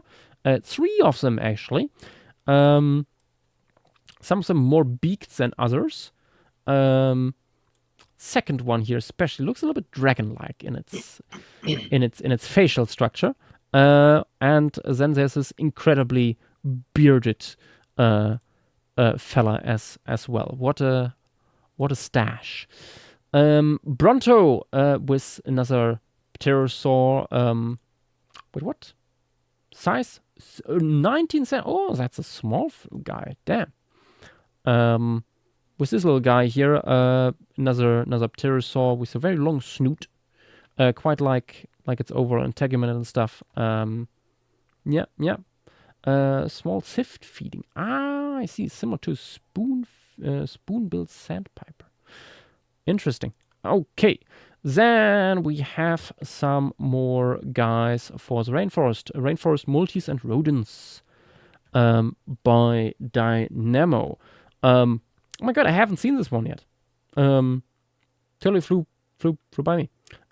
With a really chunky guy here, Castor Arctos. I can see where the name comes from. A multituberculate, more than a meter long, and up top here a relative of that guy, with more normal-looking proportions than to these little squirrel-like Ishiromids as well. Very cool designs. Where's the tropical rainforest? Yeah, okay. Up next, Lesbronto or just Bronto with another one of these very slender tapigeromorphs living up in the alpine and hot deserts. After that, we return to Nas. Thank you, Nas, for making my name the species and genus name. Incredible. If you include this, you'll be accused of nepotism. Yeah. Nas, you Which basically. I think was a bribery, but Yeah, you sabotage yourself with that. Little omnivore, Adepusculurid, living in the tropical rainforest. Nas also brings us another rodent for the open woodland and savannas, with a little spiny hair on top, very cute little snout. And then we have Alex with another one of these funny fish with downturned snout. I think we get quite a few of these guys. Rostro Manatsaina. Very fun name. More Nest stuff. We have more Utriconodontids. This time with, again, an Chronoconodontid with these huge weird crests on their heads. And Jacksha returning again with some cool little fish of various clades. I quite like number 3 here with a huge tail fin. Fun stuff. Okay, then, oh my god. What is that? It's a frog by Clinley Moss. It is certainly shaped and kind of horrifying to look at. My god. Okay, Mr. Blue Shark, with this very nice blue and pink little fungus, and Jacksha with there we go. Have to go up a little bit. With various creatures, we have a pterosaur and 2 birds, as well as a gaunt bear again here. Let's see if it doesn't really come across on stream. You see the ass of it. But yeah, these galliforms, really nice. But you also can see here this pterosaur, which is incredibly flamboyant. Look at them. It's doing a handstand and like showing off its incredible plumage. Very nice. Very nice idea. I think Jacksha is the only one who experimented with that aspect a little bit more. Then Silurosaurus with a little eel-like guy here. Also, Rubbish. Yeah, it's not an eel group, but yeah, quite like the color scheme. Nick then with a lot of guys here. Oh boy, we have 2 mammals on top. We have Gondwanas here and a Haramyid. These 2 guys, all with big claws. Them, and down below 2 Noasaurids, an arboreal omnivore. This guy here, as well as this larger guy for the plains. No, actually, it's for cloud forest, alpine desert, tropical rainforest. Again, alpine desert doesn't really quite fit into that. Like cloud forest and tropical rainforest are kind of similar, but alpine desert, it's really, really dry. So I'm questioning a little bit if they would really go into that area. Like it's a good way to look at like modern day Andes today. If you want some reference, that was kind of the inspiration for this. Like the Andes also have this big rain shadow. That's why like the coast of Peru, Chile and stuff is very dry. But then like behind the Andes, it's like very lush. The rainforest is there. Yada yada yada. And when you look in the rainforest and what lives in there, that stuff doesn't really cross the mountains and go into these really dry places. even the big stuff will rarely cross over. There's exceptions. Jaguars, for example, like are just incredibly adaptive, and Pumas as well, right? Pumas also go into the lowlands and stuff, but not Pumas don't like the forest that much, I think. But they will depends on the venture there. They will venture there. They are a little bit more mobile in that sense, but you will not find like certain types of like tapirs going into the alpine deserts. Really, yeah, there are tapirs that are like going further up in elevation, but they do not go into these really dry places. I don't think like tapirs like overlap with llamas, for example. At least not much. I don't believe. Yeah, I think you're right. Yeah. If it would be the mountain species. Yeah, it's a mountain. It would be honestly interesting to look if someone ever like observed like tapirs and llamas interacting, or like guanacos, whatever. But yeah, okay. Name was taken. Is up next with some more fish. Some really green guys here too. Probably like in the savanna, like being all sneaky between the long seagrasses. Jacksha then coming in with freak dinosaurs. We have more Noasaurids in here, obviously.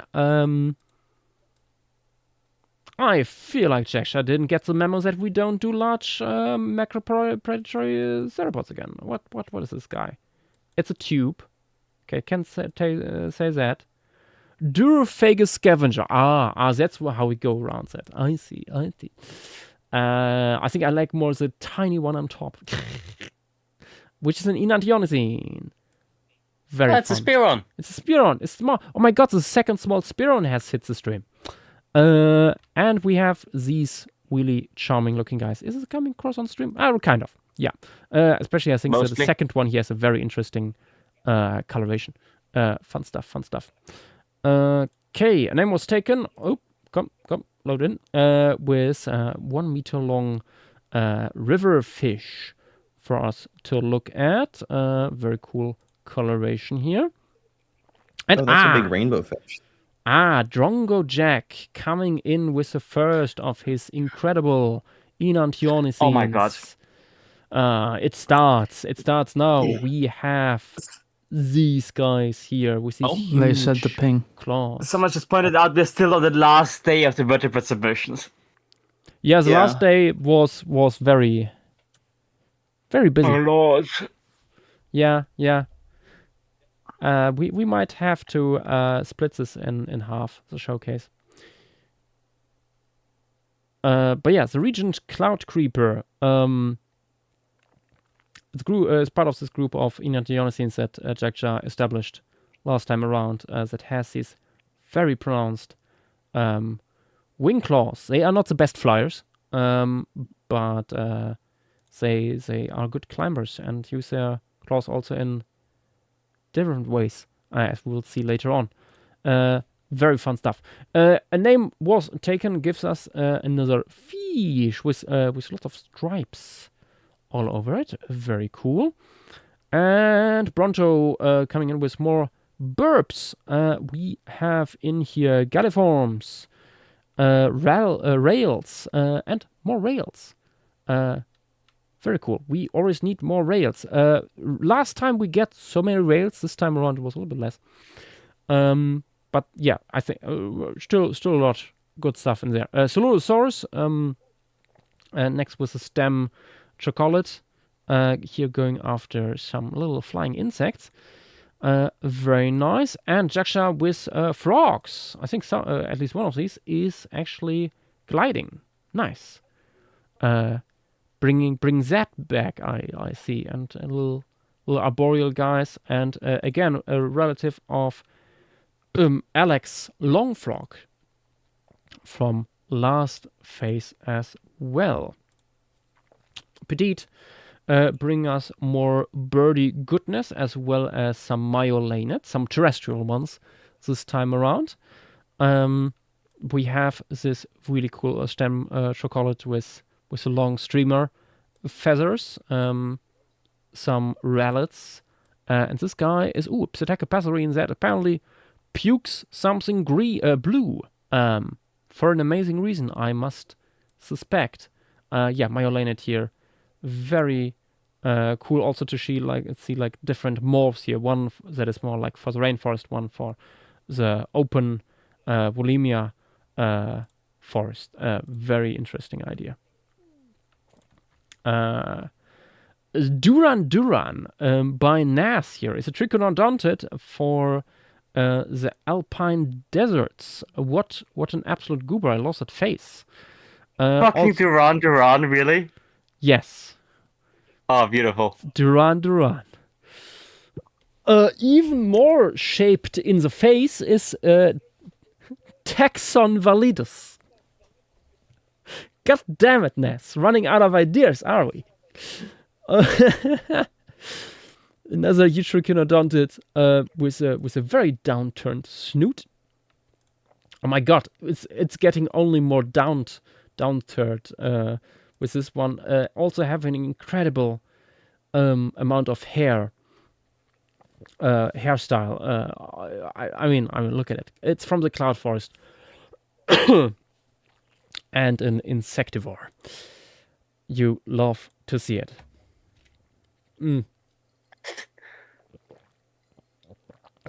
Taking some water sips.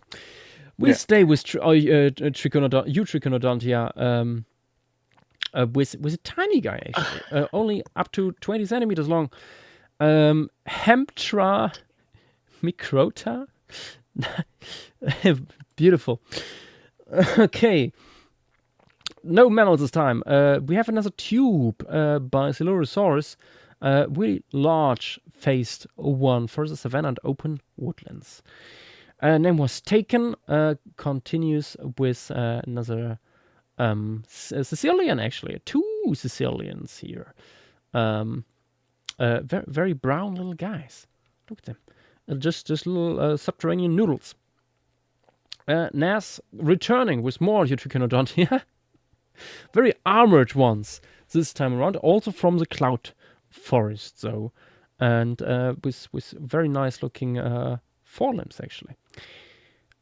Okay, more Eutrichionodontids, even more armored this time around, with more scale-like looking things. A little bit like looks a little bit like the front half was partially stolen from an pangolin. Interesting idea. And name was taken with turtles. We have guys for the rivers here. Number 2, that's a Bothremet, a relatively normal looking guy. And then there is a Geoemmet, which, well, it has Excalibur in its name. So you can, you can see why. I will not say what came to my mind first when I saw this. Don't. Yeah, goes back to certain ways amphibians reproduce. Anyway, Nas brings us more Eutrichionodontids with even more armored front half. I do like these guys. They are very fun. Yeah. Myrmicoleo. Oh my god, Madagascariensis. Really running out of names here. Shows that we need another project so people can have new naming conventions. Okay, then we have a Matzoid by a name was taken. This little brown guy with a very theropod looking face, honestly. Fun stuff. We have a naked faced Psittacopasserine Vastanavit from the coastal realms. Ooh, nice. We were surprised at first that we got relatively little of these guys after last time around being basically swarmed by marine Psittacopasserines. But yeah, there were new shiny things to work with, apparently. Then we have Rakshwan with some really cool fish here. We have this incredible looking shark at the top, as well as it's actually a snake. Hydrophyte. Oh, look at that. Hydrophyte actually being in the water and being very, very long-faced, interestingly. Looks a little bit whale-like.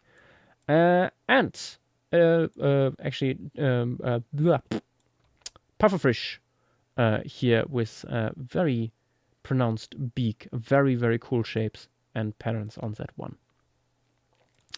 Ooh, first JW submissions, actually. We have Mephzonids. 3 of them. No, 2 of them. This is sexual dimorphism, actually, what we are witnessing. Very, very cool colors on the male one here.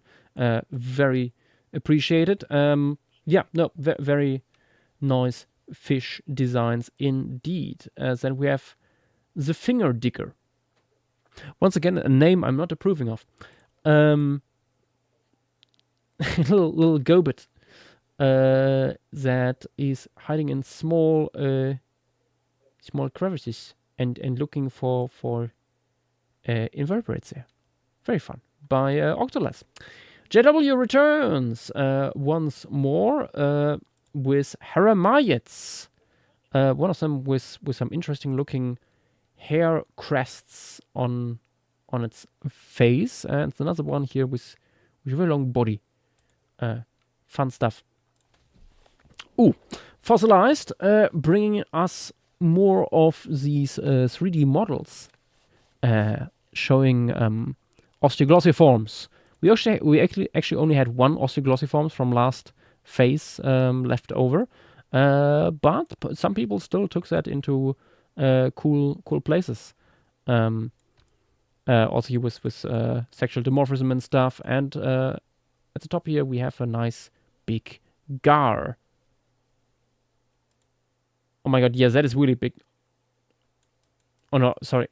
It's 80 centimeters. Why did I think it was 6 meters? No.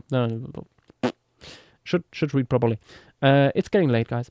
That we have the hump-head pearlfish by Octolus. Once again, an incredibly goofy-looking guy that is apparently doing headbutting. Like a pachycephalosaur, but underwater. You love to see it. More JW fish goodness. This time for the marine. No, actually, this is also for rivers. Damn. These guys might be migrating. And rivers and lake here as well. They look very marine, but they are not. Nice. Also with really large fangs in the first one here. Okay, Luan.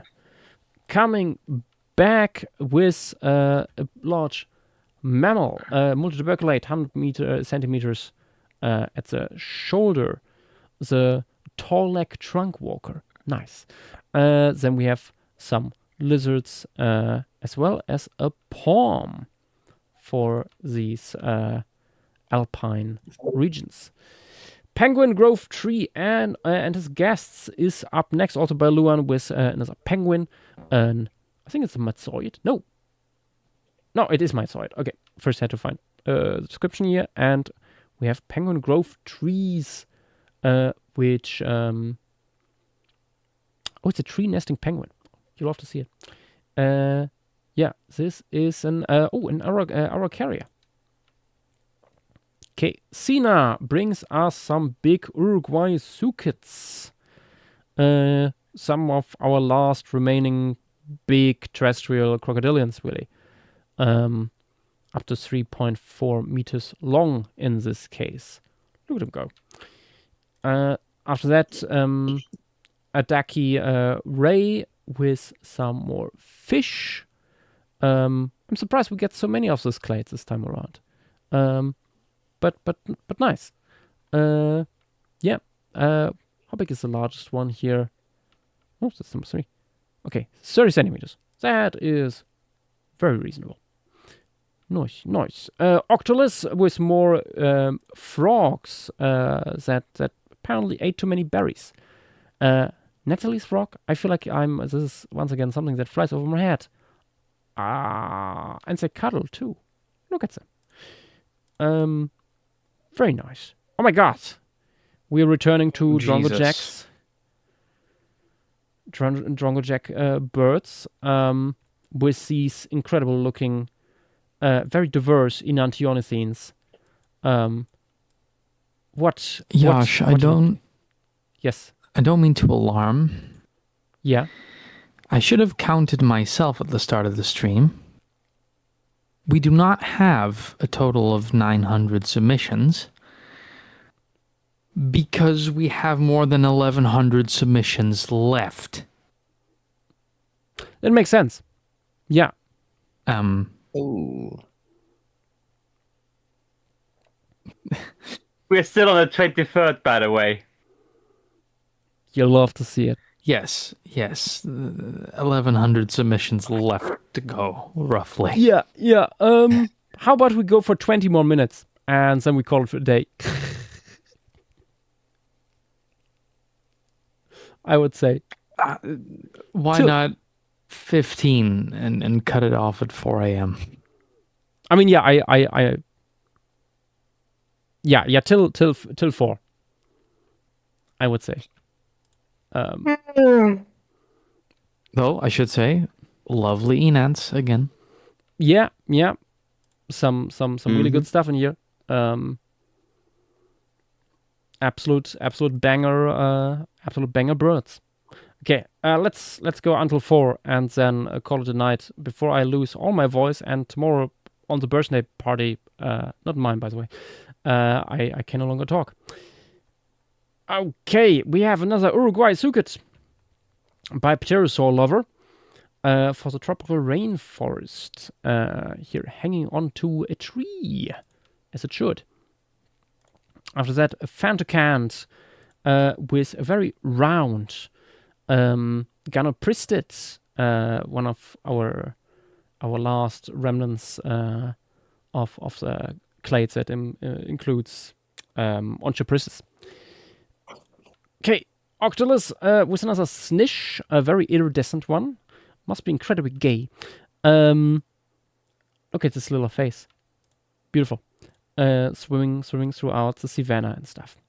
More Snish than by Octolus 2, the grass worm, also with baby here included. Very good, very nice.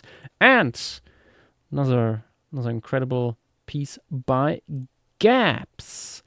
Playing around a lot with ossicorns here. Very also like when you look at the details, like it using its tail to swap away some flies and stuff. Cool beans indeed. I'm still not sure about the blue, honestly, the blue fur, because it's not fur, it's exposed skin. So like mandrills. Oh, I see. It just looks furry because of the left and right. Okay, but the blue is more like, okay, when did they learn to see color? like, yeah. I think they can see blue anyways, right? Isn't it the lack of red cones in other mammals? I'm not sure. Anyway, next Capturulu with a submission we should take absolutely serious. Anyway, next up, Dynamo. We have various amphibians in here, small frogs of 2 different clades, as well as a tiny, beautiful Albinerpetontid. Only 3 centimeters long. Look at them. What a guy. Captain Trololo also gave us this guy. Lemuria's Noasaurian shards. 3 of them. The wheat tube, the crested tube, and the colossal tube. Absolute bangers. Followed is this by Screen the Goo, who gives us... oh my god, is that a snake? It is indeed a boet. And it no longer looks like a snake. What a freak. Number 2, however, it looks much more like a snake, because it's an acrochorid, and we never experimented too much with them. Number 3 is Simosuket, derived from one of JW's submissions. Octolus returning with one of our Myolanids. Also experimenting here a little bit with some nasal growth, I see. Very fun. And a genius brings us to the sea tree, which is a giant, one of the giant snail that is taking the tree-like characters to the next level. Honestly, here. Also, like, why does it change color when I zoom in and out? Like, it gets way more vibrant when I zoom in. Anyway, also, accompanied is this guy by a little Methzonid, only 10 centimeters long, that is hiding in there. Okay, we didn't even see most of the bangers that Rodin put together yet. We have more casual soap muncher stuff in the form of a bipedal Simusuket living in the deltas and rivers, as well as this very funky looking fish. And oh my god, is it an Eoelops relative? Can't believe it. Wow. And as well as another Enantiornicine. As you can see by the little teeth it still has. Drummer Boy is another submission by Bronto. Missile Asturit with these very parrot-like feet. Then Entriano brings us a little bird, as well as its host, a huge Gondwanasir with kind of rhino-like qualities, as well as these like shovel-like growth that it very effectively uses to plow through the landscape. Oh boy. Then Nick Gira gives us this Simusuket that has it looks a little bit like it's trying to be a bat. He's all ears. He's all ears. What an incredible creature. Funky stuff. Gaps. Up next with... Oh, it doesn't say what clade it is, but I think this is a Varanid. Gives Varanid vibes at least. And it looks like it's going after little prey items in burrows and stuff. Very, very charming little predator. Okay, Bronto also gives us another Messala turret with this funny little head crest there. I wonder if that is once again a certain reference to something. Anyway,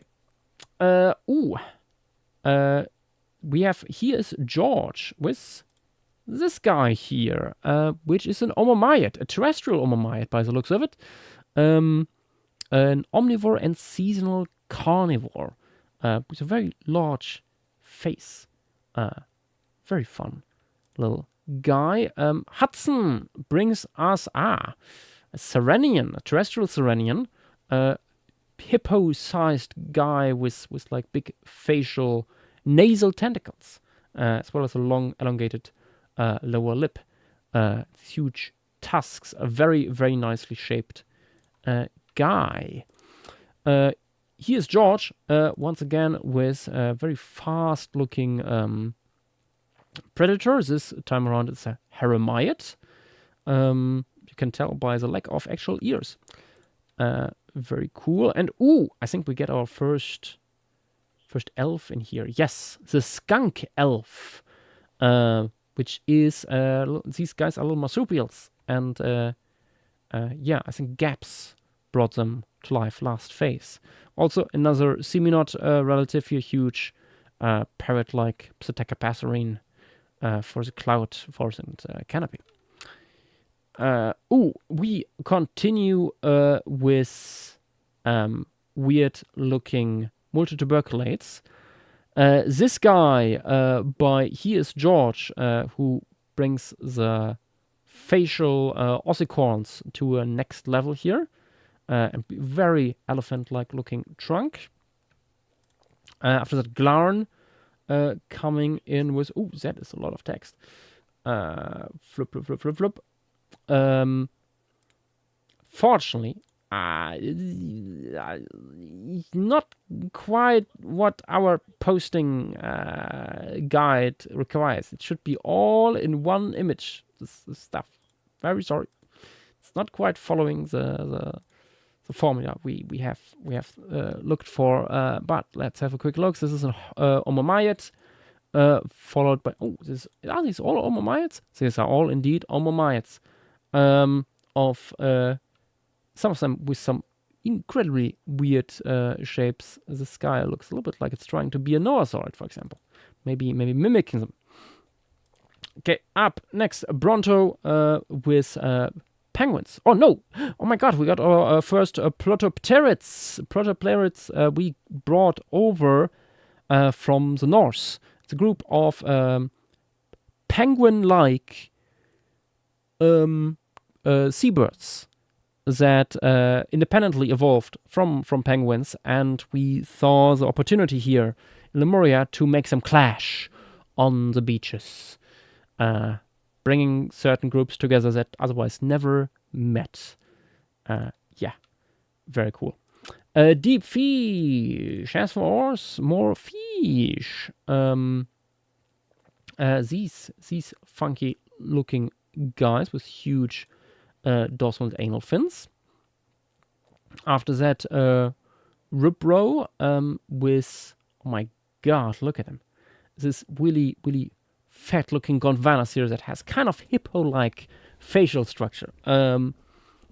Interesting looking guy. It's from the Savannah, Volumia, open woodland, and ephemeral wetlands. Sorry. Noise. JW returning with our first Mahajanga Sukut, I think. I believe so, yeah. Yes. One of our first relative of the side-tusked alligator, which all of them are, I can say already, because that's the only one we left behind in the end. Following that, we have Cryodracon here with several sharks. For Lemuria, we have Condor Shark, River Arrowhead Shark, which appears to be an relative of. Oh yeah, it is indeed a Hammerhead Shark, and a heterodontid, so Port Jackson Shark relative. Also, Cryodracon brings us Lampreys, and Whiskered Worm. What is this? Clade. I think is that a snake? Sicilian. Oh, it's a Sicilian. Oh my god. Burrowing, swimming, carnivore, small animals. I see. True, we had that tentacled stuff. Okay, Unity Be Silenced brings us another fish. You really went all out here with the scale patterns. Nice. Although I think it's just a filter, but still, looks really cool. For the rivers, lakes, and dells of Lemuria, Savannah as well. After that, Aberrantologist with another Protopterid, one that is making frigate birds blush, probably. Like, that is a really large Gula balloon it has there. Very cool. Also a nice way to differentiate them from penguins, because penguins never did that, as far as we know. Deep Fish gives us more, surprisingly, fish. Like this long-nosed gonorrhynchid. Very cool. And Pifidori with another Noahsaurid. Here for the coastal realms as well as the tropical rainforest. We carry on with more Noahsaurids, this time by Mr. Blue Shark. This little guy that looks a little bit like a bee eater. It might be partially inspired by that, an arboreal insectivore. You can see like the little tusk still at the tip of the snoot. Very cool. And bear angle with another Noahsaurid here with some very mobile lower lips. Oh boy. And some really strong sexual dimorphism. Okay, then Mr. Blue Shark was maybe the smallest pterosaur we got. Tiny guy for the canopy of the cloud forest and tropical rainforest. Only 18 centimeters long. Oh my god. 40 centimeter wingspan. Look at these little eyes. Is she cute?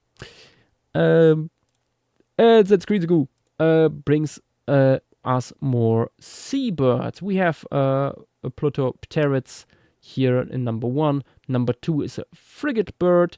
And number 3 is a really grumpy looking penguin with interesting cranial ornaments. The Man Croc by Velociraptor. I think first the Velociraptor submission. Yippee! An Uruguay sucet for the savannah that can apparently pack hunt and stand on 2 legs. Look at him go. Then Bronto with nothing to see there.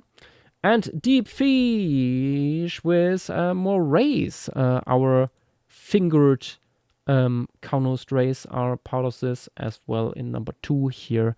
Another rhombid, one of our more normal looking rays. We have these 2 once in a while. Glarn coming in with another myolanid, this time illustrated by Raphus vivernus. Very heavily armored guy with actually a tail club this time around and a very grumpy looking face. Interesting shell here too with like some more thorny plates. Again, doesn't quite fit what we see in actual turtle shells, but it's partially on me because I wanted to do like an tutorial on this for a long time. Anyway, we have this interesting looking guy by Thalaconical.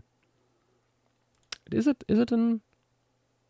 you forgot the clade. No, wait, the clade is It's up a here. multituberculate. Yeah, it's a multituberculate. Multituberculate, that actually is tailless. My god. Someone actually removed the tail. I was saying during the submission phase that, hey, it's weird that some of these guys, despite being big herbivores, still have like long tails. It's usually, we see this so often like in evolution, like mammals losing them, but they're no longer needed. But yeah, loving that also with the splotches here on the back. It looks like it'll set a little bit in bird poop. Fun stuff. Also with a antler like stuff going on here. Cool beans. And Celurosaurus with more Australopithecus and Hyenodontids coming in. Saber-toothed Tyrant, Tyrannolestis is an Australopithecus here. Must be this guy is a bigger guy, 1.6 meters long. Very cool coloration. And the little Hyenodontid that is actually arboreal. Very cool. Which is actually something we also have in the fossil record. Some basal Hyenodontids were actually arboreal. Okay. And I think, this is the last one we do for tonight. Thalaconical. Ending the stream with another Plotopterid, a deep water piscivore for the continental shelf. So going all the way out there to feed. Very nice. A potential animal for our first mural stream when we start them eventually. Also, an incredibly beautiful baby to end a stream on. Okay. This would be our first Lemuria stream. God help us. God have mercy on our souls. I think we're a little bit over halfway there. I'm pretty sure we're still on the last day of the vertebrate phase. At least based on the scroll we're bar. getting close to over halfway. Yeah. Also, Avery, I am not going to Yoshua's setup to finish the stream tomorrow. Nope. I spent like 8 hours in the car today. I am not going away again tomorrow. Fuck you. Respectfully.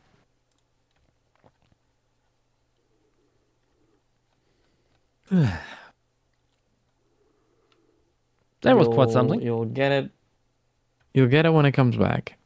Get it when you get it. When you get it when you get it. When the Josh returns. Get it when you Yeah. get it, and you will be happy when you get it. The council will not take over Joshua duties. I would stream if I could from the comforts of my own home, but we haven't sorted that out, so it ain't happening. Yep. Also, I imagine people want to hear Josh's opinion and not just the random other council members. Yes. As well as nobody cares what we think. That is not true. Josh, you don't count. I very much count because you guys are giving your opinions, and I take that into account. So other people should also take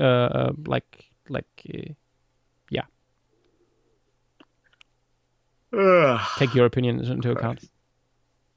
Remember, folks, glaze, glaze, glaze. Yep. Dad, By the way, don't. Josh. I don't like glaze. Josh, I do have to On shout donuts. out one element of the auto translation. Uh-huh. Aaron Todd just saying "holy moly" was auto translated as "heiliger Strohsack," which is fucking hilarious.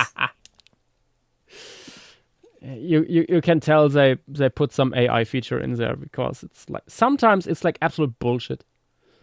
I And haven't heard sometimes the phrase "heiliger Strohsack" in like 20 years. I'm pretty sure. Probably like I probably heard that like not 20 years ago, but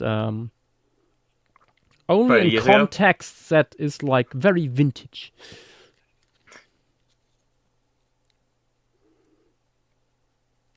Yeah. Okay. Yeah, we get a good bit done today, I think. And I'm very glad we did this on a separate stream and didn't really try to do this like entwine with the morals. Oh. Well, it might have been a little faster because we would have done the environment separately. But Yeah. We might actually have maybe a Thursday stream next week Maybe a to good idea. finish this, so we can focus a whole weekend on Merle stuff. We'll see.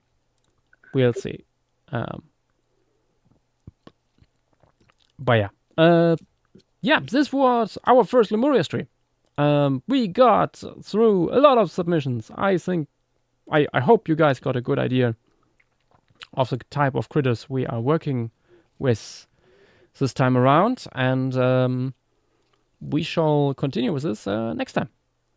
Okay, good night, everyone, and bye-bye.